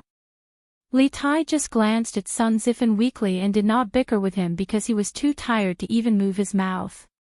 Compared to the previous encounter, Li Tai did not have the mentality of being seen by others this time. At this point, his mind was only thinking about how to carry 20 buckets of water. As for what others saw, so what? If it was embarrassing, then so be it. TSK, Yamacho is really something. They actually let you carry so much water. Chin-K, as your good brother, how can I just stand by and watch? I'll help you carry it. Seeing that Li Tai ignored his ridicule, Sun Zifan's eyes rolled, and then he changed into a righteous look, squatted beside Li Tai and said. Li Tai still did not speak. He glanced at Sun Zifan with doubt and confusion in his eyes, but more than that, there was disbelief. It was as if he was saying, how can you be so kind? I don't believe you. Sun Zifan instantly understood the meaning in Li Tai's eyes. He smiled, licked his face and said, hee, Chin-K, you see, as a friend, I'm already so kind, then shouldn't you also express something? When Li Tai heard this, his face showed a look of understanding. His eyes suddenly became clear, and he probably already knew what Sun Zifan was going to say next. Yes, that's right. You see, I help you carry water. How about you? How about you exempt me from the punishment of washing your feet for this month? Who doesn't know that every time you come to the academy, you bring a lot of clothes back home and let the servants wash them for you on the weekends? If you agree to this condition, not only will you not lose anything, but it will also be greatly beneficial for you. What do you think? At this moment, Sun Zifan finally revealed the foxtail that he had been hiding for a long time. He analyzed with extravagant words. Li Tai did not immediately refuse. After all, today was different from the past. Only after experiencing it, did he know how tiring it was to carry water. The little fatty narrowed his eyes. After a long silence, he finally said weakly, okay. You help me carry 10 buckets of water, and the previous bet is written off. Ha! Deal. Chapter 8:10. Hey! That's not right. Yamacho seems to have said that no one else is allowed to help. Below the dormitory of Yanhuang Academy, after resting for so long, Li Tai finally recovered. However, he suddenly remembered something and his expression changed instantly. Ah! Sun Zifan, who was originally full of joy, suddenly looked sluggish. He scratched his head gloomily. Did he work so early in the morning for nothing? Did he have to wash Li Tai's smelly feet in the future? He couldn't accept it. No, Chin-K, think about it carefully again. What did Yamacho say at that time? Did he say that no one else is allowed to help, or did he say that no servants in your mansion are allowed to help? Sun Zifan scratched his ears and cheeks for a long time, then turned his head and asked Li Tai unwillingly. Li Tai, who was originally dejected, heard Sun Zifan's words, and his eyes suddenly lit up. He patted his head and thought seriously. After a moment, he suddenly shouted excitedly, I remember now. The mountain leader told me before that I'm not allowed to spend money to hire people or ask servants to help. Zifan, you're not hired by me, and you're not a servant of my Wangfu. Logically speaking, you should be able to do that. Ha! Li Tai couldn't help but laugh. In the end, he also hoped that Sun Zifan could help him carry water. That's great. Since it's a deal, let's start picking now. This agreement was a win-win for the two of them, so Sun Zifan couldn't wait to make it happen. Ah! Zifan, you go first. I'll rest here for a while. Anyway, I only have 2 buckets left. You still have 10 buckets. Li Tai shook his head and said with a long sigh. When Sun Zifan heard this, although he felt a little uncomfortable, in order to not have to wash smelly socks in the future, he would suffer a little loss. Okay. Chin-K, you rest first. I'll go get the buckets from the dorm manager. Hee, go. Li Tai smiled and waved his hand. Sun Zifan didn't say anything else and turned to leave. Li Tai leaned against the wall and looked at his back. He suddenly felt that something was wrong. He heard Sun Zifan mutter to himself, F***ck. If we were to seriously calculate this matter, both Sun Zifan and I were at a disadvantage. Not only did they not get anything, but each of them also had to carry 10 buckets of water. In the end, Xiao Xian was the only one who profited. Sigh, this king is really F***ed up. Sun Zifan and I have been fighting for so long, but it was all for nothing. In the end, the academy has benefited.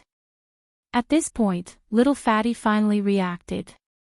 After all this time, neither he nor Sun Zifan had gained any advantage. They had all been tricked by Li Zishuan. But now that things had come to this, what could he say? He could only swallow this loss in silence.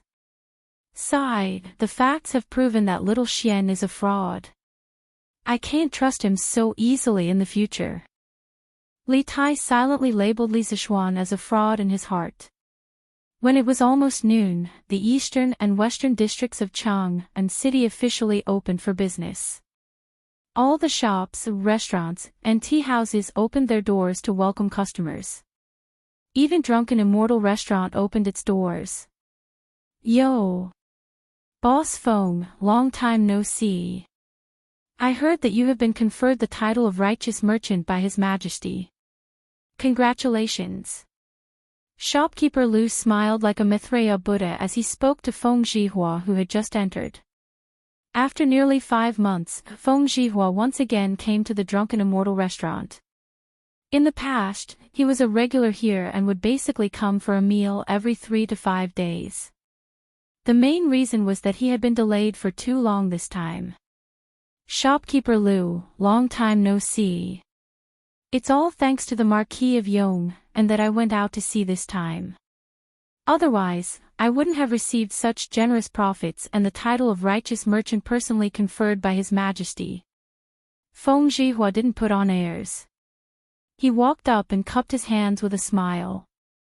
Although he had lost a group of crew members during this voyage, he still earned at least 100,000 strings of coins after deducting the compensation for the families of the deceased crew members.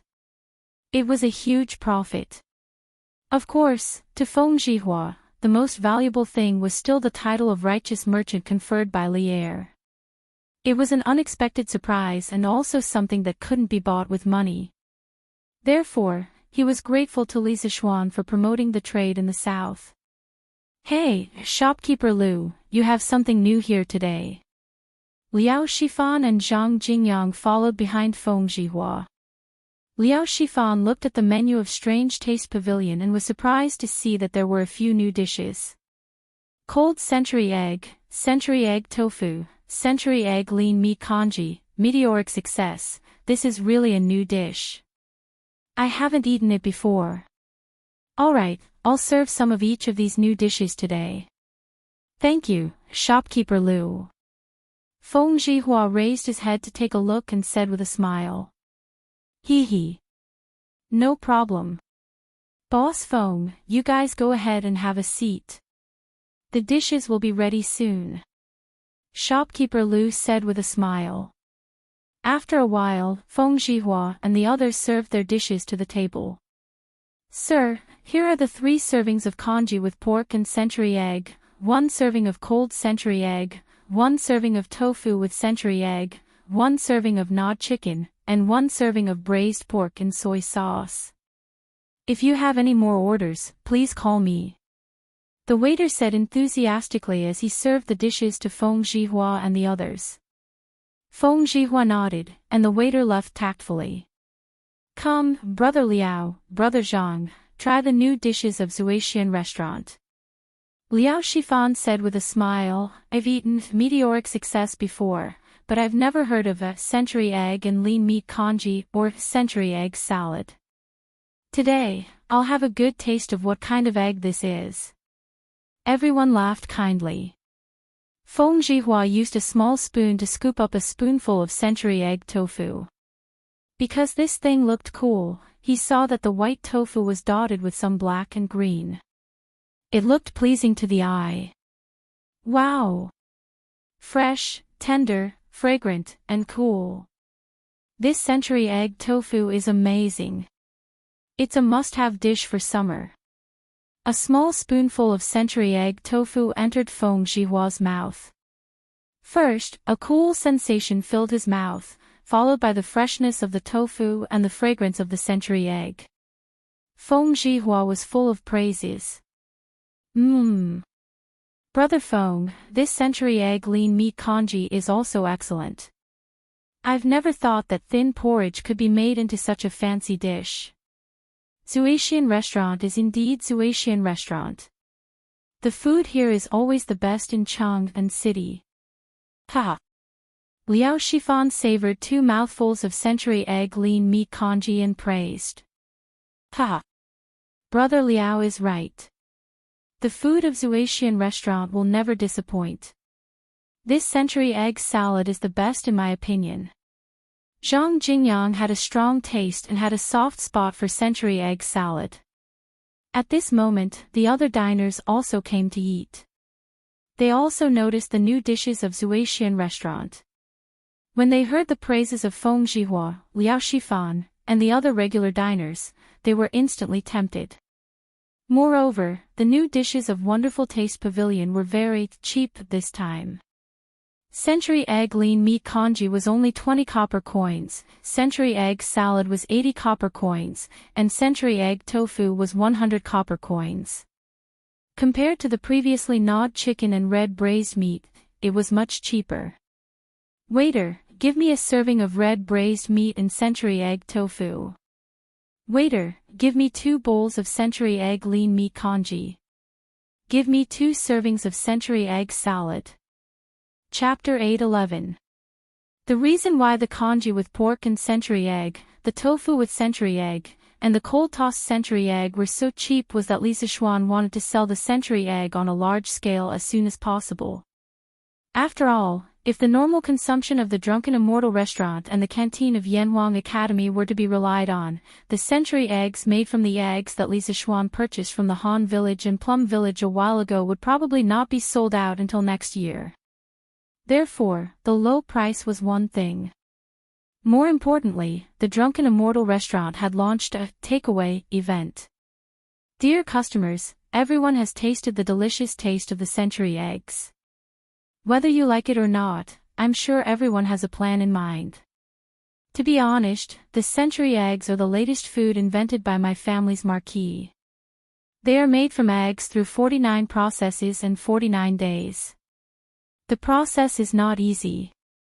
Compared to unprocessed eggs, the century eggs can be stored for a longer time. They can be stored for at least 3 months and the taste will not change. In order to let more people eat this delicious food, the Zuaxian restaurant will sell an unlimited number of marinated century eggs to the public. It only costs 5 copper coins. After buying it, you just need to peel it, cut it into pieces, and mix it with seasoning before eating it directly. At the same time, Soaring Success will also provide an unlimited supply. And this month, the Zuaxian restaurant will open 3 branches in Chang and city. In the future, we will open branches in other provinces and counties outside Chang and city. At that time, you may be able to eat the delicacies of the Zuaxian restaurant in your own shops. After about half an hour, shopkeeper Lu saw that most of the diners in the restaurant were almost done eating. He walked to a table and announced to the crowd with a smile. When the diners heard this, they were all overjoyed. This was the first time that the Zuaxian restaurant sold its food to the public. Some of the businessmen among them were tempted. 5 copper coins for a century egg was not expensive. It was very profitable to sell it in other places or as a dish in other places. Oh! Only 5 copper coins for a century egg. And it can be stored for more than 3 months. Good, good, good. Shopkeeper Lu, please help me pack 100 of them. I'll bring some for my wife to try when I leave later. Feng Jihua said with a smile. Shopkeeper Lu, pack 100 century eggs for me too. While you're at it, pack 2 servings of flying meteoric success. Shopkeeper Lou, pack up 50 of them for me. Drunken Immortal is opening a branch. This was good news. If only it could be open near Chongren Square. At that time, I won't have to come here in a carriage just to eat. Huff, huff. Not bad, not bad. The congee with pork and century egg that Xiao Xian made was really good. Madam, let's make our porridge like this in the future. This kind of salty porridge is more enjoyable. Cheng Residence, lunchtime. Cheng Yaojin finished a bowl of congee with pork and century egg in no time. He wiped his mouth and said with satisfaction. Madam Cheng rolled her eyes at Cheng Yaojin and said, "Look at you, insisting that the kitchen make this congee with pork and century egg in the middle of the day. Which family eats porridge for lunch? But this cold congee with century egg is not bad." Cheng Yaojin touched his nose embarrassedly. Actually, he couldn't be blamed for this. It was mainly because after Cheng Chumo came back, he bragged that the congee with pork and century egg that he ate at Li Sichuan's house was one of a kind. That was why he ordered the kitchen to make congee with pork and century egg for lunch. Ahem. It doesn't matter. The important thing is that Madam thinks that the century egg is delicious. Madam Cheng sighed helplessly. Suddenly, she seemed to have thought of something. By the way, old master, I heard from Cho Nyo that the Duke of Yong'an's family is buying eggs from their farmers in large quantities. I guess they're using them to make century eggs, right? Cheng Yaojin stroked his beard and nodded. I heard Xiao Xian mention it at the academy. It was mainly because there were so many eggs in Chang'an City that they couldn't sell them. No one bought one for 2 copper coins. The farmers of his 2 farms had accumulated a lot of eggs. Seeing that they were going to spoil soon, Xiao Xian thought of a way to find a way out for the farmers. I have to say that this child is really resourceful. He actually came up with such an idea. Besides, this century egg is to my liking. Cho Nyo, after we finish eating, pick a few dozen century eggs and send them to the Qin family. Cheng Chumo's mouth was still stuffed with century egg and tofu. When he heard this, he directly spoke with a lisp. Father, there's no need. Xiao Xian has already sent them door to door. I reckon that even His Majesty is eating his century eggs now. Cheng Yaojin was stunned. Then, he came back to his senses and couldn't help but laugh. Ha! This kid is really good at doing business. He's even got ideas on His Majesty. In this entire imperial court, only that old man Wei Jing can compare with him in terms of guts. Madam Cheng smiled and didn't reply. She hesitated for a while and said, I just don't know how this child made the century eggs with eggs. They can actually be preserved for such a long time. Old master, the farmers of our farms also have a lot of eggs that they can't sell. Why don't we ask the Duke of Yong'an how to make century eggs? When Cheng Yaojin heard this, his expression suddenly changed. He sternly scolded, Nonsense. Foolish. This method of making century eggs is Xiaoshuan's secret recipe. As elders, how can we snatch something from the younger generation? If this gets out, where will I, Qing Jijie, put my old face? You're scheming for a source of wealth. Seeing Cheng Yaojin throw a rare tantrum, Ching Chumo and Ching Chuliang at the dining table quickly put down their chopsticks and quietly sat on the stools without saying a word. Madam Cheng, who was used to being domineering, didn't dare to talk back at this moment. In the end, Cheng Yaojin was the backbone of this family. Usually, Cheng Yaojin wouldn't haggle with her over small matters and would go along with her wishes. However, when it came to major issues, no one in this family dared to refute Cheng Yaojin's opinions. Old master, I didn't say that I want to snatch the Duke of Yong'an's secret recipe. I'm just asking you if we can cooperate with the Duke of Yong'an. After all, our farm is rearing a lot of chickens this year. Madam Cheng paused for a moment before opening her mouth to explain. Cheng Yaojin's expression softened slightly. He thought for a moment and said, "Don't think about snatching Xiaoshuan's money. Xiaoshuan's winery has already brought us a lot of income. One must be content with what one has. Our family doesn't have to worry about money now." However, Madam's question is reasonable. This old man will go back and talk to Xiao Xian. Let's see if he can buy all of the eggs in our farm. And that's fine too. This year, the farm's grain production has decreased. This way, it can be considered as an additional source of income for the farmers. Madam Cheng nodded and said softly. Cheng Chumo and Cheng Chuliang didn't care about this. When the two saw that their mother had reconciled with them, they lowered their heads and began to eat fiercely. To them, delicious food was the way of the king. Chapter 8:12. Cheng Chumo was right.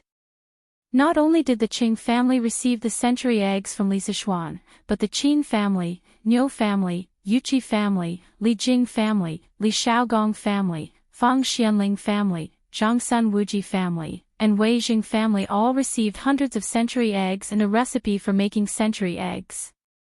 Some of these people were delivered by Li Zishuan himself, while others were delivered by his guards. Poor Pang Feiji and his team of marquises. They were originally civil servants in charge of maintaining the security of Chang'an City, but now they had become delivery men for Li Zishuan. Although Li Zishuan had given away so many century egg recipes, he was not worried that others would learn how to make century eggs and cause the loss of customers from Zuixian restaurant. That was because the most authentic way of cooking was always in the hands of Zuixian restaurant.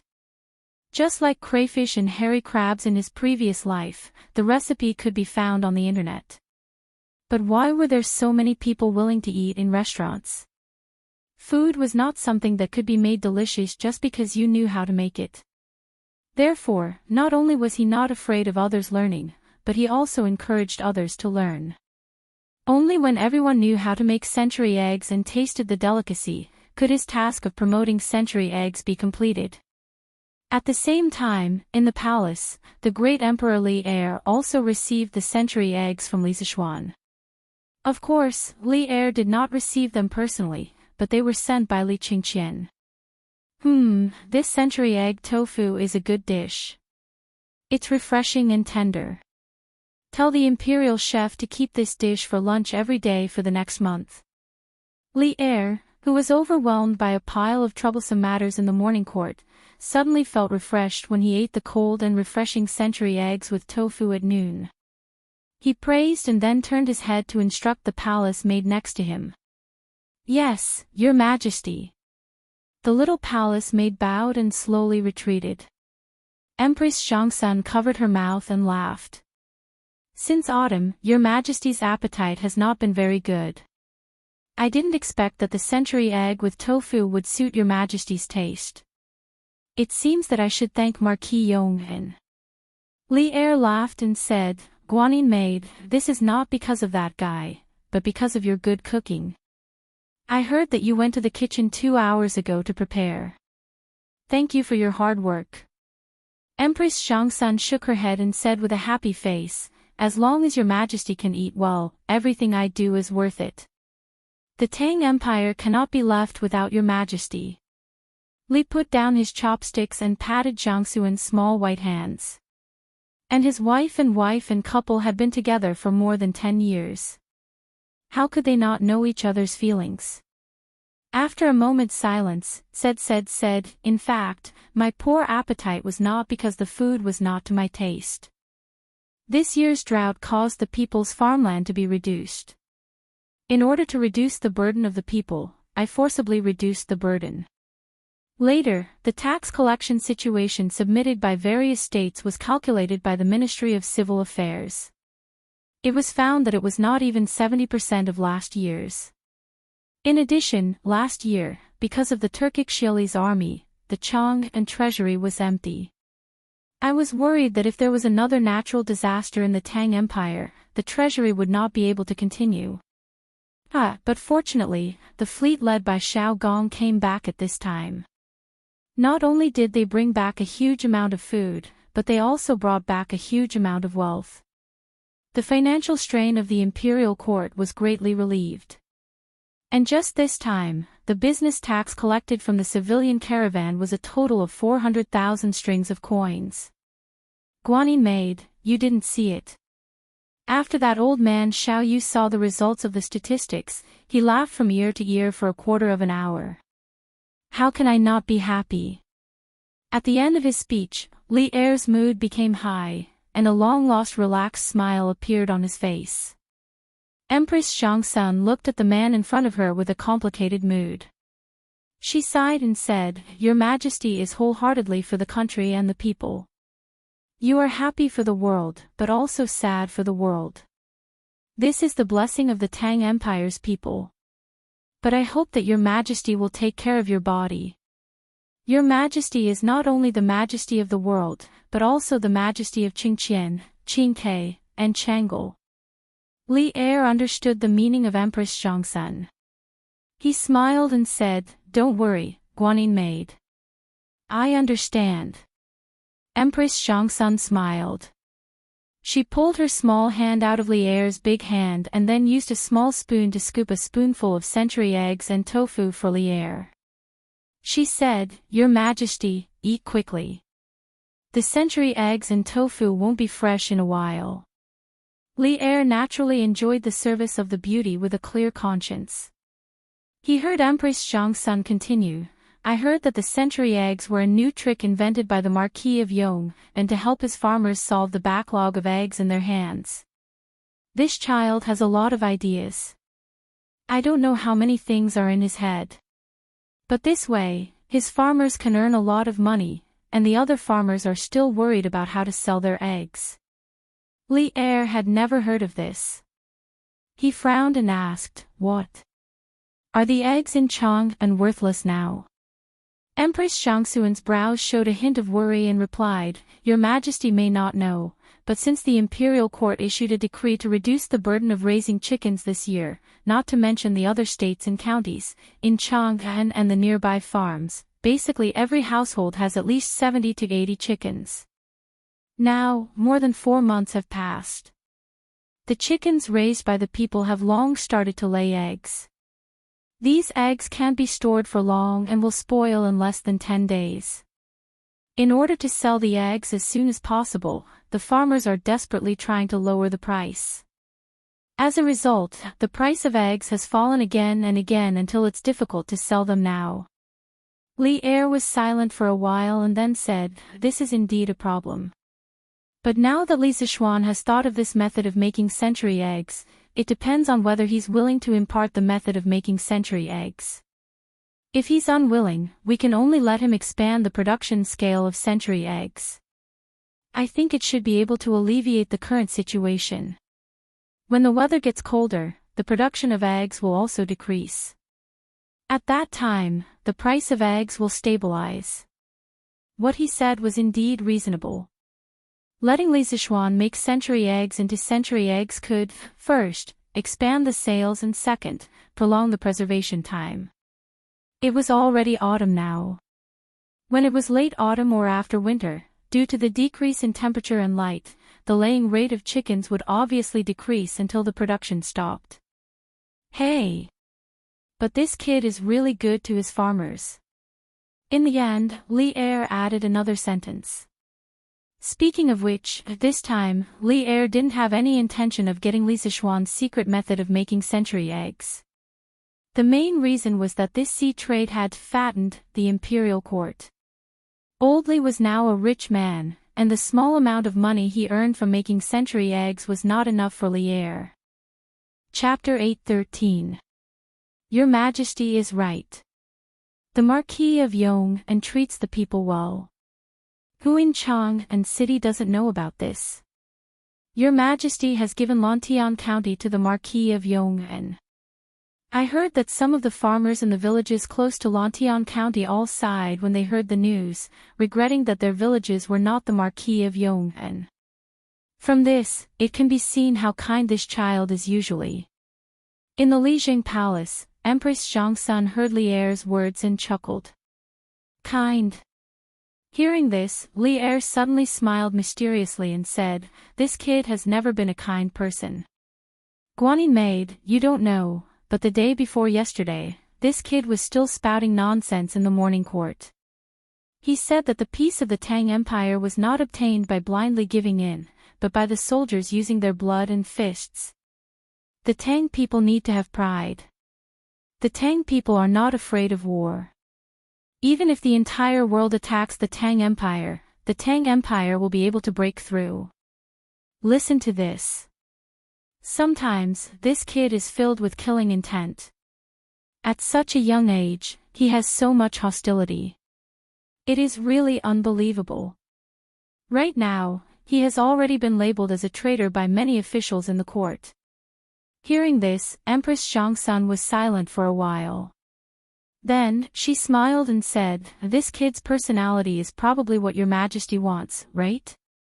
And what this kid said is not wrong at all.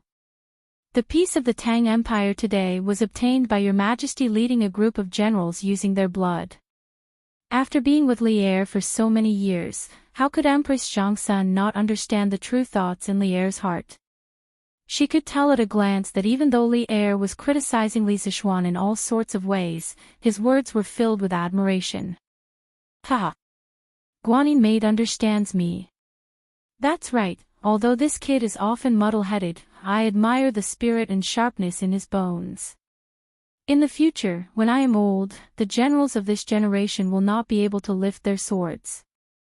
I hope that this kid Li Zishuan can take up the heavy responsibility and help Qingqian well. Just like the title I gave him, Yong'en, protect the Tang Empire forever.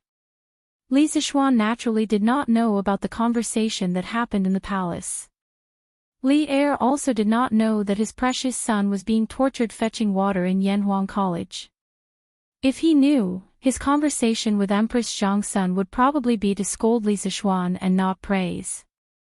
Speaking of which, Li Zishuan was busy going to Chang'an City in the morning to send gifts to the big shots.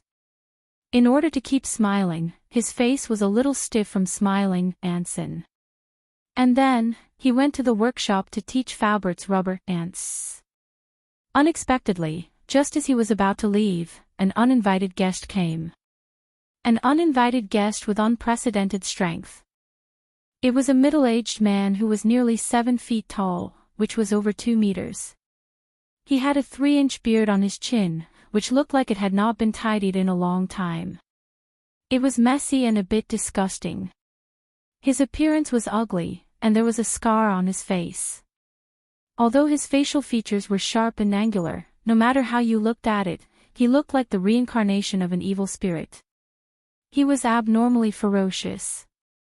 Children would probably be scared to tears if they saw his face. These were not important. The most important thing was that Li Zishuan felt a very majestic and turbulent power of flesh and blood from this man, indicating that this man's physical cultivation had reached a very terrifying realm. In his impression, only the golden body of Arhat of the Shaolin Temple could be comparable to it. What was worse was that the moment this man stood there, Li Zishuan felt an extremely heavy pressure. This meant that this person's martial arts realm was far above his. If they were to compare, even Zhao Song at his peak would not be a match for this man. At first glance, Li Zishuan determined that the man was a master at the peak of the master stage, or even a half step into the great master stage.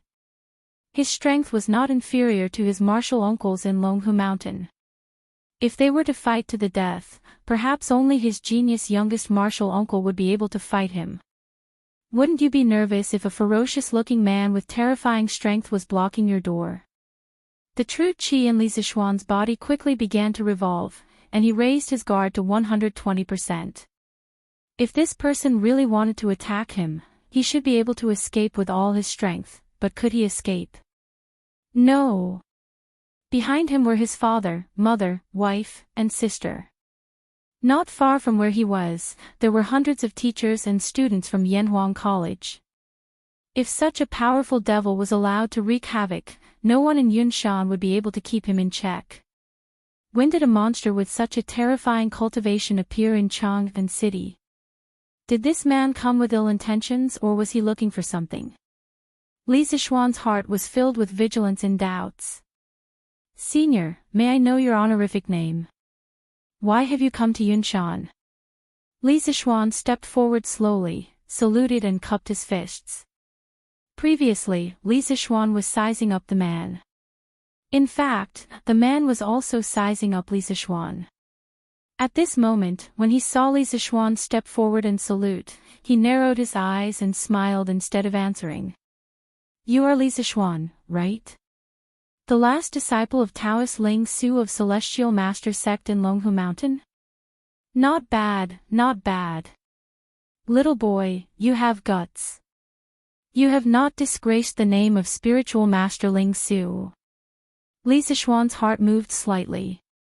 This man knew his master. This should be easy to handle. Generally speaking, as long as someone knew his master, they would give him some face. He had to admit that the name of Spiritual Master Ling Su was very useful. Senior, since you know my master, then you are an old friend. Please come in and have some tea. Li Zishuan smiled and tried to get close to the man.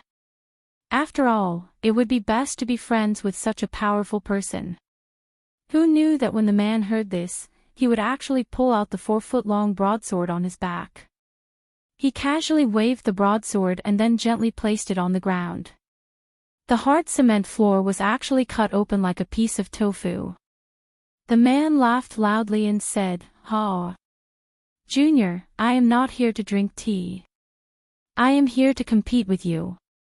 I want to see how much of Spiritual Master Ling Su's teachings you have. If you can win against me, that's fine. If you lose."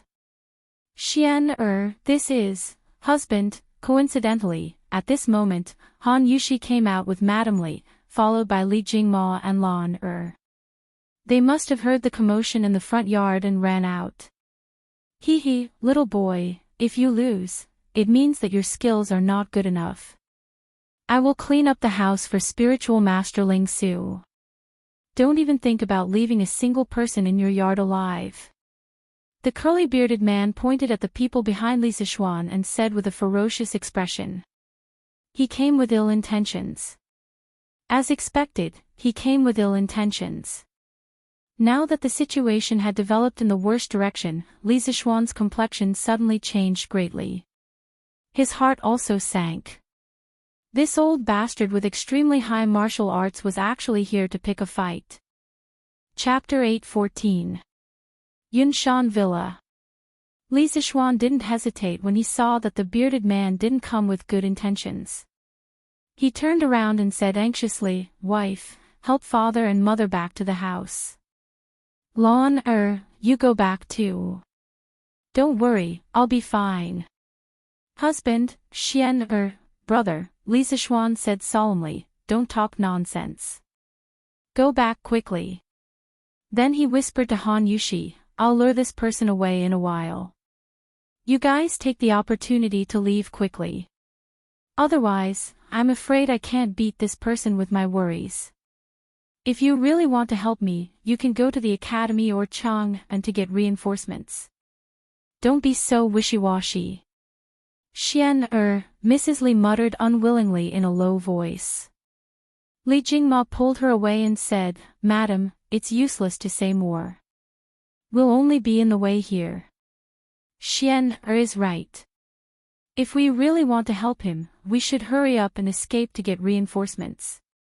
Seeing that his father was decisive at the critical moment, Li Zishuan felt relieved and turned to deal with the bearded man. In fact, he was bragging a lot. Even if his family left and he had nothing to worry about, he still wasn't sure he could beat this person in front of him. Although he had fought Yin Badian, a master at the peak of the Grandmaster realm, to a draw, he had worked together with the two brothers of the Dugu family to achieve such a result. Moreover, Yin Badian was obviously not on the same level as this bearded old bastard. Li Zishuan felt that this person in front of him could fight 3 Yin Baitians at the same time. This showed how terrifying this person's strength was.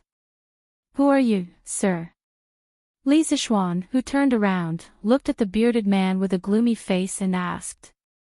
Ha! Kid, you'll only be qualified to know my identity after you defeat this old man. The bearded man said with a haughty face. You're King the best. Li Zishuan cursed in his heart when he heard this. Although this old fart in front of him was indeed quite awesome, no matter how awesome he was, could he be as awesome as his master?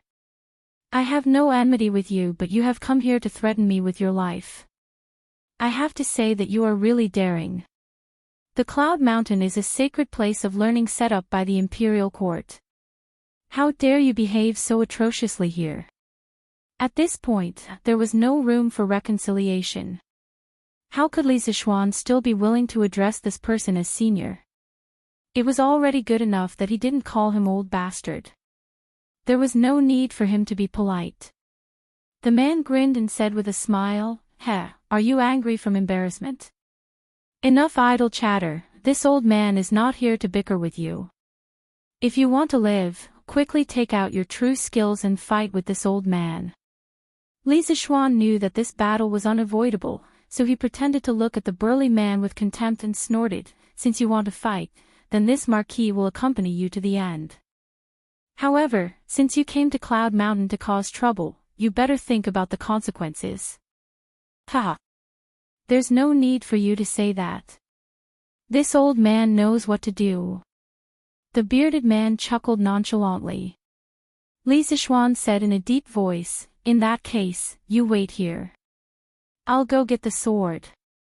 A quarter of an hour later, Li Zishuan brought the burly man to a forest in the south of the Cloud Mountain courtyard. The two stood face to face, and a bleak atmosphere began to fill the forest. Both of them were accumulating power at this moment. Boy, show me what you've got. This old man won't bully you. I'll suppress my realm to the early stage of the Supreme Power Realm and fight with you. If you can beat me, then everything will be fine. If you can't, heh heh. The bearded man stood about 30 meters in front of Li Zishuan with his hands behind his back and said with a smile. This old man wants to suppress his realm to fight with me. This was really a surprise, because if this old man went all out, he really had no chance of winning. However, if they were at the same realm, then it was hard to say. After hearing the second half of the old man's words, Li Zishuan's heart sank again. Although the old man wanted to suppress his realm, he could only suppress the amount of genuine qi, but not his experience and reaction. In other words, he was facing a master at the early stage of the Supreme Power Realm with the experience of a half-step to the Supreme Power Realm. He did not have the advantage. Old man, since you want to suppress your realm, why don't you seal part of your meridians? Otherwise, I'm afraid that if I beat you until you cry, you'll be shameless and forcibly raise your realm to make trouble for me. Li Zishuan figured it out. It was better for the old man to suppress his realm than not, but he was afraid that the burly man would contradict him. In his impression, there was indeed a way to seal part of the meridians in Jianghu, so he said so.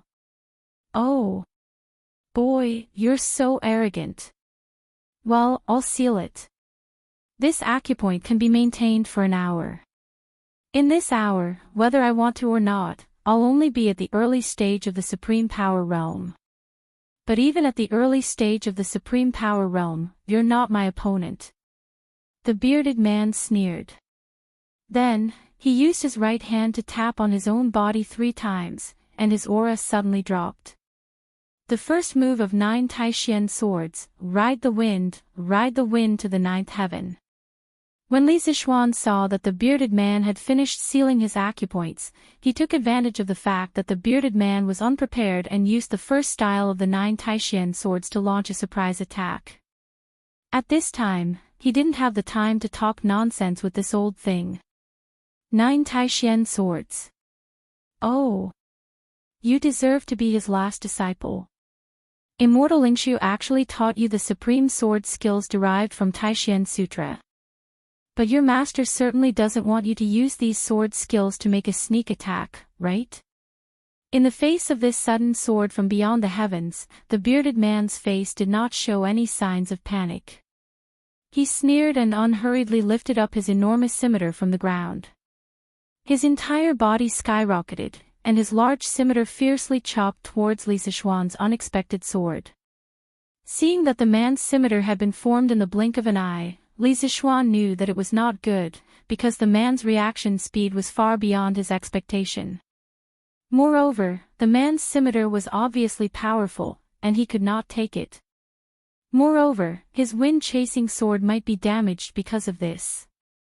At this time, it was too late to withdraw the move.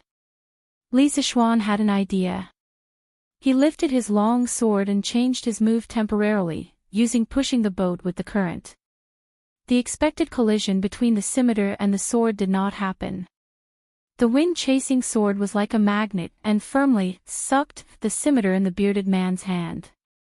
Then, Li Sichuan's wrist moved slightly, and with two twists of the sword, the tyrannical force on the scimitar was immediately deflected.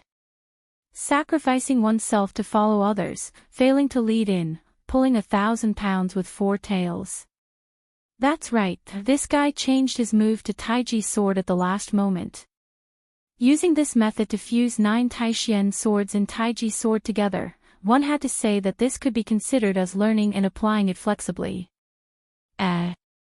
This is not 9 Taishian swords. Kid, where did you learn this sword skill from?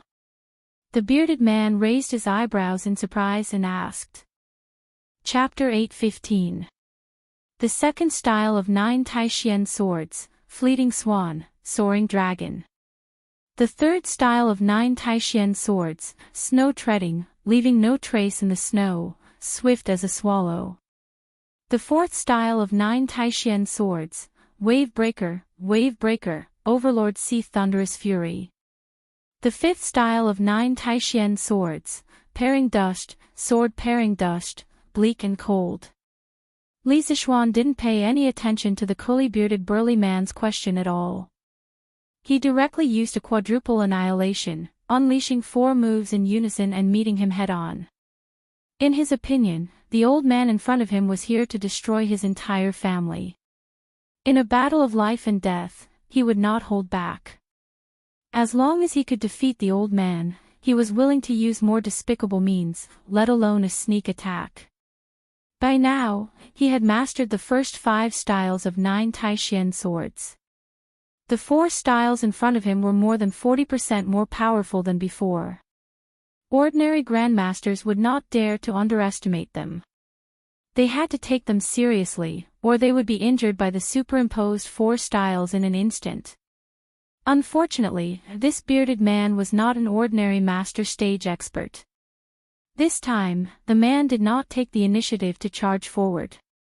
Facing this extremely powerful sword that had been enhanced by the consecutive moves, he closed his eyes. Then, he suddenly took 3 steps to the left and turned around abruptly. He raised his broadsword and placed it in front of his forehead. Clang!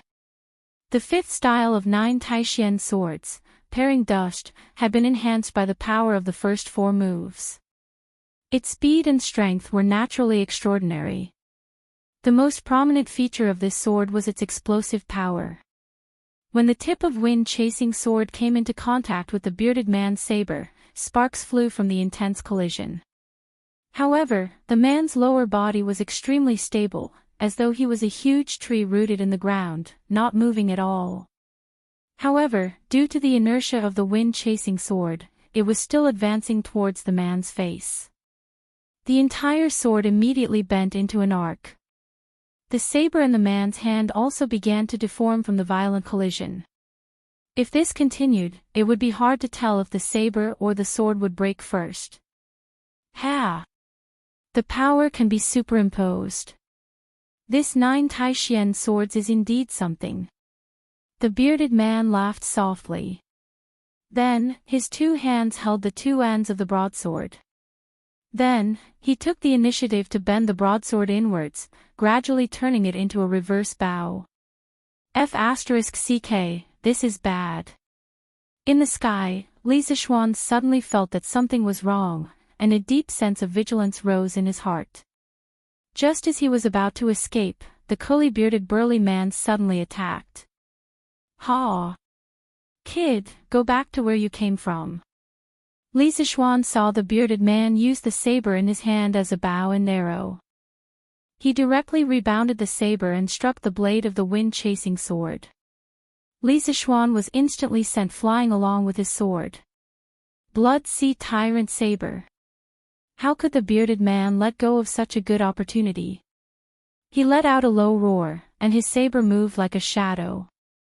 This saber carried a huge amount of power, and it flew in the direction that Li Zixuan had been sent flying. One advance, one retreat, this was truly unavoidable. At this time, Li Zixuan wanted to use the sixth movement of the Taishian 9 swords again, but it was useless.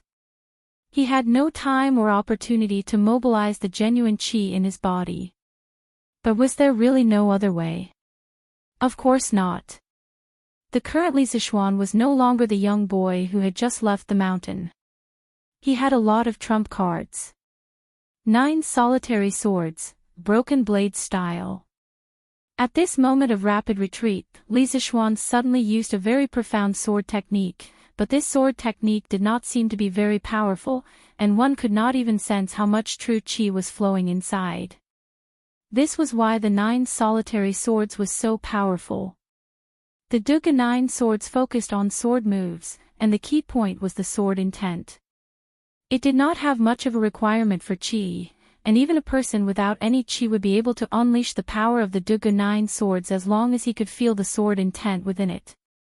Li Zixuan was now using the third movement of the 9 solitary swords, broken blade style.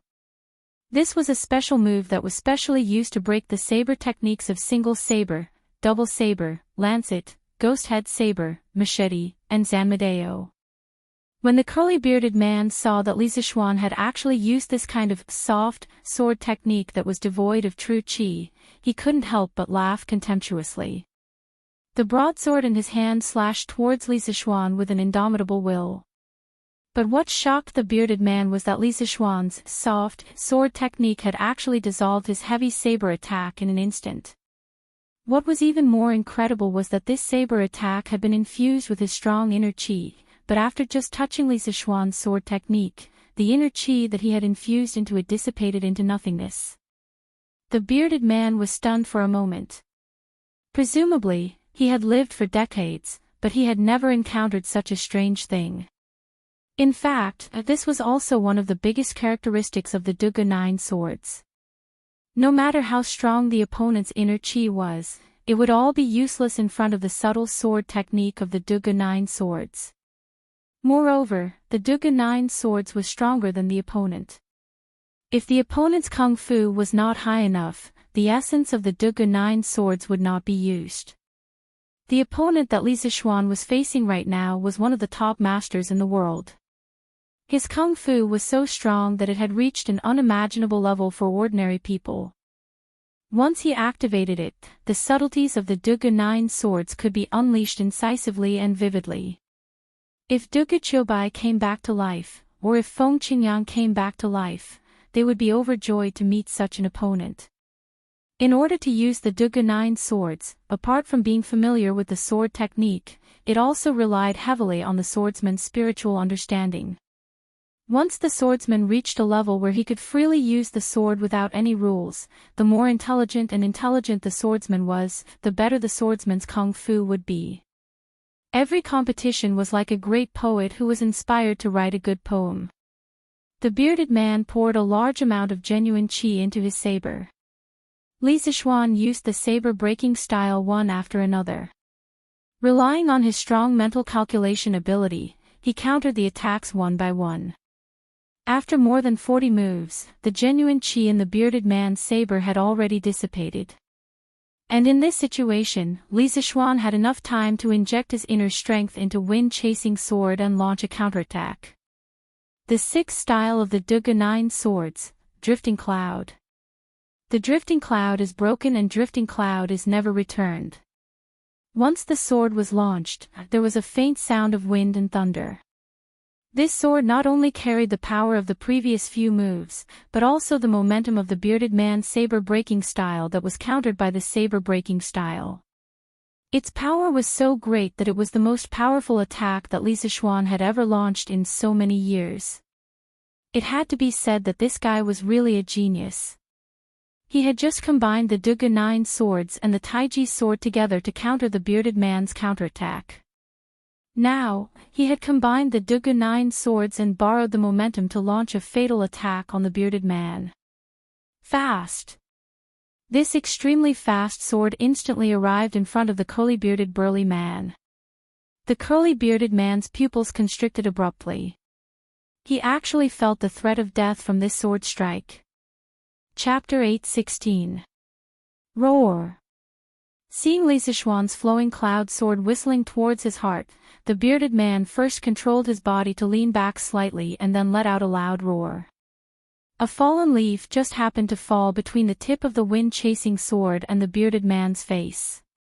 What was strange was that this roar seemed to carry a huge amount of energy, causing the falling leaf to suddenly change its direction and fly directly towards Li Zishuan.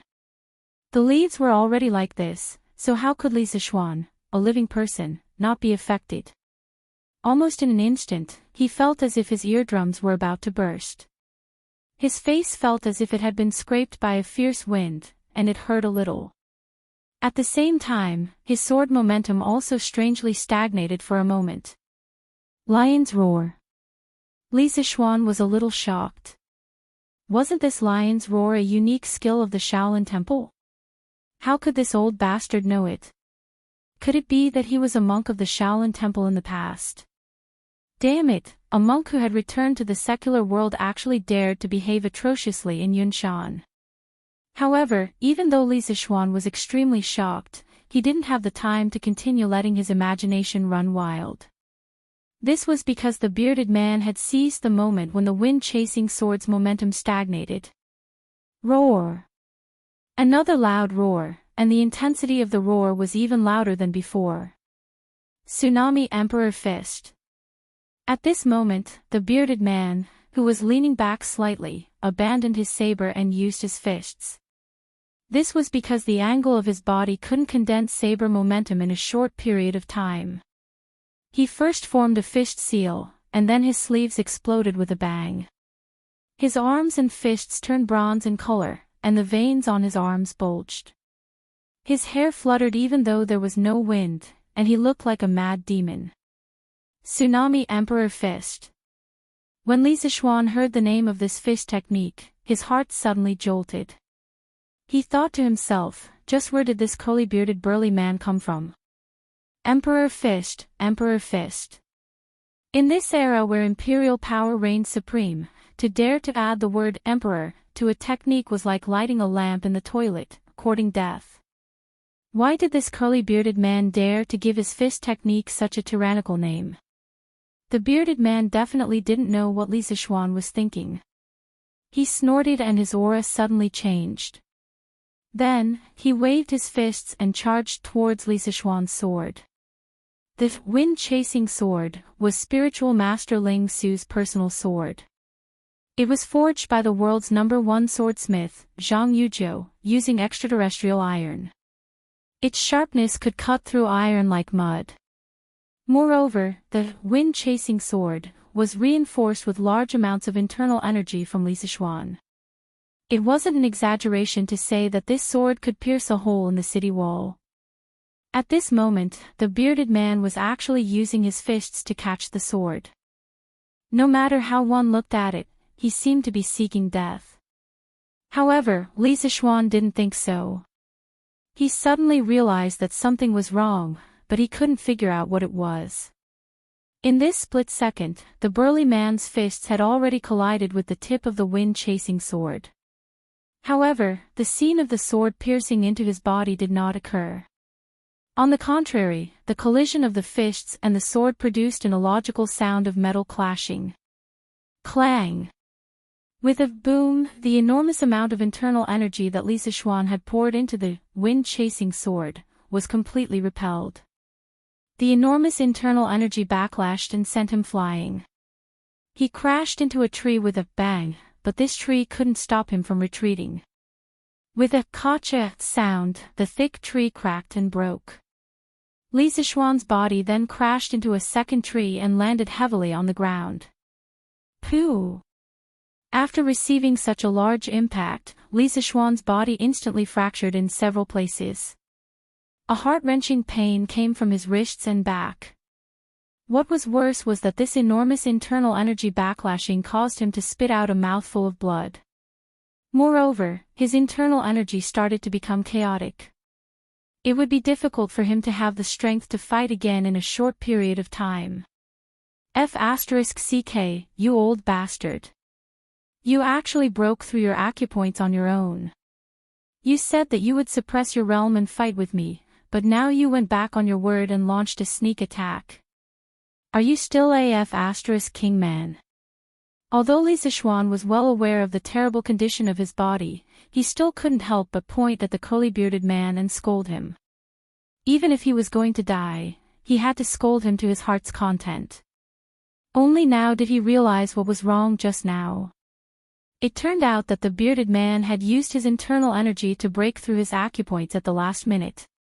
He had completely unleashed the strength of a peak grandmaster. Oh no, it should be the strength of a half-step grandmaster. Li Zishuan was now very sure that the bearded man was a half-step grandmaster.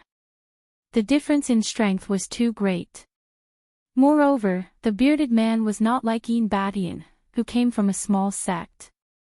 Although his realm was high, his strength was low. The bearded man's skills were all top martial arts in the Jianghu. He definitely had the guidance of a famous master.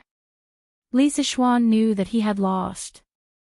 The bearded man's strength had now recovered to the peak. If he attacked him now, he wouldn't be able to resist at all. His internal energy was still in disorder. If he didn't immediately sit down cross-legged to recuperate, he would definitely run the risk of Qigong deviation. The bearded man had already put away his fists. It was impossible to see how he moved his legs. With a series of movements, he appeared in front of Li Zishuan in an instant. Unexpectedly, in the face of such a good opportunity, he didn't kill Li Zishuan. Instead, his old face turned red. Yes, that's right, his old face turned red. Li Zishuan didn't know why this big man's tanned face would turn red. Was it his imagination? Cough, cough. Boy, you're really good. The Central Plains is indeed full of talents. It's been decades since someone pushed me to this point. The bearded man stood in front of Li Zishuan with his hands behind his back and said with the posture of an expert. It was just that there was a hidden awkwardness under his expression. It was just that others couldn't detect it. Bah! Old bastard! With your cultivation, you actually went back on your words. King have an unfair advantage. Cough, cough. The man coughed twice again. He didn't answer Li Zishuan's words.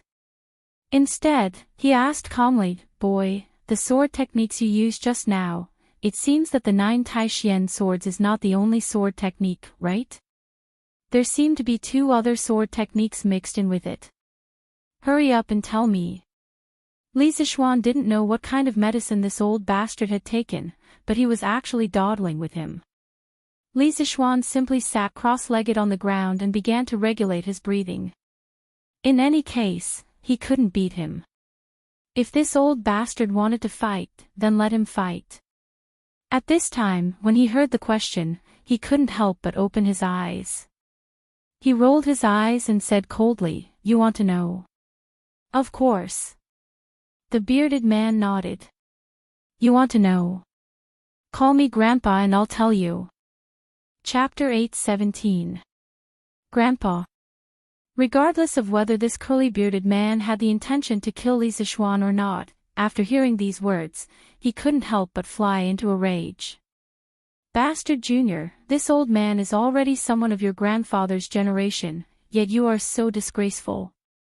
Li Zishuan continued to scold, Hey! Who was the one who called me Grandpa just now? Was it you? Regardless of whether he was going to die today, he had to be mischievous before he died. Who asked his big brother to be the Leather Knight? Humph. Little kid, you're so stubborn. I wanted to talk to you nicely, but you refused a toast only to be forced to drink a forfeit. Don't blame me for being rude. Even a clay figurine had some temper, let alone a peerless expert like the bearded man.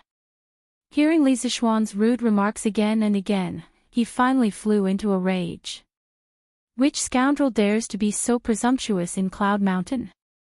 At this moment, a loud shout came from the forest. The man's movements couldn't help but pause. Then, he saw a black-robed elder come over with a sword and slash directly at him. Faced with this sudden attack, the man didn't dare to be careless.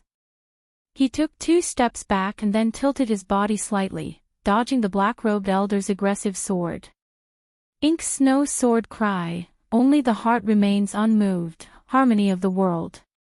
Ink Snow Sword, you're actually the master of the Mo family. The bearded man looked at the broad-bladed sword in the black-robed elder's hand and frowned for a long time before asking in disbelief.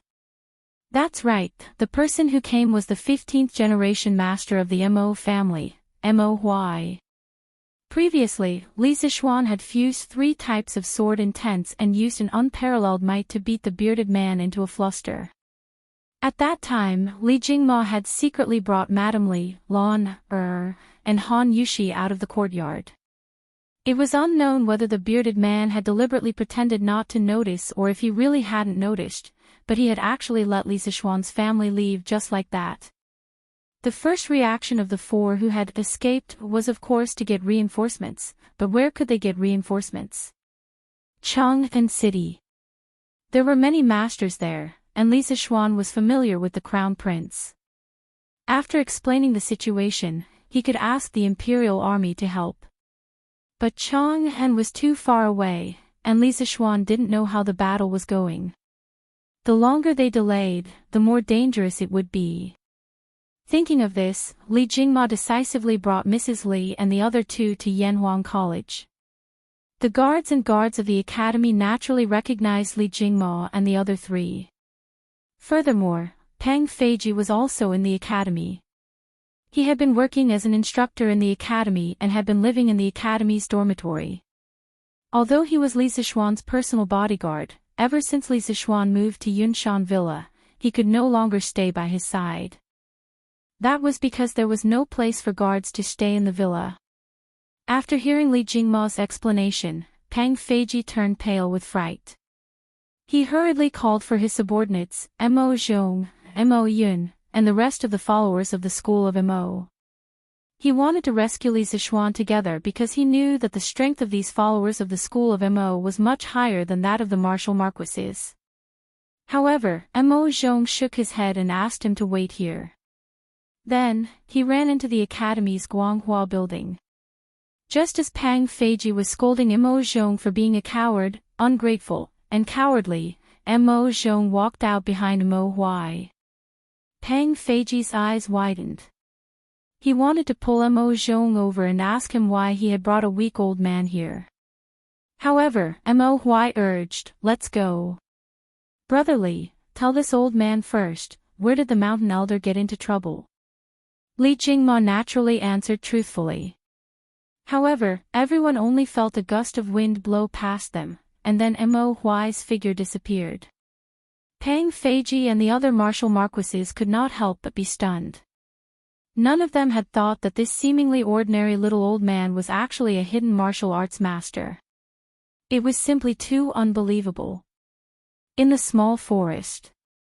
At this moment, after hearing the words about the inky snow sword from the bearded man, Li Zixuan, who was sitting cross-legged on the side, was even more surprised. He thought to himself, it's fine if this old man is extraordinarily powerful, but the Mo family has been living in seclusion for 700 or 800 years.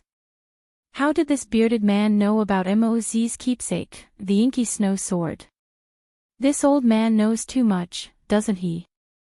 Just based on his knowledge, he is definitely not an ordinary person. Of course, compared to this, what surprised Li Zixuan even more was that Mo Huai was actually a martial arts master at the peak of the Grandmaster stage.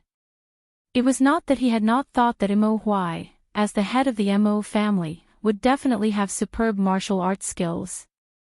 However, Mo Huai had been in the academy for so long and had not revealed his talents. Furthermore, he had secretly tested him and concluded that Mo Huai did not know martial arts.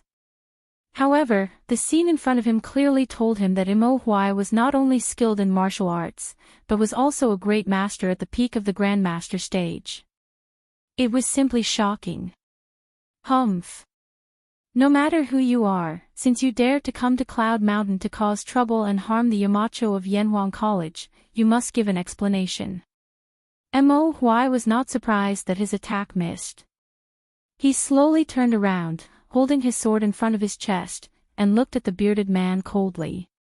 The corners of the man's mouth twitched slightly, and he could not help but say, "Nonsense.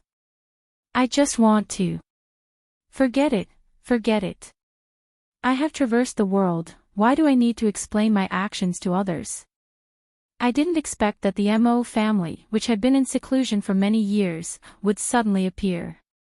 What's more, I didn't expect that the head of the Mo family would actually help a 14 or 15-year-old child on Cloud Mountain. Interesting, really interesting. Li family's brat, this old man has underestimated you.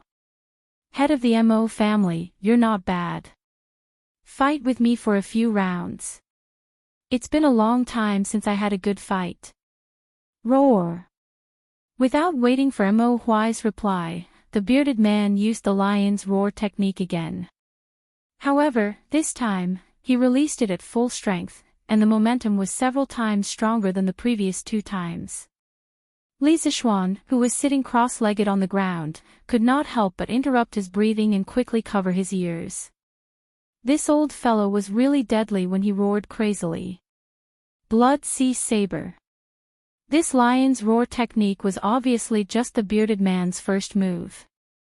Immediately after, he leaped to the spot where he had thrown the saber earlier. With a lift of his toes, the saber immediately landed in his hand. Then, he swung the saber, rose into the air, and slashed at Mo Huai.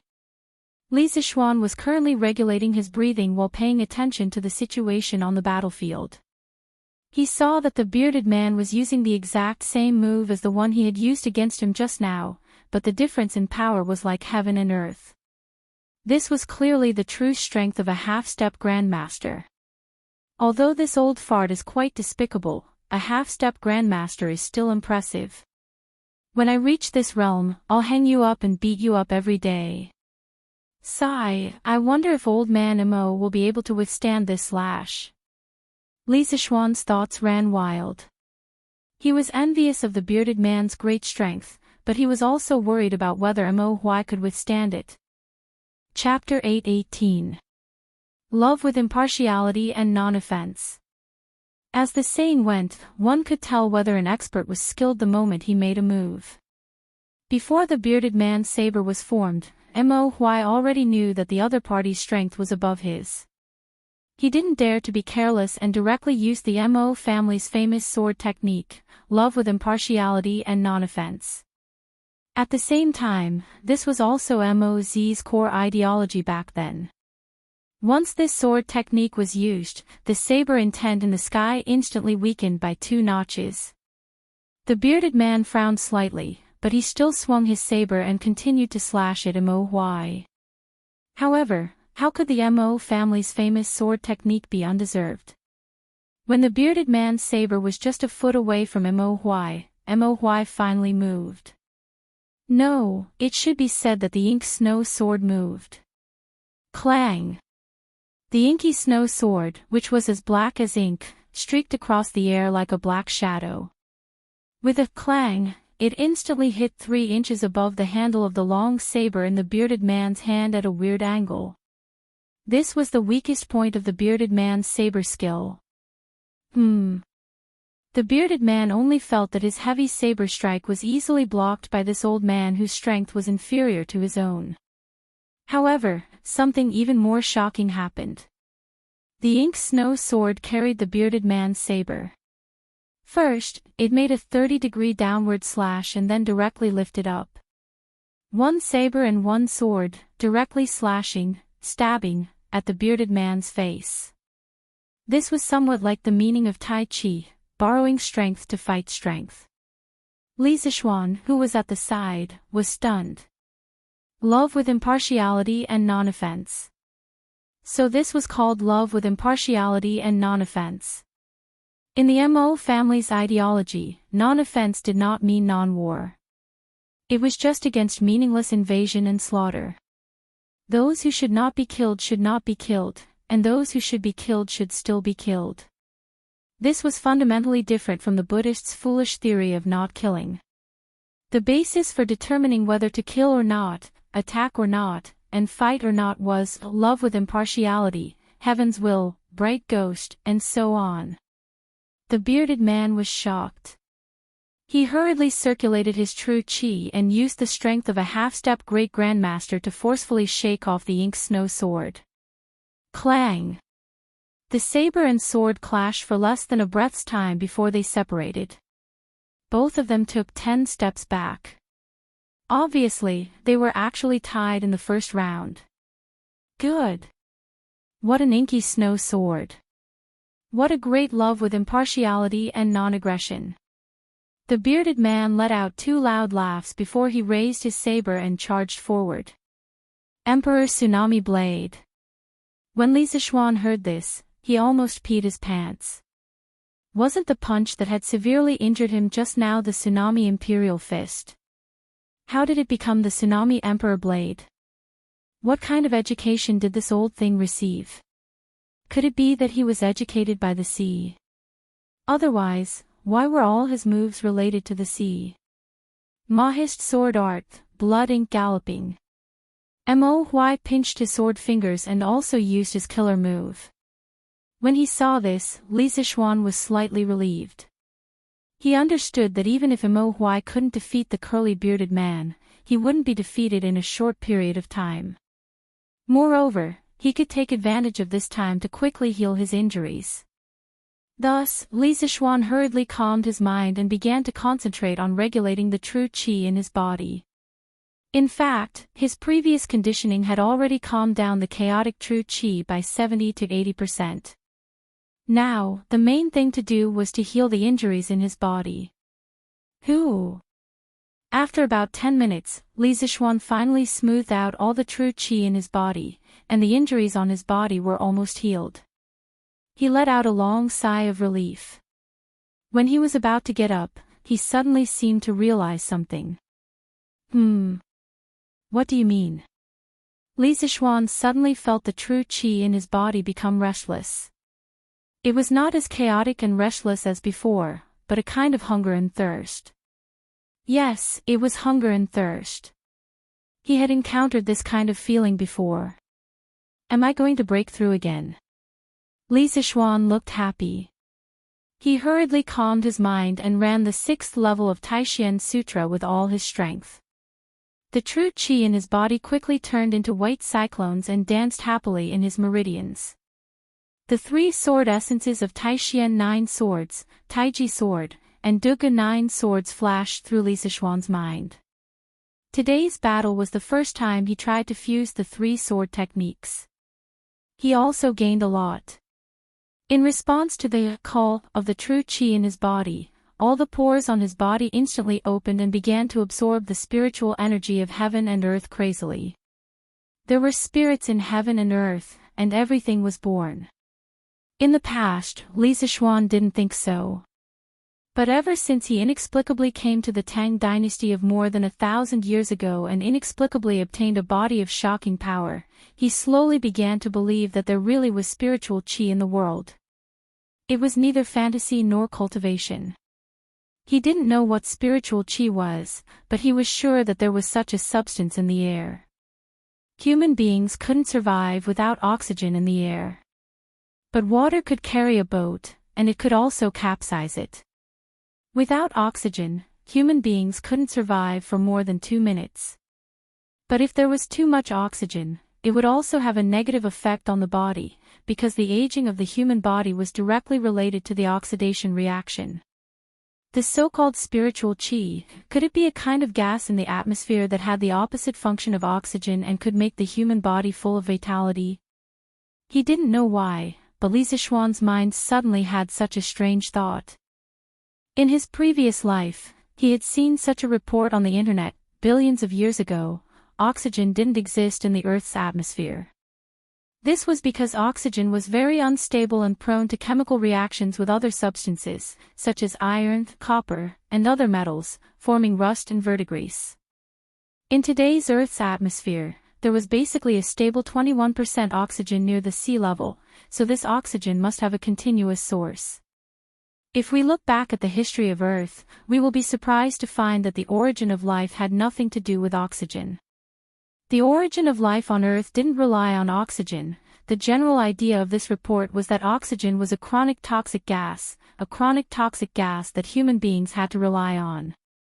His argument was mainly that oxidation would cause more and more lipids, proteins, DNA fragments, and other key components of cells to be damaged, and eventually damage the tissues, organs, and even the body's functions.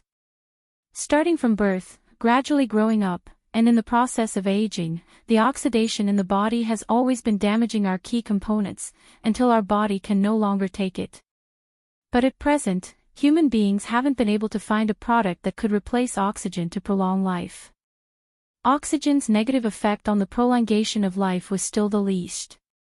Thinking of this, Li Zixuan suddenly felt his mind clear.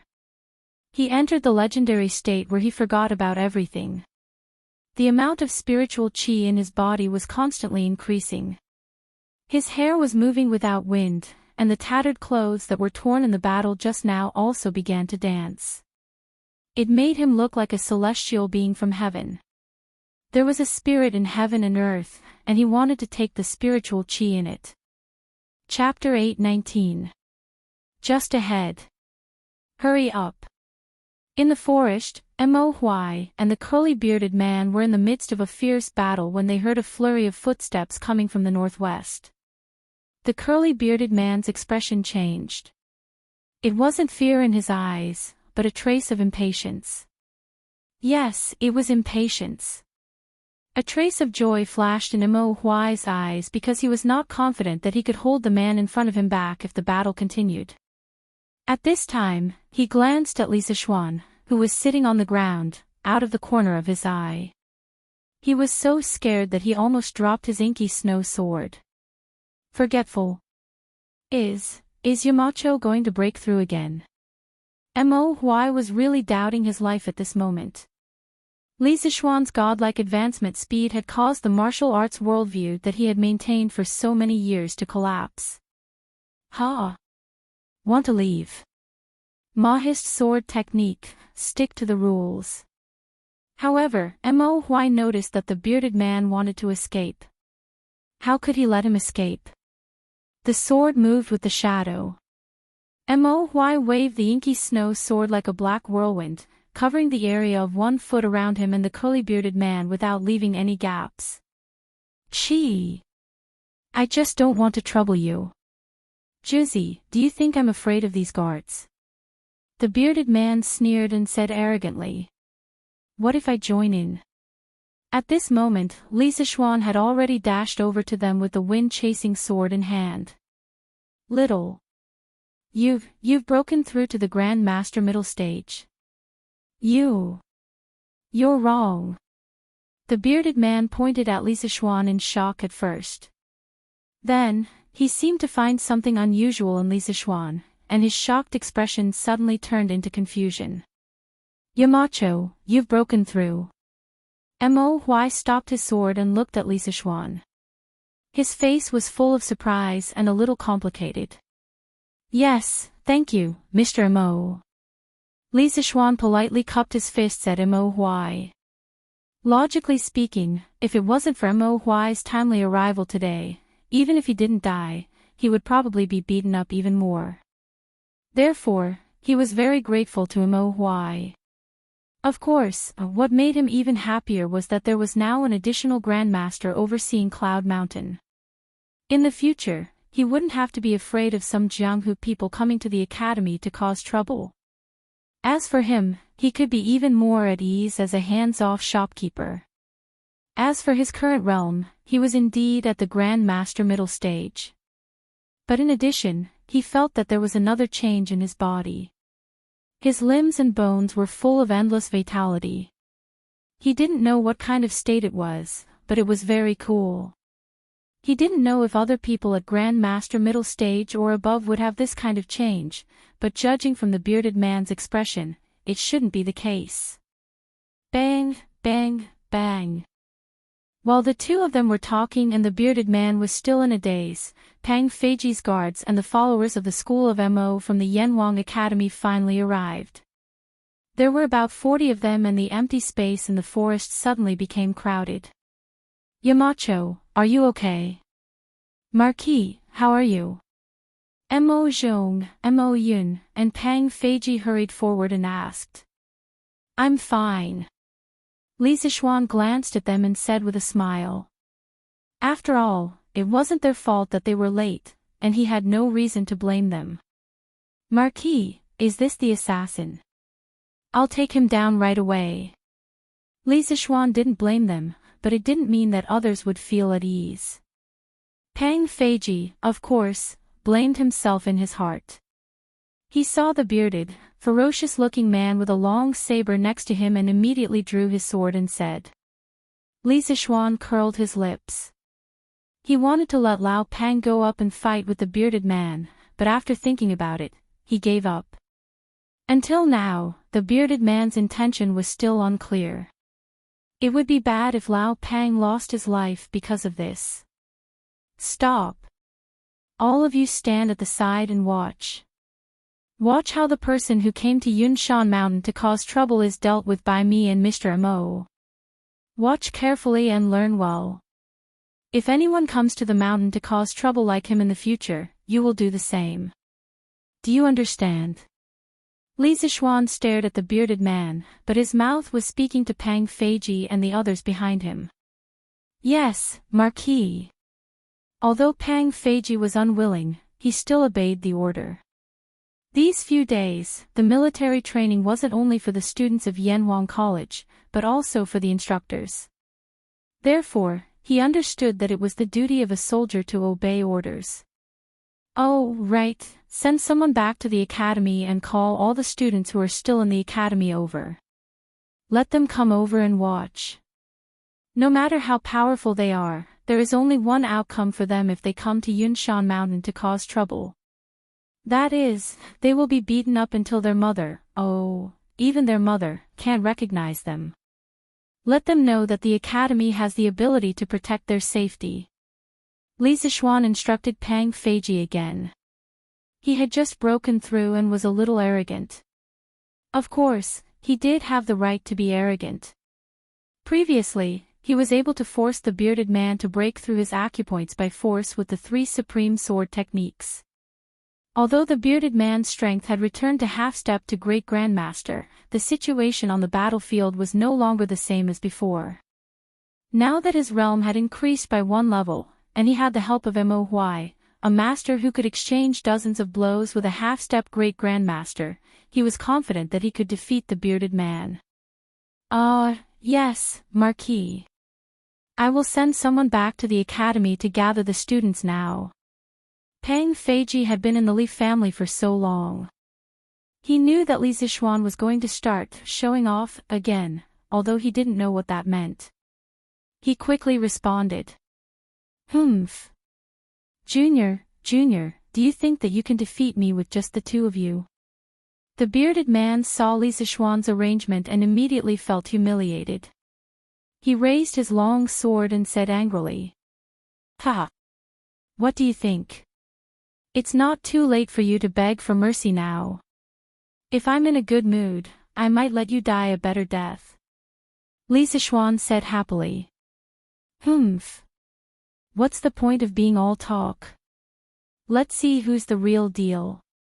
The bearded man said with a dark face.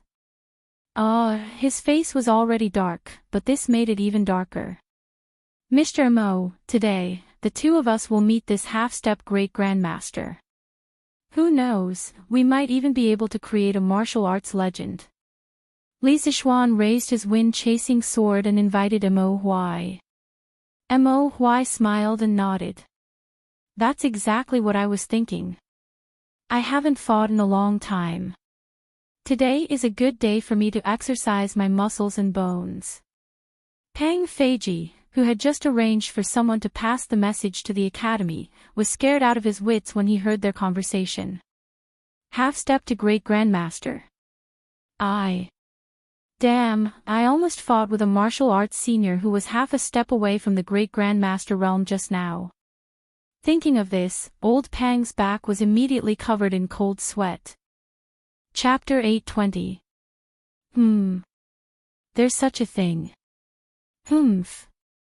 This Zhang Zhongjian is too presumptuous. Ganlu Hall. Li Er, who had just finished his lunch at Empress Jiangxuan's place and was resting on the couch, was jolted awake by Zhao Song, who rushed over to report.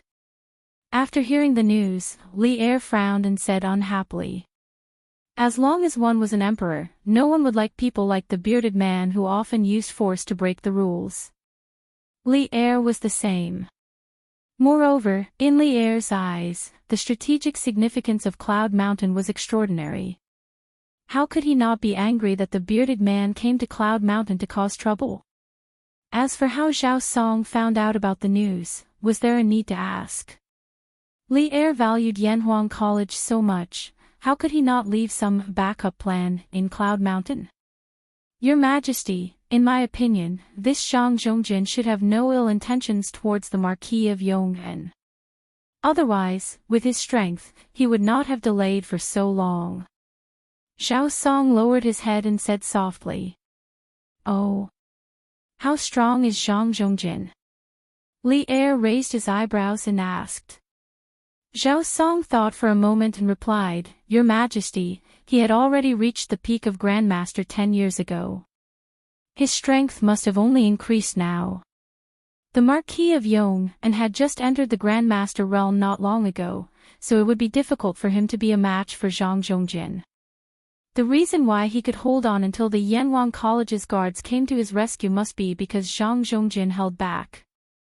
Li Er nodded thoughtfully. After a moment, he said, "Go to the Duke Wei residence and tell this news to the medicine master. Let him deal with it." Zhao Song's eyes narrowed as he hurriedly bowed and replied, "Yes, Your Majesty." "Quick, go to the forest in the southeast. There's a show to watch. I wonder who's the one who dares to come to Cloud Mountain to cause trouble." "You can't say that. Didn't you see the Academy's guards and the Yamacho's personal guards all moving out? This means that the person who came to cause trouble is very powerful." At 3:30 in the afternoon, an Academy guard rushed into the Academy and went straight to the student dormitory to inform the students of Li Zishuan's instructions. The students were excited to hear the news, and the entire dormitory area was in an uproar. On the other hand, Li Tai and Sun Zifan, who had just finished fetching water and were lying in the dormitory like two dead pigs, were dumbfounded. "What is it? Why is it so noisy outside?" Li Tai, who wished he could spread all the meat on his body on the bed, heard the commotion outside. His body remained motionless, but his mouth muttered. It wasn't that he didn't want to move, but he was too tired to move. In the morning, he only needed to carry 2 more buckets of water, but Sun Zifan was too slow, so he shamelessly begged him to carry 2 more buckets.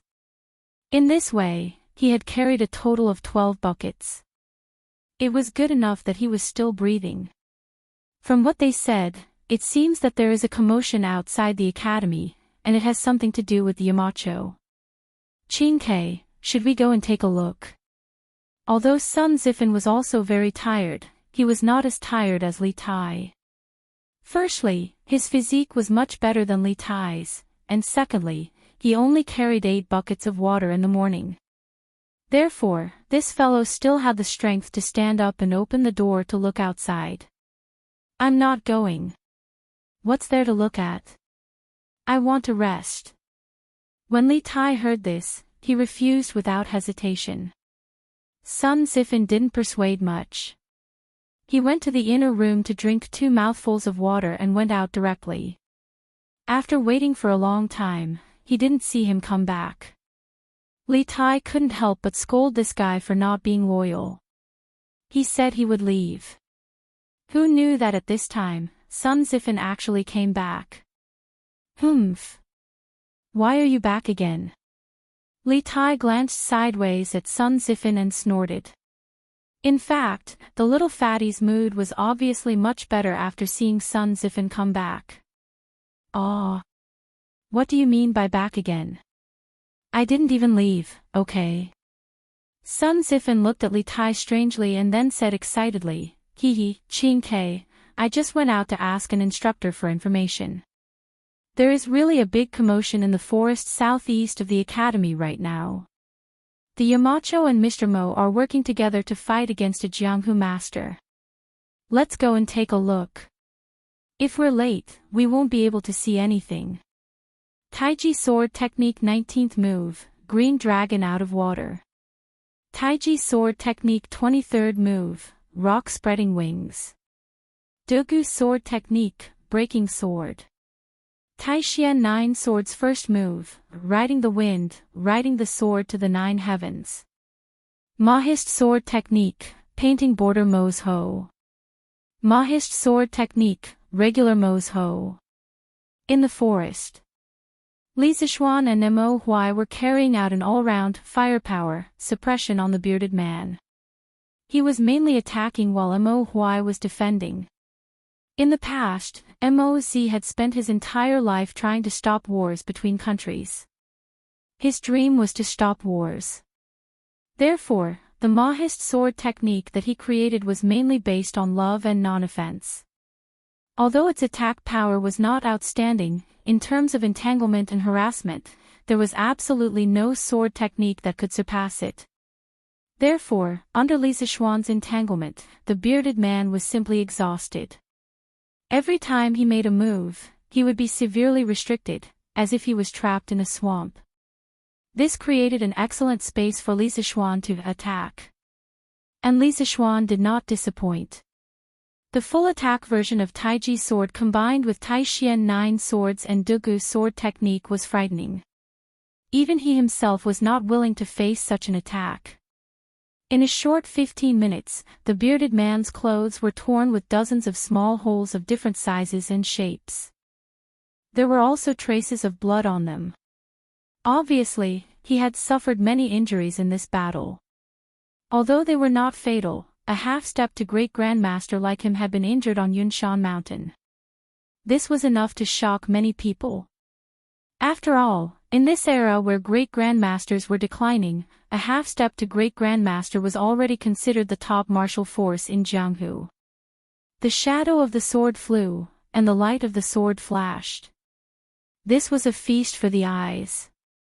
At the same time, it was also an excellent learning opportunity for Pang Feiji and the rest. After all, the world was at peace now. Such a top martial force duel was really something that could only be encountered by chance. Stop, stop, stop. Li Zishuan, stop. I am Zhang Zhongjin. Today, I am only here to test your martial arts. You can stop now. No one would have thought that the previously majestic and insufferably arrogant bearded man would actually call for a stop at this moment. He even introduced himself and the purpose of his visit. No matter how one looked at it, it seemed as if he was admitting defeat.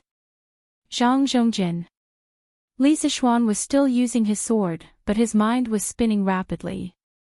He felt that the name Zhang Zhongjin was very familiar. Fengchen 3 Heroes, Zhang Zhongjin. While Li Zishuan was deep in thought, Mo Huai, who was beside him, stopped his sword and asked.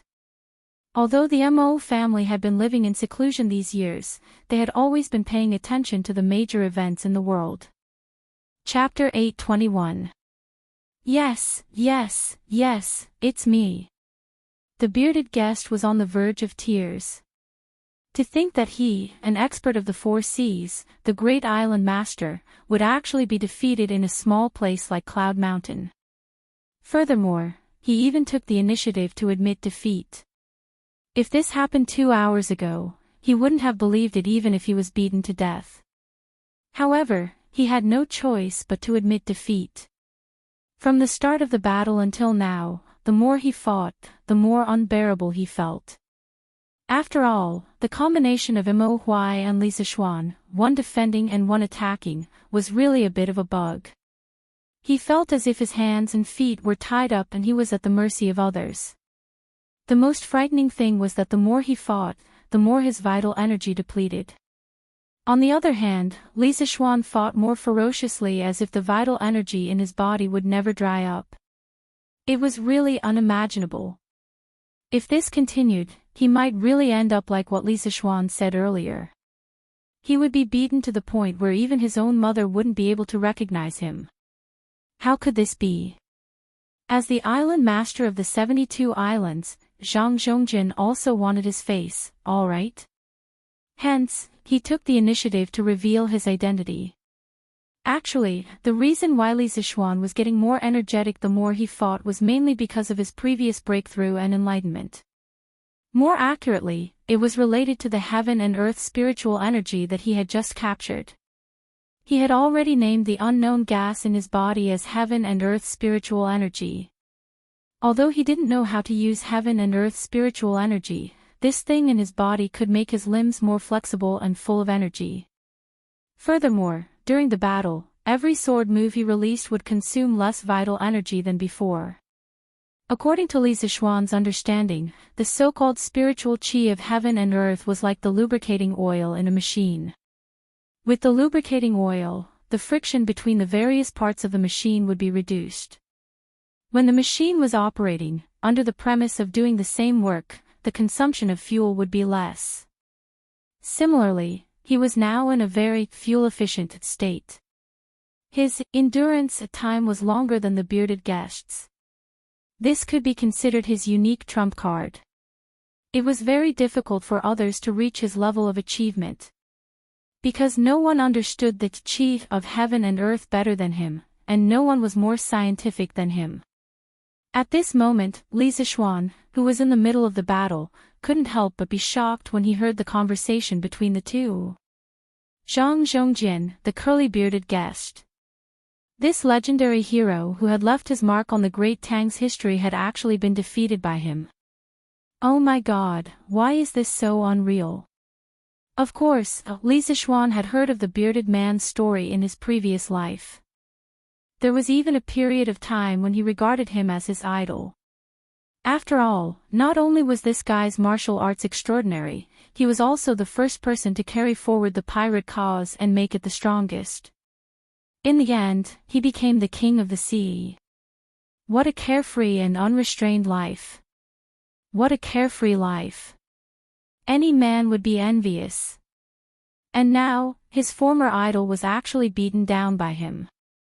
Li Zixuan found it hard to accept for a while. However, Li Zixuan was instantly enraged when he recalled the scene of the bearded man blocking his door. Humph. Testing his martial arts skills?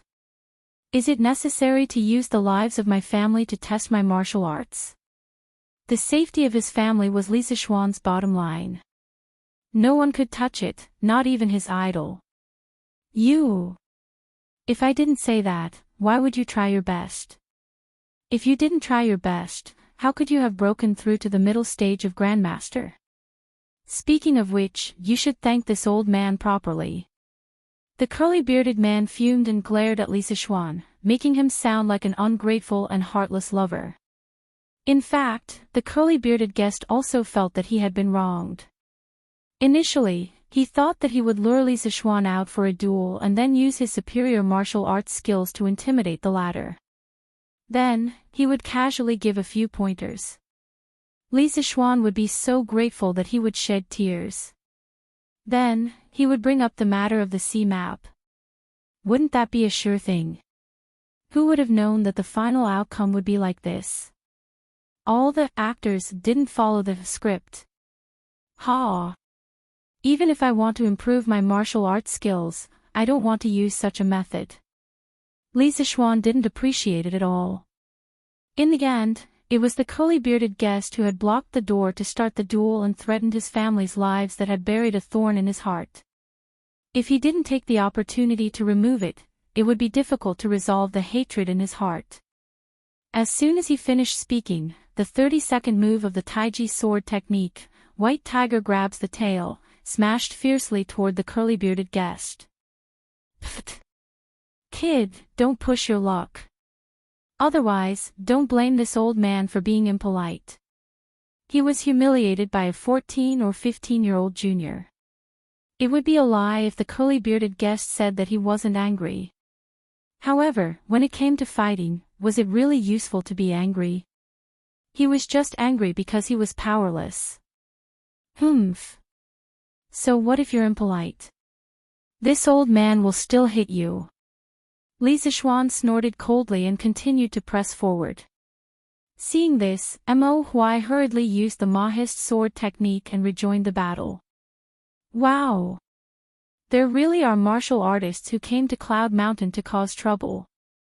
Damn! Mr. Mo is actually a martial arts expert? This is unbelievable. Yeah. I didn't expect the usually gentle and weak Mr. Mo to be so powerful. Looks like I'll have to study hard in Mr. Mo's classes in the future. Otherwise, who would be able to withstand this attack? At this moment, the Yanhuang College students who were watching the show finally arrived. They couldn't help but exclaim when they saw the people flying up and down in the arena. Whether it was the students who knew martial arts or those who didn't, this was the first time they had seen such a top-notch martial arts duel. Therefore, most of them felt that it was very novel. I've heard that Yamacho was a martial arts expert before. Now that I've seen it with my own eyes, it's really amazing. Yeah. Look at that bearded guy. He's being beaten up so badly by Yamacho that he can't even tell north from south. Yamacho is mighty. Yamacho is mighty. Although many of the students didn't quite understand, they could still see that Li Zishuan had the upper hand. Therefore, they cheered in private. Huff! We're finally here. At this moment, Li Tai and Sun Zifan finally caught up with them. Perhaps because they ran too fast, the two of them were panting a little. Wow! Qingke, look! Mr. Mo and Yamacho are fighting together. This fight is so F***ing exciting. Sun Zifan glanced at the situation in the arena and immediately tugged at Li Tai's sleeve and exclaimed. Gulp. Needless to say, Li Tai also noticed the three people fighting fiercely in the arena. Although he was a prince, this was the first time he had seen such a scene in the pugilistic world. In shock, he couldn't help but swallow a mouthful of saliva. So Xiaoxian. Yamacho is so powerful. Even Mr. Mo has such skills. Damn! What kind of academy did this prince enter? While the other students were exclaiming how mighty Li Zishuan was, Li Tai was lamenting how dark their future would be under the leadership of a great demon like Li Zishuan, Yamacho. Would they be like that big guy in the arena, beaten up so badly that they couldn't even tell north from south? Chapter 822. Kid, I'm still your elder. Is this how you treat your elders? On Cloud Mountain, the bearded man was in a sorry state as he struggled to deal with Li Zishuan's attacks. His aura was no longer as strong as before. On the other hand, Li Zishuan was panting, but his mental state was still very good. This made the bearded man a little confused. Ha! I don't have an elder like you, Li Zishuan said as he fought. In fact, the three of them no longer had the intention to fight to the death. After all, they had already spoken. The reason why they were still fighting now was mostly to vent their anger. Therefore, although the bearded man looked miserable, he wasn't seriously injured. Ow! Kid, don't hit people in the face. Don't go overboard. Li Zishuan's Taiji sword technique slashed at the bearded man's forehead.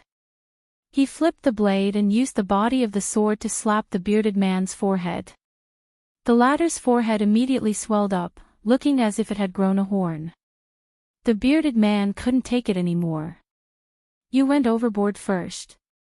If you didn't threaten me with my family's life, would I feel sorry for you? Moreover, Cloud Mountain is an important place of study in Yanhuang College. No one is allowed to cause trouble here, not even you. Li Zishuan replied coldly. The bearded man was flustered and exasperated. I just wanted to teach you martial arts. You really don't know how to appreciate my good intentions. If I really wanted to make things difficult for your family, would they have had the chance to leave just now? I was just joking with you earlier. Humph. You can't even joke. Take this. Li Zishuan snorted and threw out another sword move. Mo Huai sighed and stopped his actions. Firstly, this battle had been going on for almost an hour, and his inner force had long been exhausted. Secondly, he didn't need his help now. Li Zishuan alone could suppress the bearded man. As expected, the student has surpassed the master. Mo Huai stood at the side and lamented. While they were fighting fiercely, the academy guards, instructors, and students around them were also watching with great interest. Gue, so Marquis is actually so powerful. He can even fight with a martial arts expert who is half a step away from martial grandmaster. He's too powerful. Pang Feiji lamented. The two brothers, Mo Zhong and Mo Yun, looked at Li Zishuan with solemn expressions. At the same time, there was a trace of relief in the depths of their eyes. They recalled that when they had just arrived at the academy, they had even fought with Li Zishuan. Now that they thought about it, they were lucky, or else, Qingqiao, this bearded man doesn't look very powerful. He's being beaten by Yamacho alone. Sun Zifan looked at the situation on the field and said. Li Tai pursed his lips and said crossly, What the hell do you know? Didn't you hear what the bearded man said? He was Zhang Zhongjin, one of the Fengchen heroes. The one can be counted to 10 to be beaten once beat. You actually said that he's not very powerful. Sun Zifan opened his mouth and said in surprise, Fengchen 3 heroes, Qingqiao, you're saying that that Yamacho is too powerful. He can actually beat. Li Tai nodded and said, Yamacho is indeed powerful, but this will be troublesome. Zhang Zhongjian has a good relationship with Duke Wei and Anti Hongfu. Seeing this, they will definitely find trouble with Yamacho. Sun Zifan suddenly understood. Oh, that's true. The 3 of them are the Fengchen 3 heroes. Stop. Coincidentally, right at this moment, a tender voice came from outside the arena. Immediately after, the crowd felt a gust of wind blowing over their heads. Then, they saw a red shadow rushing towards Li Zishuan and the bearded man who were fighting in the arena. Just as Li Zishuan's sword was about to strike the bearded man's body, it suddenly slowed down. It was actually entangled by a section of the whip. Then, he felt someone come to his side. He turned his head and saw that it was a familiar person. After he married Han Yushi, he went to Duke Wei's mansion and saw her, Hong Funu. Auntie Hong Funu. Li Zishuan saw the anger in Hong Funu's eyes and couldn't help but turn his neck and greet her. Only now did he remember the relationship between Hong Funu and the bearded man. He sighed bitterly in his heart. This was really one trouble after another. What auntie? Call her grandmother. Brat, you have no respect for your elders. Hong Funu looked like a young girl in front of Li Jing, but once she came out, she was no different from an ordinary person. At this moment, she glared at Li Zishuan with a hint of anger in her voice. Han Tianhu's father was Li Jing's cousin, and Li Zishuan married Han Tianhu's daughter, Han Yushi. Logically speaking, he should call Hong Funu grandmother. Ah! Li Zishuan was dumbfounded at first. He didn't know why he suddenly had a grandmother. However, when he saw Hong Funu's serious face and didn't look like she was joking, he thought about it seriously. Finally, he thought about it seriously and remembered the relationship with Han Yushi. He instantly felt a little awkward because this Hong Funu in front of him looked like a 27-year-old girl. He really couldn't call her grandmother. Renting mother, after hesitating for a long time, Li Zixuan stammered. Humph. Hong Funu snorted and ignored Li Zixuan. She hurriedly looked at the bearded man beside her. Hey, big brother, don't go. Little sister and brother Jing have been looking for you for a long time. The bearded man felt that his current image was too terrible and was a little embarrassed. When he saw Hong Funu coming, he immediately fled. Chuchen, live well with the apothecary. Big brother is happy to see that you are living well. Why do you insist on meeting? The bearded man covered his face and ran out of the forest as he shouted without turning back. Hong Funu stomped her feet angrily and directly used her qinggong to grab the bearded man's back. Big brother, since you are in Chang'an, why don't you come to the residence and have a seat? Don't you care about little sister and brother Jing? The bearded man's current strength was less than 10%. How could he outrun the energetic Hong Funu? In just a few breaths' time, he was caught. Hong Funu tugged at the bearded man's sleeve and said, Sure. Big brother, please wait. At the same time, Lord Li Jing rode a horse and arrived late. He dismounted beside the bearded man and shouted loudly. Cough, cough. Li Zixuan looked at this scene from behind. No matter how he looked at it, he felt that something was wrong. He hurriedly turned around and said to the surrounding students and guards, That's enough. That's enough. You've all seen what you wanted to see. Go back. Disperse, disperse. The guards and students naturally didn't dare to talk back to him and walked out of the forest. Li Tai smiled sinisterly at Sun Zifen and the crowd and said, Hee hee, I was right, right? Yamacho is in trouble now. If Duke Wei came alone, it would be fine. But now that Aunt Hong Funu is here, TSK TSK. Chapter 823. Li Zixuan, what kind of grudge do you have with my big brother? You actually beat him up like this. A fight that had no reason to start had already ended. Now, the main parties involved were all in the principal's office of Yanhuang College. The reason why they weren't in the courtyard was mainly because Li Zixuan felt that their house was too small. If Hong Funu were to cause a ruckus later, his house would probably be torn down. At this moment, Hong Funu sat beside the bruised and swollen bearded guest and said angrily to Li Zixuan. In the end, she even touched the big bump on the bearded guest's forehead with a pained expression. Li Zixuan was still worrying about how to deal with this troublesome lady, but when he saw this scene, his heart burned with the flames of gossip for no reason. He couldn't help but glance at Li Jing beside him and vaguely felt that the latter's head was a little green. Auntie. Grandmother, this is, cough, Chuchen, this isn't the Duke of Yong'an's fault. It's all a misunderstanding. Forget it, forget it. Let's go, don't disturb the Duke of Yong'an's work. Li Zixuan was about to explain when the bearded guest hurriedly said unnaturally. This was because he felt that it was a little embarrassing. This scene was just like when he fought with other kids when his parents went to their house to ask for an explanation. Humph. I can't just let it go like this. Big brother, you gave in to him and didn't want to hurt him.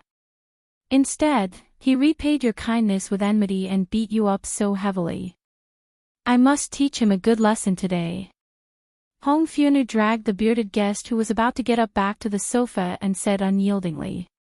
When she said that, the bearded guest was even more embarrassed. If there was a crack in the ground here, he really wanted to crawl into it. Because at the beginning, he did deliberately suppress his realm and gave in to Li Zixuan. However, he didn't expect Li Zixuan to be able to fuse 3 types of sword intent. If he hadn't forcefully broken through his acupoints, he would have been seriously injured by Li Zixuan. After that, he didn't dare to give in anymore. In the end, he still didn't win. This was too embarrassing. In the words of modern people, he failed to act cool and was beaten up by Toxistomia Girl. Don't forget it, Chuchin, this injury has nothing to do with the Duke of Yong'an. It's… Did that mean the Mo family's big son could beat him? I'm going to settle the score with him right now. Hong Funa glared and was about to go out to settle the score with Mo Huai downstairs. The corner of Li Zixuan's eyes twitched, and he couldn't help but observe a moment of silence for old man Mo. If Hong Funa really wanted to make a scene, there was nothing he could do.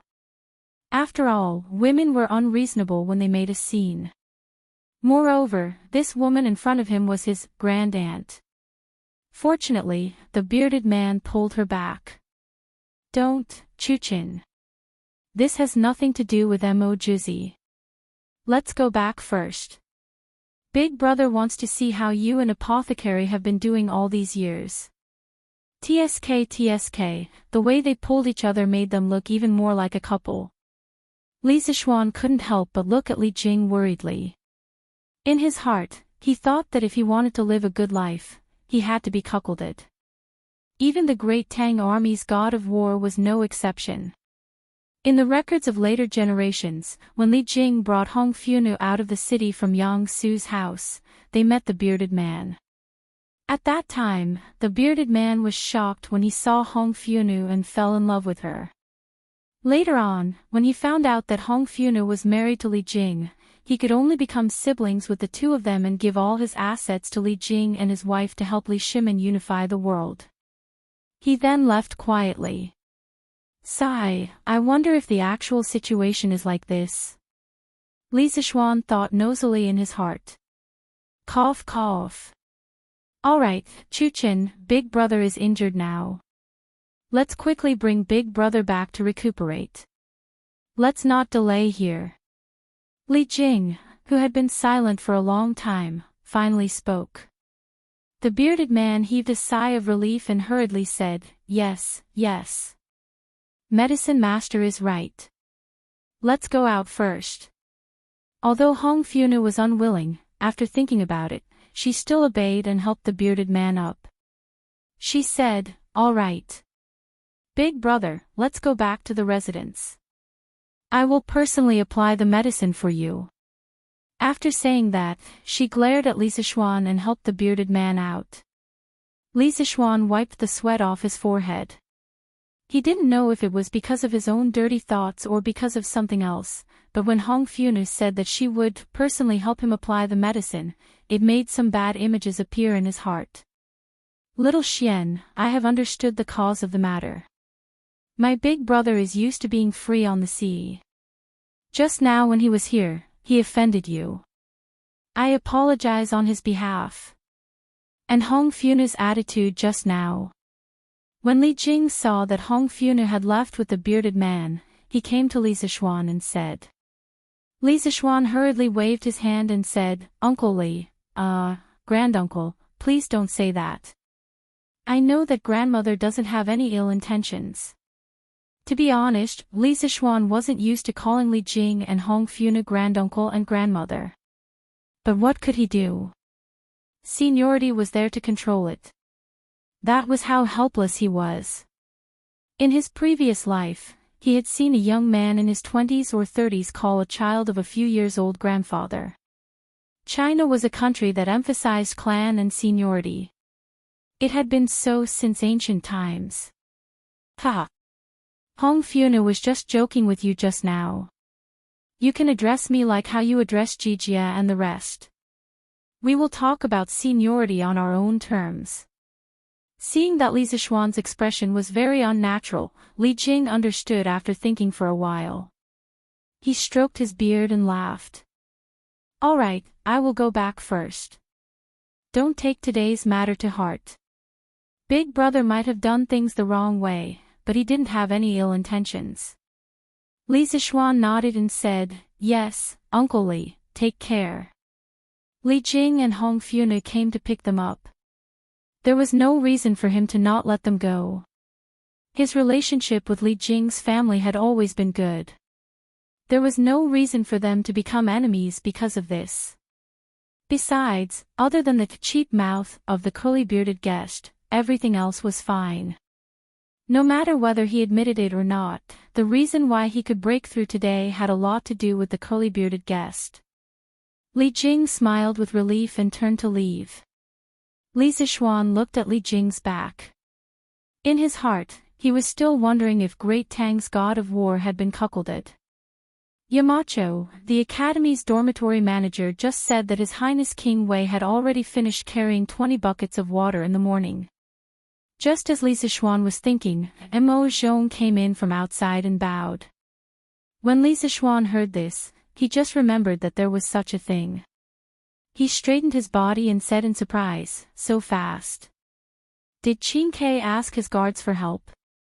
"No, but I heard from the dormitory manager that Sun Zifan helped His Highness King Wei carry 8 buckets. Mo Zhong hurriedly replied.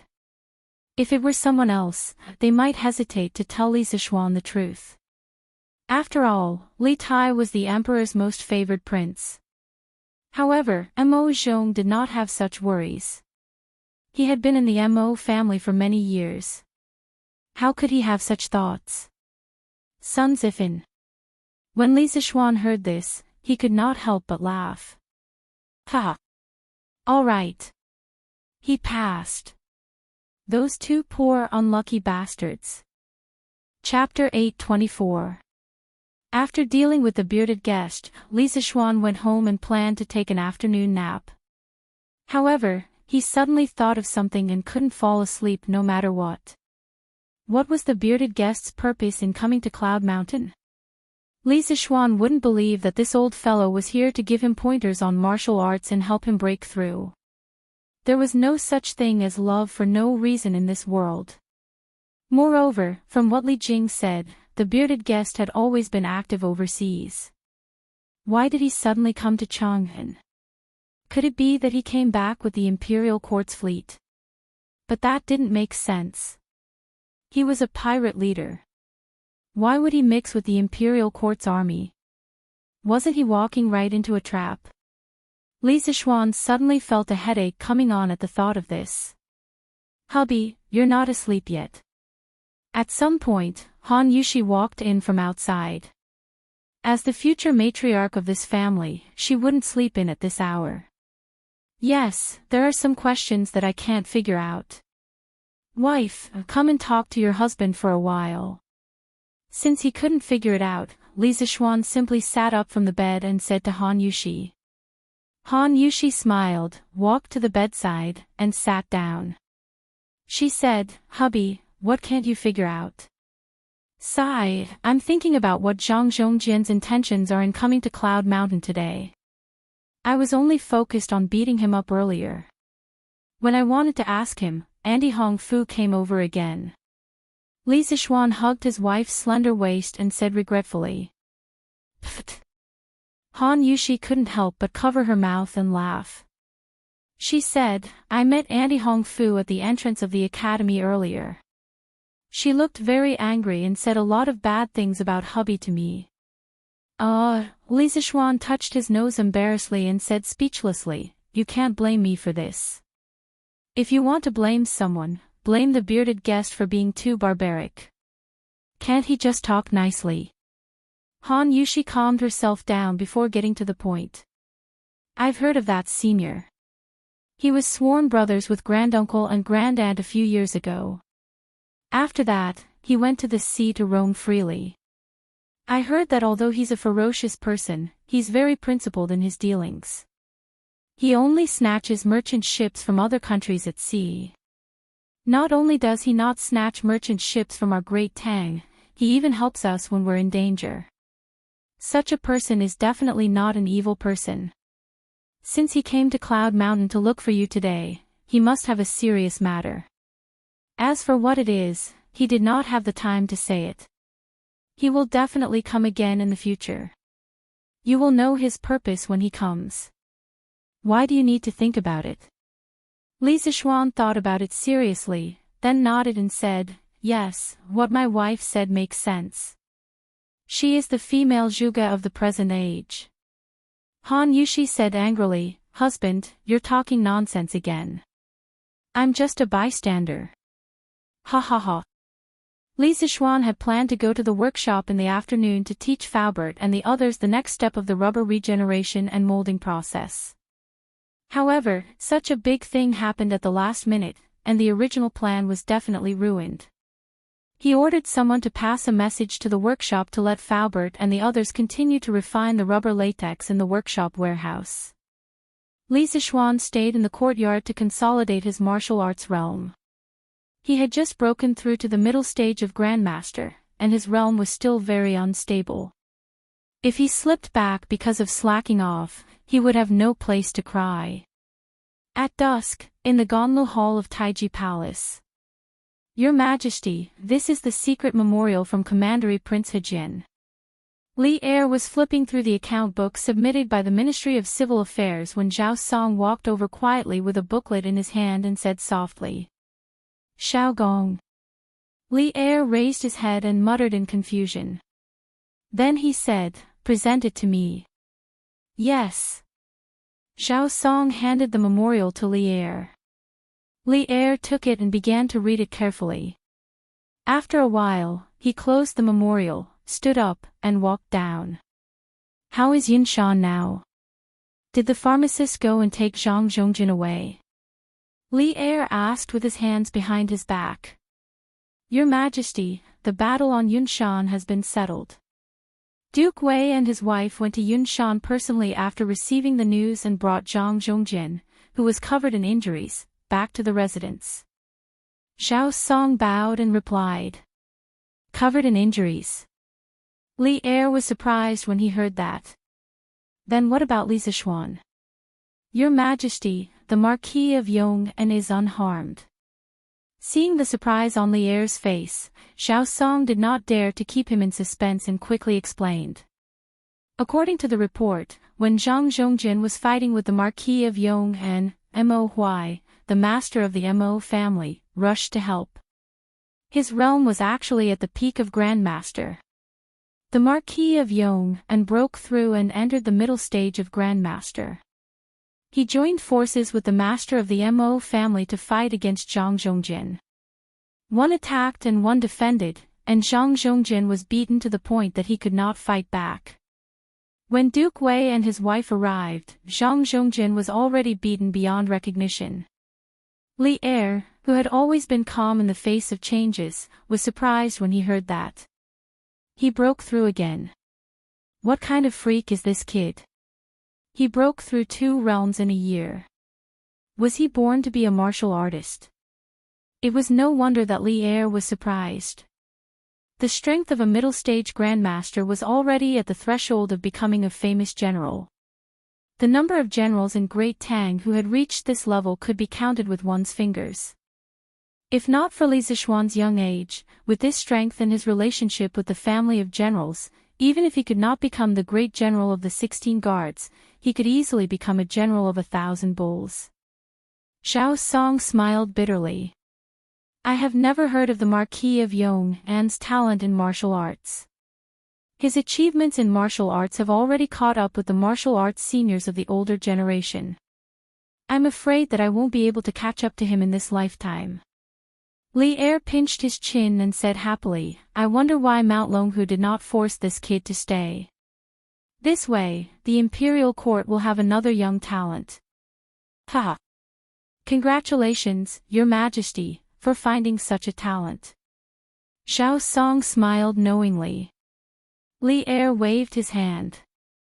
He thought for a moment and said, "Do you know why Xiao Gong sent the secret memorial?" "I don't know." "Plead for leniency." Li Er's face was expressionless as he slowly said, "Xiao Gong is pleading on Zhang Zhongjin's behalf."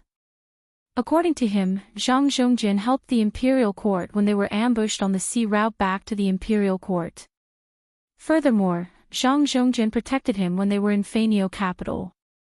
He hopes that I will not blame Zhang Zhongjin for trespassing on Cloud Mountain on account of these 2 matters. Zhao Song's fingers trembled slightly, but he did not say anything. Li Er continued, "Fine. Seeing that this fellow did not cause any major trouble, and that he has received the punishment he deserves, I will not pursue the matter." "Your Majesty is wise." Li Er smiled. He had been having a good time recently. The imperial court now had money and food. Today, Li Zishuan's breakthrough made him sigh in admiration. "Remember to bring that kid to the imperial court the day after tomorrow." For some reason, Li Er suddenly ordered. "Yes, Your Majesty." Chapter 825. The Battle of the Pinnacle on Cloud Mountain only caused a stir in a small area, and not many people knew about it. For the ordinary people, martial arts were too far away from them. What they cared about on a daily basis was clothing, food, shelter, and transportation. Zuishian Restaurant was the food vein of the entire Chang'an city. As soon as the century eggs were launched, its special taste immediately conquered a large number of diners and caused a very enthusiastic response in a small circle. The next day, as expected, there was an advertisement about century eggs on Datong Daily. The words "fresh taste, refreshing feeling," and "fragrant but not greasy, refreshing the mind" made many people curious about this new food. Coupled with the word of mouth of those who ate century eggs at Zuishian Restaurant yesterday, the sales volume of century eggs exploded directly on the second day of the market. At noon, the small window of Zuishian Restaurant, which specialized in century eggs and soaring prosperity, had already sold more than 2,000 century eggs. It was only a little more than 2 hours after the opening of the Western market. Not to mention that Zuishian Restaurant also sold a lot of century eggs, such as century egg tofu, century egg and lean meat porridge. Hey! It seems that the consumption power of the people is indeed huge. Now, you don't have to worry that we can't sell those century eggs that we saved a while ago, right? In the courtyard, Li Zishuan couldn't help but laugh after hearing Han Yushi talk about the sales volume of century eggs. Now, Han Yushi had begun to learn to take over the business in the mansion. There was no phenomenon of evil servants bullying their masters. After all, Han Yushi was not stupid and knew a lot of new arithmetic. Besides, Li Zishuan was now marquis and had a great reputation. Which blind servant would deceive his wife? Han Yushi rolled her pretty eyes. She was already used to the strange words that often came out of her husband's mouth. "Husband, I'm not worried that we can't sell the century eggs in the stock. Now, I'm worried that our stock is not enough to sell. According to the speed in the morning, we'll sell at least 5,000 century eggs today. Besides, the flaming yellow chamber of commerce that you set up last time, except for the East Palace and the Wang family, all the other families are asking if they can distribute century eggs." Li Zishuan rubbed his chin and thought for a while. This is a good thing. This was the only way to quickly solve the problem of the farmers not being able to sell their eggs. Since the supply could not meet the demand, then expand the scope of the purchase of eggs. Now that your husband has many more fiefs, he can purchase all the eggs in the fiefs and transport them to the mansion in Chang'an City, so that all the servants in the mansion can participate in the production. Make sure they strictly divide the work. Each person can only do one process to avoid leaking the secret. Han Yushi's eyes lit up and she praised, "Husband, this is a good idea." This concubine was worried that the formula would be leaked. Li Zishuan patted Han Yushi's shoulder and said with a smile, "As for the other members of the Chamber of Commerce who want to distribute, of course we have to agree. This is a benefit they deserve. We can even sell all the century eggs to them. Wife, you can just hand it over to Uncle Wang to make the arrangements. Give them the corresponding number of century eggs at 80% of the market price according to the proportion of shares they subscribed." "Yes, I understand." Han Yushi replied sweetly. "Young master, the eldest son of the Qing family is here." At this moment, Xiaohe came over and said, "Didn't this guy return to Chang'an City yesterday? Why is he here now?" Li Zishuan muttered softly. Although he said so, he still went downstairs. Ha! Xiao Xian, you're good. I heard that you beat up that person yesterday and even had a breakthrough. What kind of medicine did you take? Why are you so fierce? As soon as Li Zishuan came to the living room on the first floor, Qing Chumo came up to him, grabbed his arm, and said excitedly. Li Zishuan was not used to this kind of intimacy between the same sex. He quickly shook off someone's hand and said angrily, I took an aphrodisiac. Why, do you want to take it too, Chonyo? Ha! Qing Chumo was stunned. An aphrodisiac has such an effect. Why didn't I know about it? This idiot. Li Zishuan was really speechless. Tell me, why didn't you stay in Chang'an City? Why did you come back to Yunshan? Qing Chumo hesitated for a moment, scratched his head, and said, Hehe, because you caused too much of a commotion here yesterday. My father was worried and asked me to come over and take a look. Sigh, it's a pity that I wasn't here yesterday. That's it. What? You've learned how to hide things now. Li Zishuan glanced at Qing Chumo and said meaningfully. He could tell at a glance that Qing Chumo was hiding something, which was why he said so. Ah. Xiao Xian, you can tell. Qing Chumo was a little dumbfounded. Li Zishuan rolled his eyes and didn't say anything. What he meant was, aren't you talking nonsense? It's like this. My parents want me to come over and ask you if you can bring along the 5 farms of my family when you collect eggs next time. My farm has a lot of eggs that can't be sold. Qing Chumo explained the purpose of his visit embarrassedly. Li Zishuan came to a sudden realization. Back when he had been promoting the idea of raising chickens, the Qing family had been his staunchest supporters. As a result, they had raised the most chickens among the court officials. No wonder there had been a situation where they couldn't sell their eggs. That's it. No problem, but it's too troublesome. Moreover, I have limited manpower here. Why don't I teach you the method of making century eggs? Your family will provide the manpower, material, and financial resources. Just don't spread the recipe. Li Zishuan thought about it and decided to rope the Qing family in. The Qing family had always been his staunchest ally. This could be considered as a form of repayment. Secondly, he did have limited manpower.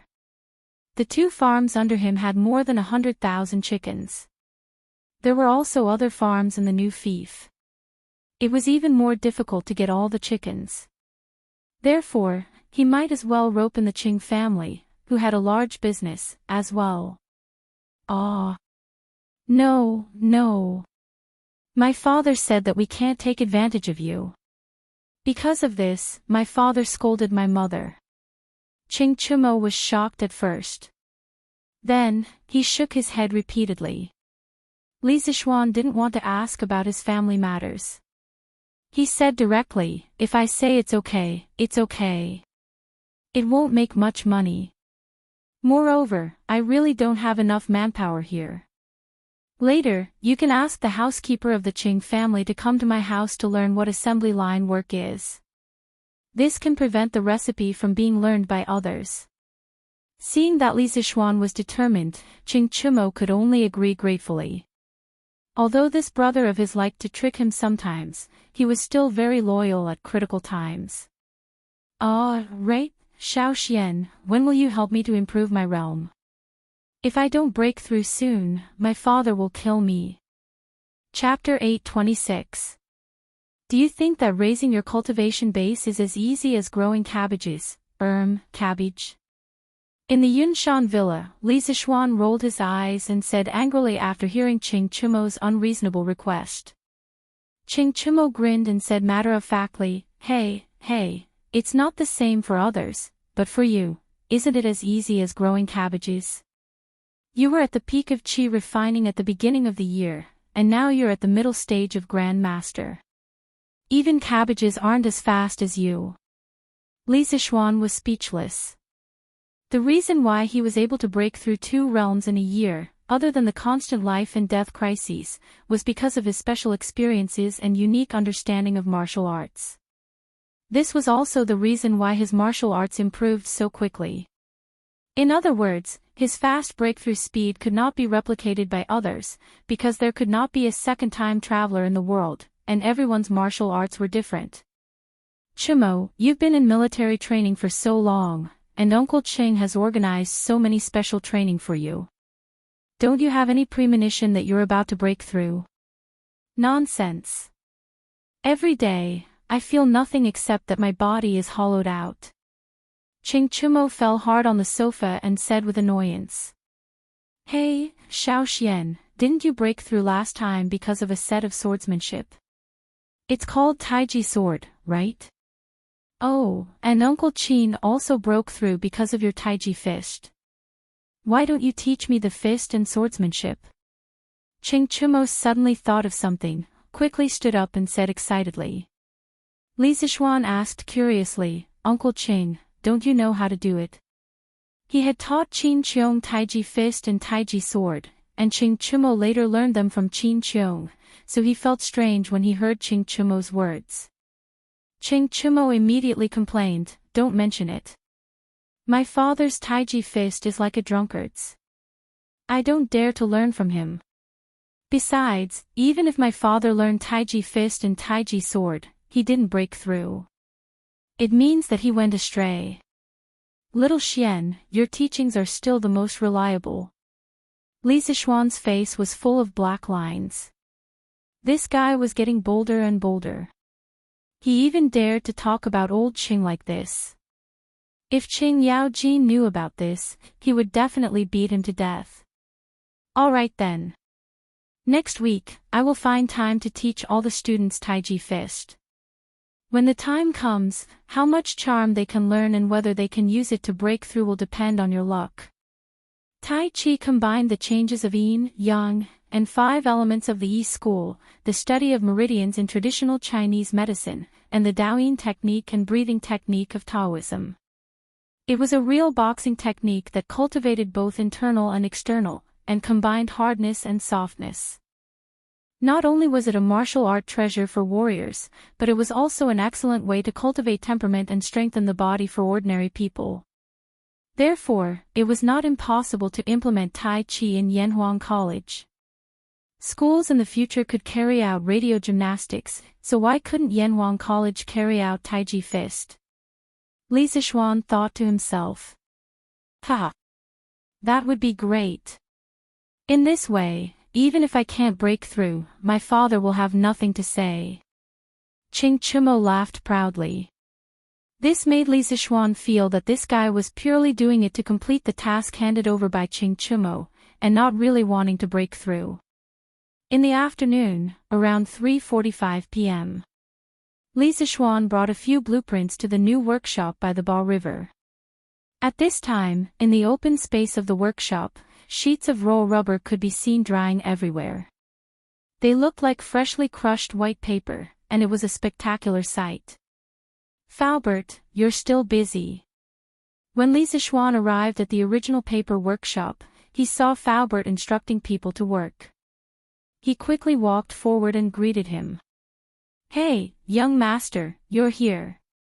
Faubert wiped the sweat off his forehead and replied, Young master, you brought back too much rubber before. We have to hurry up. Otherwise, we don't know when we can finish refining all the rubber. Now, the 3 paper machines in the workshop have all been modified into machines for crushing rubber. Fortunately, there was a lot of stock before, or else Chitsu culture would be anxious for paper again. Faubert's words were more or less complaining. It was really because Li Zixuan bought too much rubber latex from the Wang family this time. It was more than 500 tons. With the current manpower alone, it would take about 4 to 5 days to finish refining these latex. Faubert, take it slow. As long as those latex are stored in the cellar, there won't be any problems in a short period of time. You put down the work in your hands first, and I'll tell you how to use these rubber. Li Zixuan dragged Faubert out of the workshop and said. Falbert glanced at the blueprints in Lisa Schwann's hands and said, "Young master, let's go in and talk." He knew that Lisa Schwann was probably going to invent something. In order to keep the technology confidential, of course, he couldn't talk about it directly outside. Okay. After a while, Lisa Schwann came to Falbert's office. He walked to the table, spread out the blueprints, and began to explain directly, "Falbert, I told you before that rubber is a very plastic material. As long as the conditions are right, you can make it into any shape you want. Next, we have to do this. First, we have to crush the flaky rubber that we refined and crushed. This is a crusher that I designed for you. Its principle is very simple. You should be able to understand it after looking at it for a while." Falbert went forward to take a look. After a while, he was a little puzzled. "Young master, we finally made the rubber as thin as paper. Why do you want to crush it? Isn't this superfluous?" Lisa Schwann heard this and laughed. "Falbert, this isn't superfluous. In the beginning, we crushed the rubber into thin paper mainly to dry the water in it as soon as possible. Now, we're crushing it into powder to make it easier to heat up later and then form it. Look, this is a high-temperature steam generator that I designed. When the time comes, you put the crushed rubber into it and heat it up with a fire below. Then, the water inside will start to heat up. The heat will cause the rubber powder to melt. Then, pour it into the mold. After cooling, the rubber will become the shape you want." This was the first time that Falbert heard about the molding process of rubber. He couldn't help but listen with great interest. "This rubber is so magical. I wonder what kind of rubber you want, young master." Lisa Schwann chuckled and took out 2 blueprints from his sleeve. He said, "After all, this is the first time that the workshop is using rubber to make products. Let's do something simple first. Falbert, get someone to make the mold according to this blueprint. When it's done, send it directly to Yunshan." Falbert couldn't help but go forward to take a look. He couldn't help but frown when he saw that there was only a big circle and a big ball drawn on it. What the hell is this? What use can it be? Young master, this. Chapter 827. Falbert, don't ask first. You'll know in the future. That thing in the back was just a plaything for people to amuse themselves with. The things at the front are more useful, but it's hard to tell now. We need to build something to carry it. The most important thing now is to build the crusher and the high-temperature steam generator." Lisa Schwann saw Falbert's confused expression and knew what he was thinking. He quickly explained. "Okay. This old man will arrange it now. These 2 machines aren't complicated. I'm sure they can be completed within 3 days." Falbert nodded and didn't continue asking. "Oh, right. Falbert." Lisa Schwann patted his head and suddenly shouted, "When you melt the rubber in the high-temperature steam generator, you can add a certain proportion of sulfur. As for how much to add, Falbert, you have to send someone to do an experiment. As far as I know, adding a different proportion of sulfur into the rubber will affect the hardness and wear resistance of the final rubber. The 2 things I want to make require a certain degree of hardness and wear resistance. Falbert, if you can't make up your mind, you can show me all the vulcanized rubber obtained from the experiment. I'll choose the most suitable one." The rubber extracted from roll rubber latex was called roll rubber. Roll rubber was a kind of linear polymer that was relatively soft and easily melted under heat. After adding sulfur, the rubber could be vulcanized under high temperature. A portion of the carbon-carbon double bonds in the roll rubber would open and form a disulfide bond with the sulfur. This caused the originally linear rubber to transform into a reticulated polymer structure. The vulcanized rubber would also have better physical properties. Roll rubber would crack under heat. Its mechanical properties were poor, its wear resistance was weak, and its texture was soft. After vulcanization, due to the cross-linking between the molecules, the melting point and strength of the vulcanized rubber would increase. Vulcanization of rubber was an indispensable step in the modern rubber manufacturing process. Vulcanized rubber was used in many industrial products, such as tires. Faubert didn't ask where Li Zishuan got all this information from, because he knew it would be a waste of time. His young master seemed to have been born with knowledge. He had too many secrets. Young master, will all the rubber in the future be processed like this? Faubert asked worriedly after pondering for a while. Li Zishuan thought for a moment and replied, most of them should be dealt with this way. What's wrong? Except for a few industrial rubber products that did not need to be vulcanized, most of them needed to be vulcanized. Faubert smiled bitterly and said, young master, in this way, I'm afraid we'll need a lot of sulfur. Where are we going to buy so many? This time, in order to refine the rubber latex, we have almost emptied all the vinegar shops in Chang and City. As a result, the price of vinegar has increased. If we continue to buy sulfur like this, I'm afraid that the price of sulfur in all the medicine shops in Chang and City will also increase. If that's the case, then we've committed a sin. In ancient times, sulfur was mainly used for medicinal purposes. The sulfur that Li Zishuan had used to make explosives to blow up the Snake Spirit Mountain was bought from a pharmacy. Sulfur was first used for medicinal purposes in Shenong's Materia Medica. In this book, sulfur was used as a traditional Chinese medicine. It was listed as the third medicine in the medium-grade medicine, and it could cure more than 10 diseases. Faubert was afraid that the large-scale purchase of sulfur by the workshop would cause the price of sulfur to increase.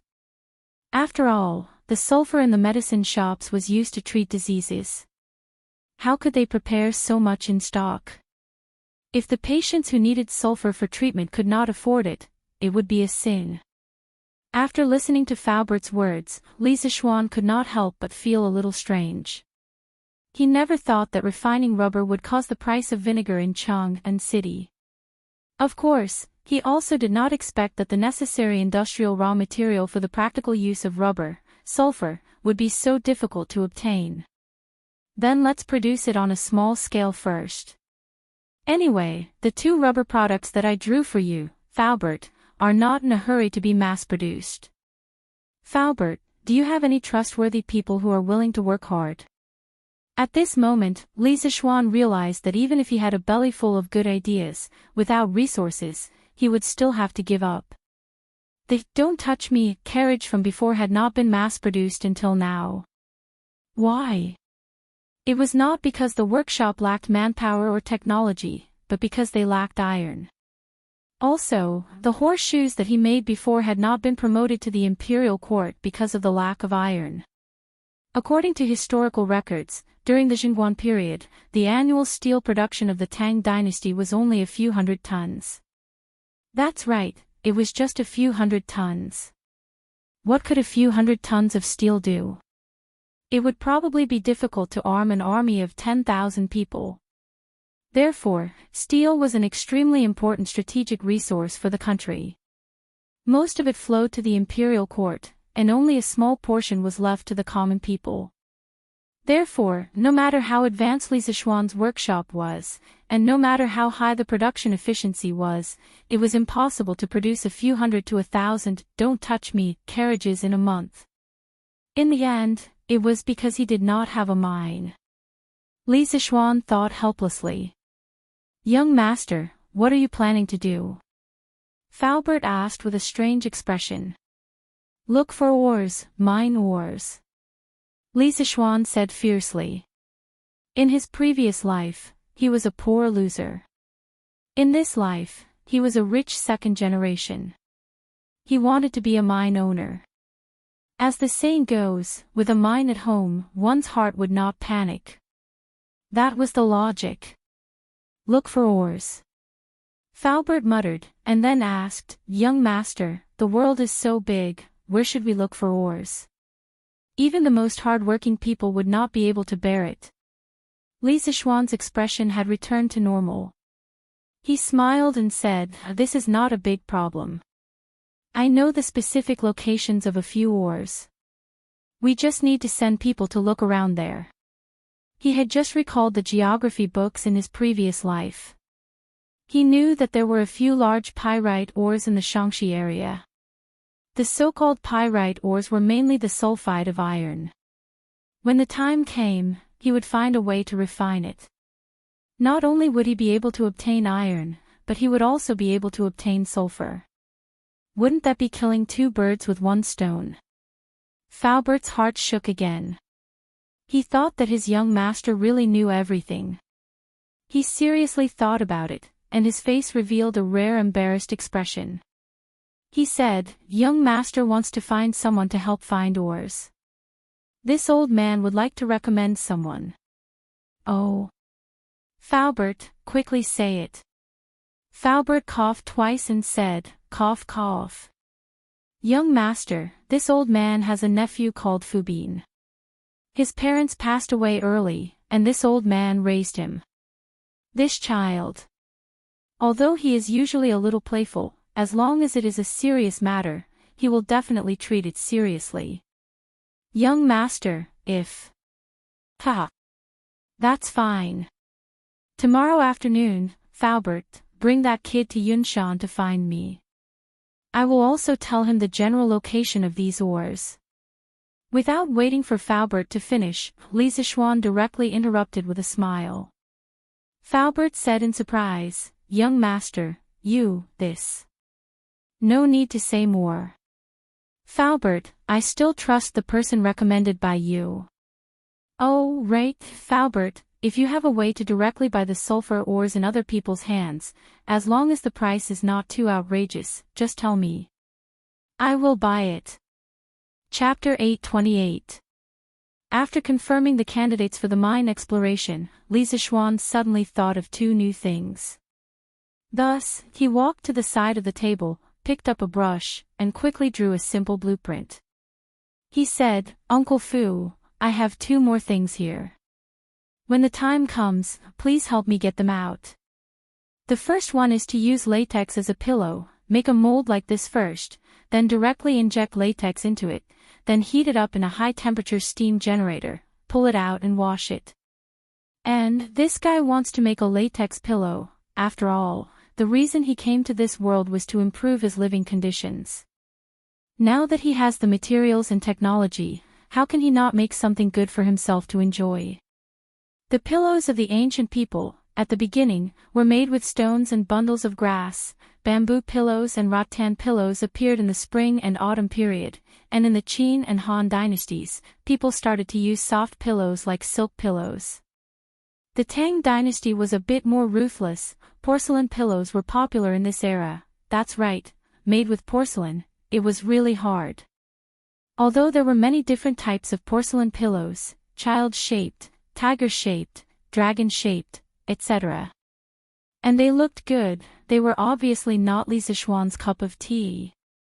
The pillows on his bed had already been replaced with cotton pillows.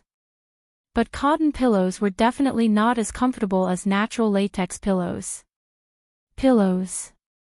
When Faubert heard this, he couldn't help but frown. He knew that the rubber in the workshop was brought back from Nanyang by the Wang family. It was very precious, but Li Zixuan used his position to abuse his position for personal gain. This made him want to criticize him. But he just recommended his nephew to Li Zixuan. How could he have the nerve to speak now? So he could only reply, "Okay. Young master, how many do you want to make?" Li Zixuan thought for a while and said, 5. "Oh, no, make 8 first. One of them is slightly smaller, it's for lawn air." Counting the number of people, his father, mother, wife, sister, Xiao He, Xiao Shi, and his father-in-law, wouldn't there be 8 of them in total? As for his brother-in-law, this brat had thick skin and flesh, and most of the time, he lived in the dormitory. Iron Egg fainted from crying in the toilet. "All right, I'll remember that. What is the other thing that young master mentioned?" Faubert made a mental note and asked. "There's one more thing. Its structure is relatively simple, so I won't draw a blueprint for you. Do you still remember the thin tube I used for Uncle Chin's blood transfusion? This time, I want to use rubber to make a batch of these thin tubes in case of emergency. There were many uses for rubber. In Li Zixuan's future industrial empire, rubber was absolutely indispensable. Things like latex tubes were also easy to make. Most importantly, it could save lives during critical moments. Li Zixuan didn't mind making a batch of them. What if they came in handy in the future? Falbert's eyes lit up when he heard that. Young master, if this rubber is really as soft and elastic as you said, then it's very suitable to be used as a blood transfusion tube. Ha, of course. These were all experiences from his previous life. When he returned home from the workshop, he was informed by his parents that someone from the palace had sent a message for him to attend the court meeting the next day. Li Zixuan couldn't help but feel depressed. What court meeting? What did it have to do with him? What could he do if he went? Well, he definitely couldn't stay in Yunshan tonight. Under the urging of his parents, Li Zixuan and Han Yushi simply packed up and went back to Chang and in the horse carriage. Lan the little cutie, was used to living in the modern-style house in Yunshan. Of course, she was unwilling to go back to Chang'an. His parents had no choice but to stay behind to take care of the little girl. Of course, to be honest, the living environment in Yunshan was really better than in Chang'an City. In the evening, Li Zixuan and Han Yushi finally made it back to Chang'an City before the sky turned dark. Young master, you're back. Sanbao missed you so much. After not seeing Li Zixuan for so many days, Sanbao and Na Fu, who were standing at the porch, were about to cry when they saw him. The entire Li family moved to Yunshan. Other than Xiao He and Xiao Shi, they didn't bring any other servants. The main reason was that when the Yunshan residence was initially designed, it was only designed as a mini manor. Sanbao and the rest wouldn't have a place to stay even if they went there. They couldn't possibly stay with the owner like Xiao He and Xiao Shi, right? Speaking of which, Peng Feiji and the rest were still living in the academy. It seemed like he had to get the academy's construction team to expand the Yunshan residence. He could even soak in the hot spring there during winter. Go away. You're not a young lady. Why are you thinking of me? Li Zixuan stopped Sanbao, who was about to pounce on him, and said angrily. I-oh. However, it was this somewhat inappropriate words that provoked the beautiful lady beside him. Husband, what nonsense are you talking about? Ha! Nothing, nothing. Sanbao, ask the kitchen to boil some hot water.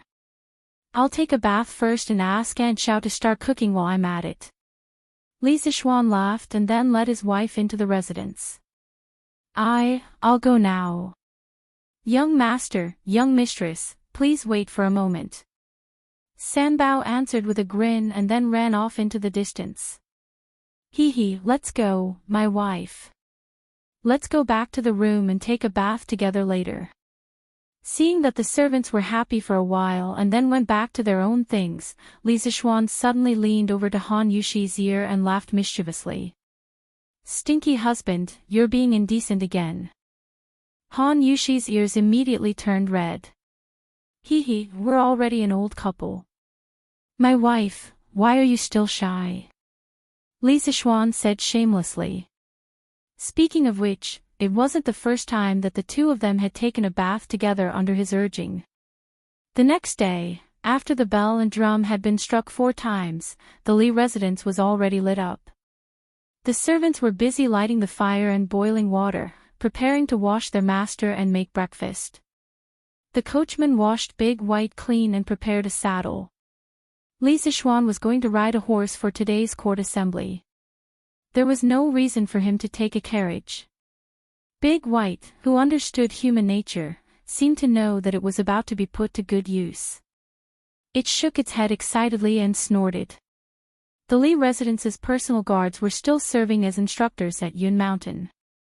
However, Peng Feiji, the head of the personal guards, personally brought 2 people back before the city gates closed after receiving the news yesterday evening.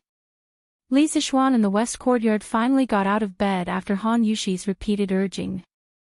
After putting on his court attire, he hastily washed up and drank some porridge.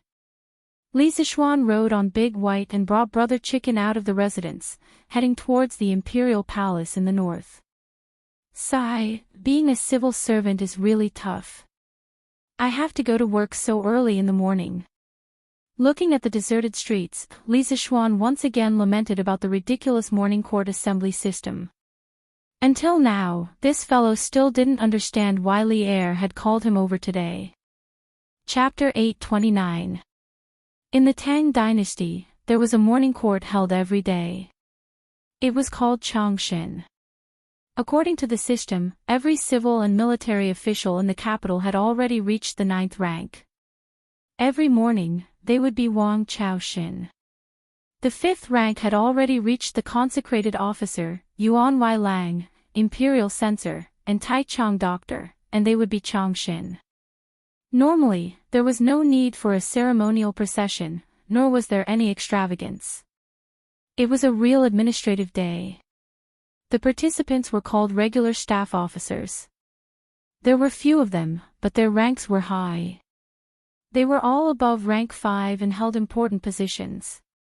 In addition to the daily reference, there was also the annual reference, which was on the 1st and 15th of every month. On the 1st and 15th of every month, there would be candles, banquets, incense burners, and other ceremonial rites. Under the leadership of the imperial censor, the officials would take their positions in the hall according to their ranks. The emperor would sit on the throne as soon as he appeared, and the officials would sing praises before bowing to him. The grandest was the imperial court assembly held on the Lantern Festival and the Winter Solstice Festival. It required a grand display, a display of the palace and the drums, and a display of carriages and imperial carriages. At that time, the emperor would wear a ceremonial crown, the winter solstice dress reaching heaven crown and crimson gauze robe, the imperial carriage would be set out, the imperial bodyguards would be as usual. He would receive the congratulations of the officials and guests attending the imperial court assembly. What Li Zixuan was going to attend today, strictly speaking, was not called the imperial court meeting. It was called the Lunar Palace meeting because today was not the Lantern Festival, nor was it the winter solstice. Today happened to be the 15th of October. Entering the imperial city, he saw that there was already a crowd at the bottom of the stairs of the Taiji Palace. Officials dressed in court attire of various colors were chatting in groups of 3 to 5. They were talking and laughing, looking very amiable. However, it was hard to say whether or not there was a knife hidden in his smile. In addition to the courtiers that Li Zixuan often saw in the past, he also saw a group of unexpected people today. A group of brown-skinned people. Aren't they the emissaries from the Southeast Asian countries who came back with Li Xiaogong last time? Hey! You're finally here. Out of everyone in the imperial court, you're probably the one who hates attending the imperial court the most. While Li Zixuan was still in a daze, Li Xiaogong walked over from the side and pointed at Li Zixuan with a smile. Your Highness. Li Zixuan came back to his senses and said awkwardly, "What are you talking about?" "I have always been very willing to participate in the morning court. It's just that the academy is usually too busy." "Hey, you brat!" Li Xiaogong said with a faint smile, "Do you think this king doesn't know you? Before you say that, you better wipe the boogers off the corners of your eyes before you speak." When Li Zixuan heard this, he subconsciously rubbed the corners of his eyes, but, sigh. "Your Highness, you also have boogers at the corners of your eyes." Li Zixuan pointed at Li Xiaogong's face and shouted in all seriousness. He really didn't expect that he, a transmigrator, would be tricked by Li Xiaogong, a person from ancient times. Li Xiaogong did not fall for it at all. He laughed loudly and said, "Haha. Interesting.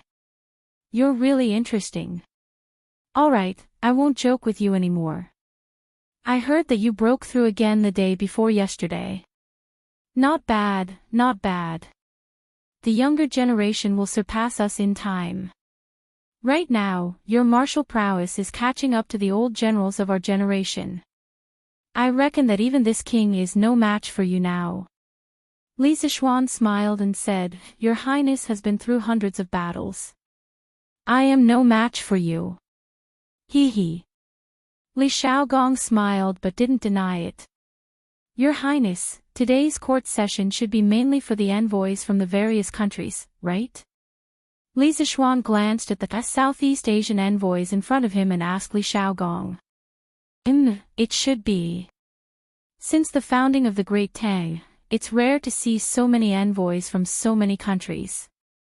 Logically speaking, today's court session should be mainly for these envoys to present their tributes. Li Xiaogong stroked his beard and smiled. Oh, that's good then. Li Zishuan sighed in relief. As long as they weren't looking for trouble with him, it was fine. The time has come. All civil and military officials, enter the court for an audience. As the two spoke, a eunuch walked out of Taiji Palace and shouted in a shrill voice. The officials immediately fell silent. They stood in line, lowered their heads, and walked up the stairs into Taiji Palace. After the courteous formalities, the court session finally began.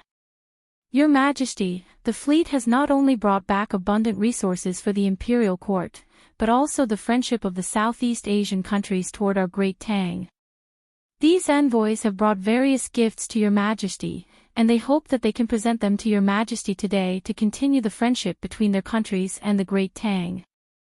Cui Shanfu had been in the imperial court for so many years, and for the first time, he was the first to speak at the court session. Li Er was elated to hear this. Ha! Good! The various envoys have traveled thousands of li to the Great Tang. Not only are they tired from the journey, they have also brought gifts for us. We are gratified. Beloved official Cui, make a record and return the gifts one by one. Cui Shanfu bowed and said, This subject obeys the decree. The Chamberlain of Dependencies naturally provided a translator to translate Li Er's words into the languages of the various countries.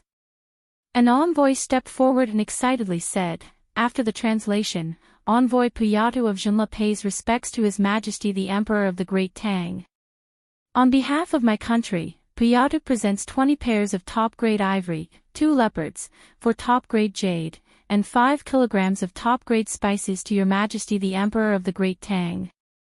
I wish Your Majesty the Emperor of the Great Tang good health and longevity. Li Er was pleased with himself, but he smiled calmly and said, I appreciate the kindness of the King of Jinla. Puyatu, how have you been in Chang'an these days? After the Jinla envoy heard the translation, he immediately smiled and replied, Your Majesty, Puyatu has been living very well in Chang'an these days. The prosperity and vastness of Chang'an are something that Puyatu has never seen before. 10 Jinla capitals are not comparable to it. Puyatu hopes that the Great Tang can maintain friendly relations with Jinla. In this era, as the largest city in the world, no one could resist the charm of Chang'an. Li Er smiled and said, As long as the countries are friendly to the Great Tang, I will be friendly with them. Puyatu, rest assured. Thank you, Your Majesty. Puyatu smiled and tactfully retreated.